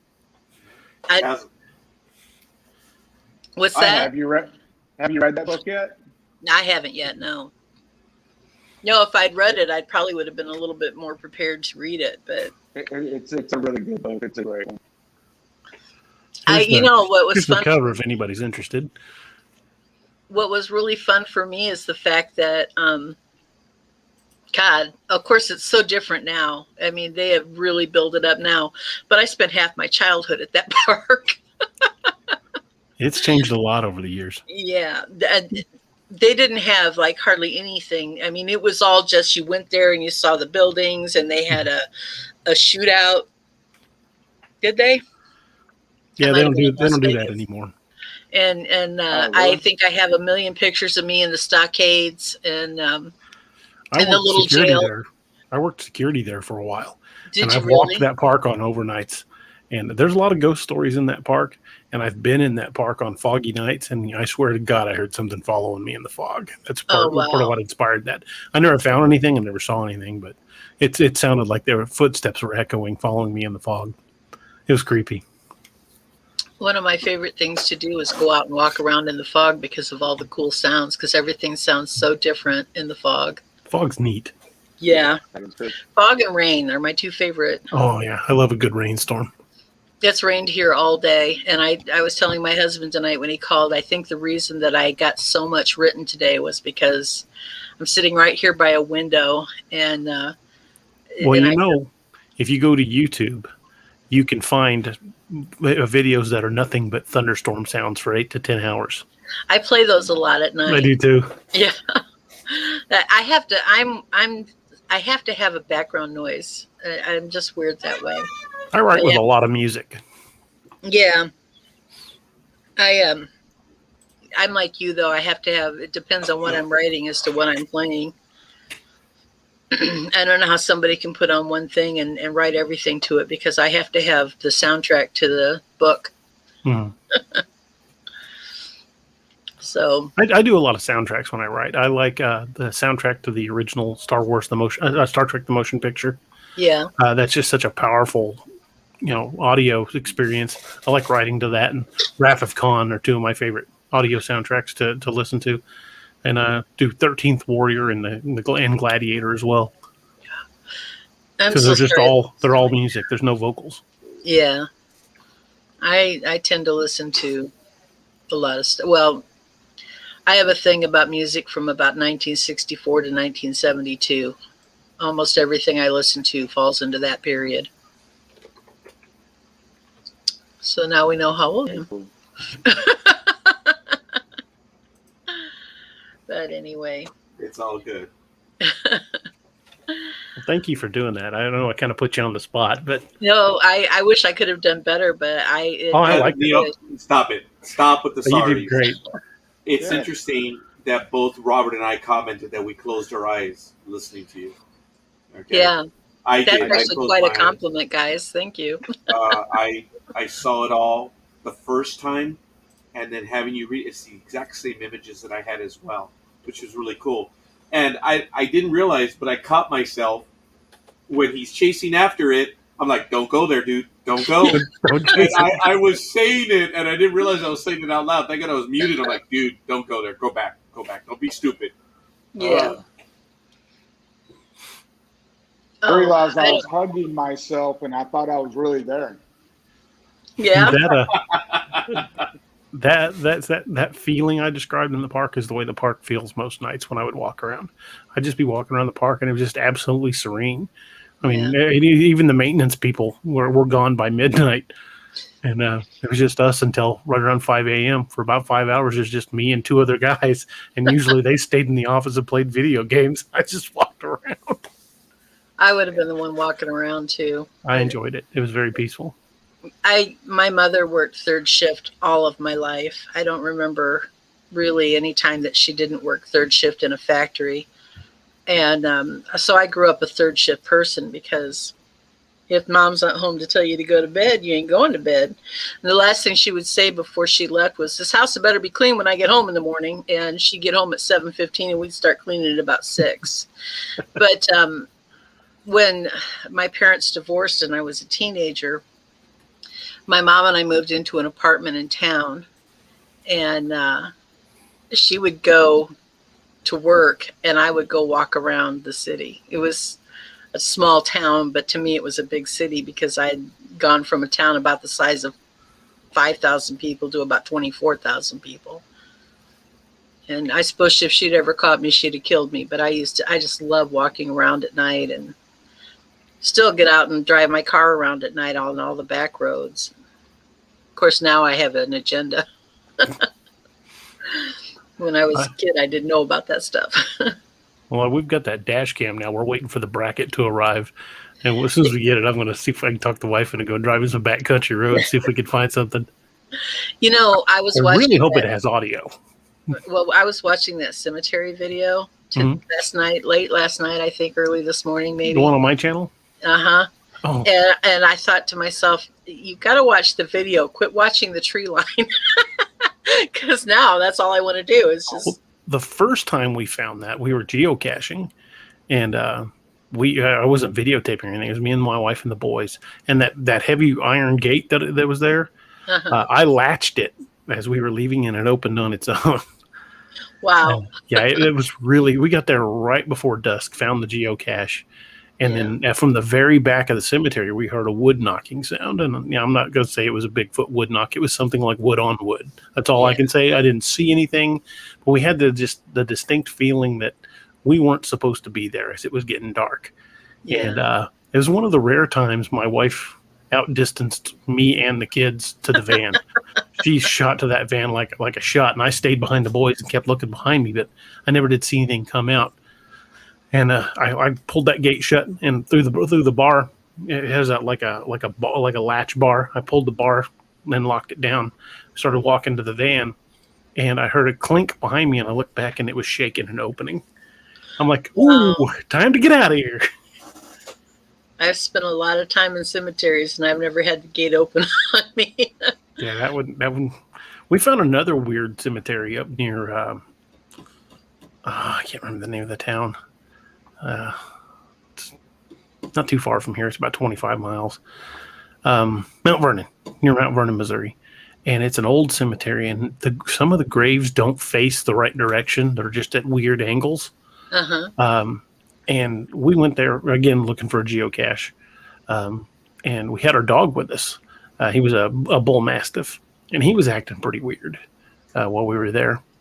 And we were letting him kind of run around because it was a fenced-in area, and we didn't have him on his leash. And then he came back over by the boys and just stayed by him. So I went over and clipped his leash back on him, held on to him, and all of a sudden his hackles came up like he saw something. And I looked over to the back of the cemetery, and a dog came out. And I'm not talking like a normal dog. It looked kind of like built like a German Shepherd, but it was jet black, and it was freaking huge. It dwarfed my bull mastiff, and he was about 140. He was about $140 in his prime. So I'm like hustling the wife and the boys back to the car, and Annette's taking pictures as she goes. And the dog just kind of watched us until we got to the gate. Then it backed back into the bushes. And when we looked at, they were digital photos, and I'll have to find the one that she took. But she took one photo as we were getting ready to get back in the car and take off. And when we looked at that one photo, you could see the shape of the dog in the tree. Wow. I mean, it was like the entire tree was the dog. It was really, really creepy. Wow. We've got that photo somewhere. I've got to find it. I got to hook up with you guys and go driving around sometime. Oh, yeah. We found some really, really, really cool old creepy places geocaching. I geocached briefly and loved it, but I never had any really fun places. The most exciting place was a park bench on a thing called the Hennepin Canal.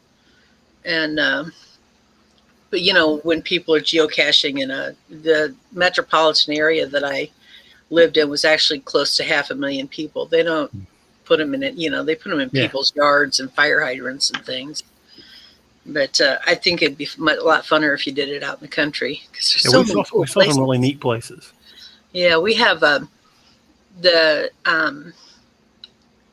come from the hometown of John Deere, is where the John Deere tractor, where John Deere built his first plow, and their national headquarters are there, and their big family cemetery is there, and they had a black angel statue that sat sort of in the middle of their family plot.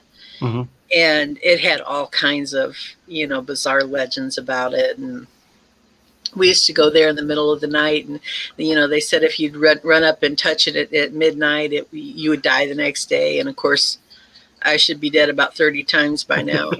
But it got bad. They had to actually move the statue away. It's in New Mexico now. At the sister of the Tishuit and her husband Bill were the last of the family line to own the company. Now it's a public company, and God knows who owns or how many owners it's got. But her sister, I'm so sorry, my stomach is growling. If you need to go, that's fine. No, it does this all the time. It's just the way it is. But her sister she had, because she's passed away now too, but she had a retreat somewhere in New Mexico, and they had to move it down there because it was just constantly vandalized. But I mean, everybody went to that cemetery because it's called Riverside Cemetery, and it's built up the side of the bluff off the Mississippi River. And that angel, you could see it a mile away. You know, it's Nice. really cool. That was Robert? my only exciting cemetery. But Robert, are you suffering from connectile dysfunction? Now I moved closer to the. Is this better? Can y'all hear me better now? Yeah. Okay, cool. I think Roger fell asleep. Nope, I'm here. You all right, I've been man? dying to tell you a ghost story, though. Can I Do tell what? you one? I've been dying to tell you guys one of my ghost stories. Oh, Though. absolutely. Go ahead. The first really big scary event involving any kind of paranormal activity happened to me when I was about 15 years old. My mom and I had just moved into the apartment in town, and my oldest brother and his wife had a house about 2 blocks down, and it was this adorable little doll house. It was a 1-bedroom house that had, you walked in the front door, the living room was right there. If you went straight back, you'd walk into the bathroom or turn the corner and go into the one and only bedroom. Or to the right, there was a little closet. But if you were standing at the front door and went this way, there was a little dining alcove, and then back through a galley kitchen, and then turn left again and go down some stairs and left again and down to the basement where my brother had his pool table. And they had one of those little mop dogs, Yorkshire Terrier. And they decided to go away for the weekend, and my brother said he would pay me $20, which back in the old days, that was a lot of money. And I got to play a stereo all I wanted, and I could shoot pool all I wanted. All I had to do was make sure the dog was taken out in the morning, in the afternoon, and at night, and she was fed in the morning and in the evening or late afternoon. And then I had taken their mail in the newspaper. And so I went on my first day to go there. I let the dog out. I bring in the newspaper and the mail from the night before. And I right away went downstairs. I'm shooting pool. I'm listening to music, having a really good old time. And I hear this banging sound upstairs, just a really big bang. And so I run upstairs, and the oven door had fallen open.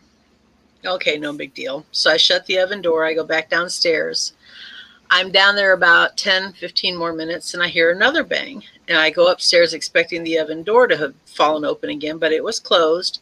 So I walk around into the living room, and I notice that the bedroom and bathroom doors are shut. Mm-hmm. So I opened them, went back downstairs. I'm about 15 more minutes down there. I hear the bang again. I come upstairs, and the bedroom and bathroom doors are shut again. I thought, okay, I'm assuming my brother's best friend is playing a joke on me because he was quite the prankster.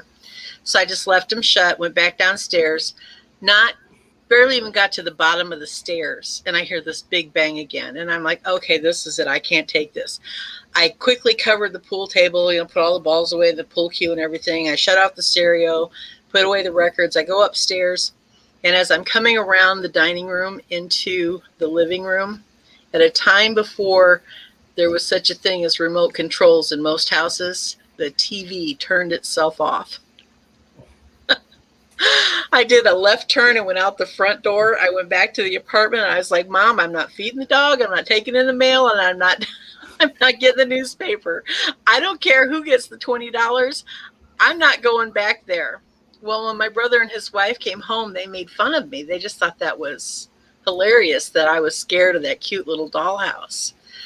About 3 months later, my sister-in-law, now my brother was 18 years older than me, and she was a couple of years older than him. This was their second marriage, and she had 3 daughters from her first marriage that she suddenly gained custody of, and they were about my age.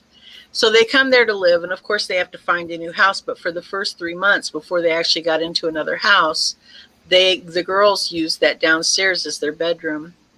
I didn't find out until years later that not one of those 3 girls would stay in that house alone or go into the basement alone. They had to all be together, or my brother and his wife had to be, because they would always hear voices down there. So it wasn't just you. It wasn't just me. Something was in that house. And it's so funny because when you look at the house, it is the exact opposite of what you would think a haunted house would look like. It was absolutely the cutest little dollhouse you ever saw. And then, but that wasn't the only thing. I married very young when I was 18, and we moved into my husband's family farmhouse. And there were so many things that happened there. I would get tripped going down the basement stairs to do laundry. I would feel something reach out and put its hand around my ankle, and down I'd go.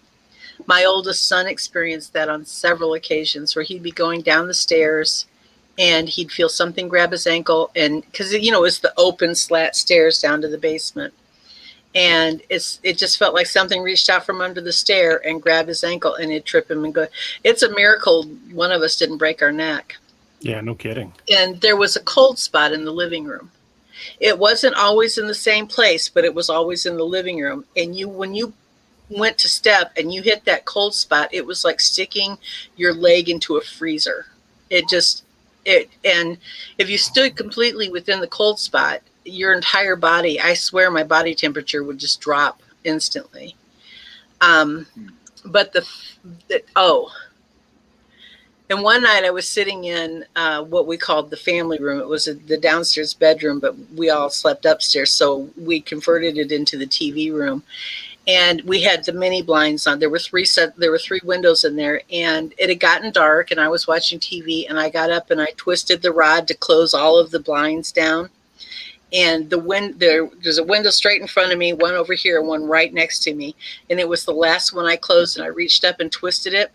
And I went to do this, and the blinds on all three of those windows did this. And I said, okay, well, whoever's watching TV with me, have fun. I'm going to bed. I probably would have been like, yeah, time to go. I think he froze up. I think she froze up. Made me for just a moment. Oh, did she? Yeah, she did. Yeah, I think she froze up. You guys getting me okay? Yeah. Yeah. Yeah, she's a good storyteller. Yeah, she is. She tells a good story. Okay. There she is. You froze up on us. Do it. But it looks like you did finish the story. Yes. I did. Yeah. It was actually was perfect timing. Actually, I was just about to start the final story on that. Okay, go ahead. Okay. The worst thing that ever happened in that house. No, the worst thing that ever happened in that house, I was talking on the phone late one night. My first husband worked the night shift he worked on the government bridge, turning the bridge. And so I was there with the kids alone, and I was downstairs. It was late at night. I was just cleaning up the kitchen and doing the things that moms do late at night. And I was talking on the phone with a friend, and I heard what I thought was my oldest son come up behind me. Sometimes when I was down there working, his room was directly above me, and he could hear me, and he'd come down and he'd dry the dishes for me. And I turned around to hand him a towel, and a small gray-haired woman with little wire-frame glasses vanished in front of me. Full body apparition? Full body apparition. That's wild. If she hadn't she just dissipated is what she did. If she hadn't done that, I would have thought there was an actual living person standing behind me. I found an old photo album in the attic of that house, and it was my husband's grandmother's sister.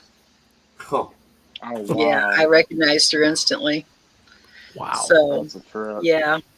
The fun part about that is I'm screaming into the phone to my friend, Tammy, I just saw a ghost. And she's like, what? What's wrong with you? It's like, I got to go upstairs. I got to be with my kids. So it's, one of those old fashioned cordless with the big antenna. Yeah. And I'm running up the stairs, and I've got the phone, and I'm trying to slam down the antenna, and I'm freaked out, and I get into my bedroom, and I sit down on my bed, and my bed sat up. And I turned around and I threw the phone, and I hit my youngest son right in the face. He'd come and gotten in my bed, and I didn't realize it was him. So yeah, I apparently throw a lot of things at people. Sniper. But yeah, sniper. That's why they call me a sniper. But yeah, that was a really fun house to live in. We had a lot of really strange things happen there. Fun house. Yeah, we'd sit in the living room and we'd be watching TV, and all of a sudden, all of the lights in the living room, there were 2 lamps and there was the overhead light. They would just start flashing on and off, and it was just like a strobe light. And I would say, "Stop it!" And it would all go off or all come on, whichever they were. All I had to do was say, "Stop it," and they would That's stop. funny. Yeah, that was a real fun house to live in. So yeah, that's my ghost stories. Those are good. You should do those on your own channel. I mean, you should narrate those stories. 2 of the stories on the channel were actually my sister's stories that I narrated cool. to her. Yeah. So we're kind of a weird family. But well, Josh is certainly hooked. Yeah, there's probably a lot more I could tell, but that's the only ones that are really fun. The rest are all kind of minor. But my internet has really given me fits, guys. And so it's been wonderful. And well, thank you for coming. Thank you for being here. Well, thank you for letting me read that. Oh, thank you for doing it. That was awesome. I loved it. I will talk to you guys later. All right. You have a great night. I'll talk to you later. All right. Bye-bye.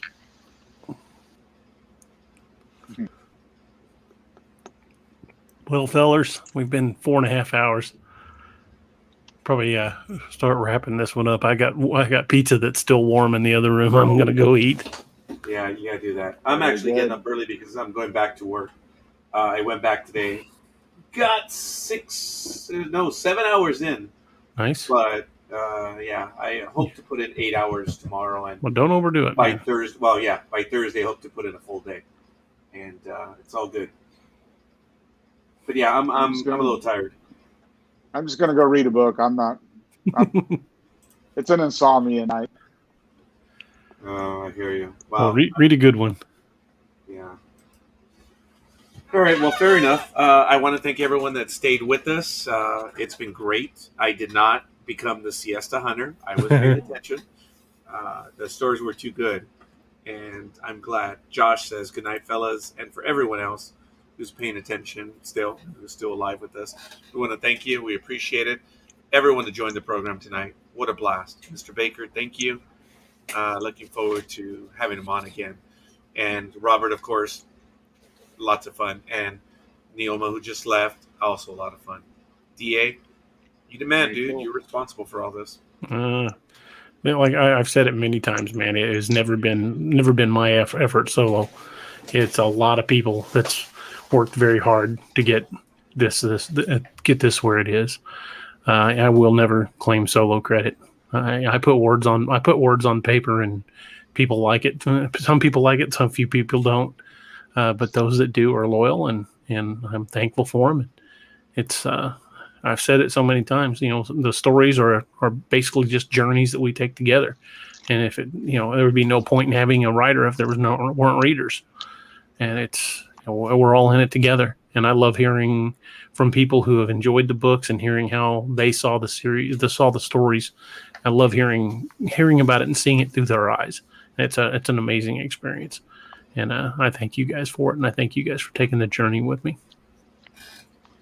Ladies and gentlemen, Yep, it most definitely is. This is The Nightmare Hunter with Robert Miller, D.A. Roberts, yours truly. Good hunting. We'll see you guys on the other side. Peace!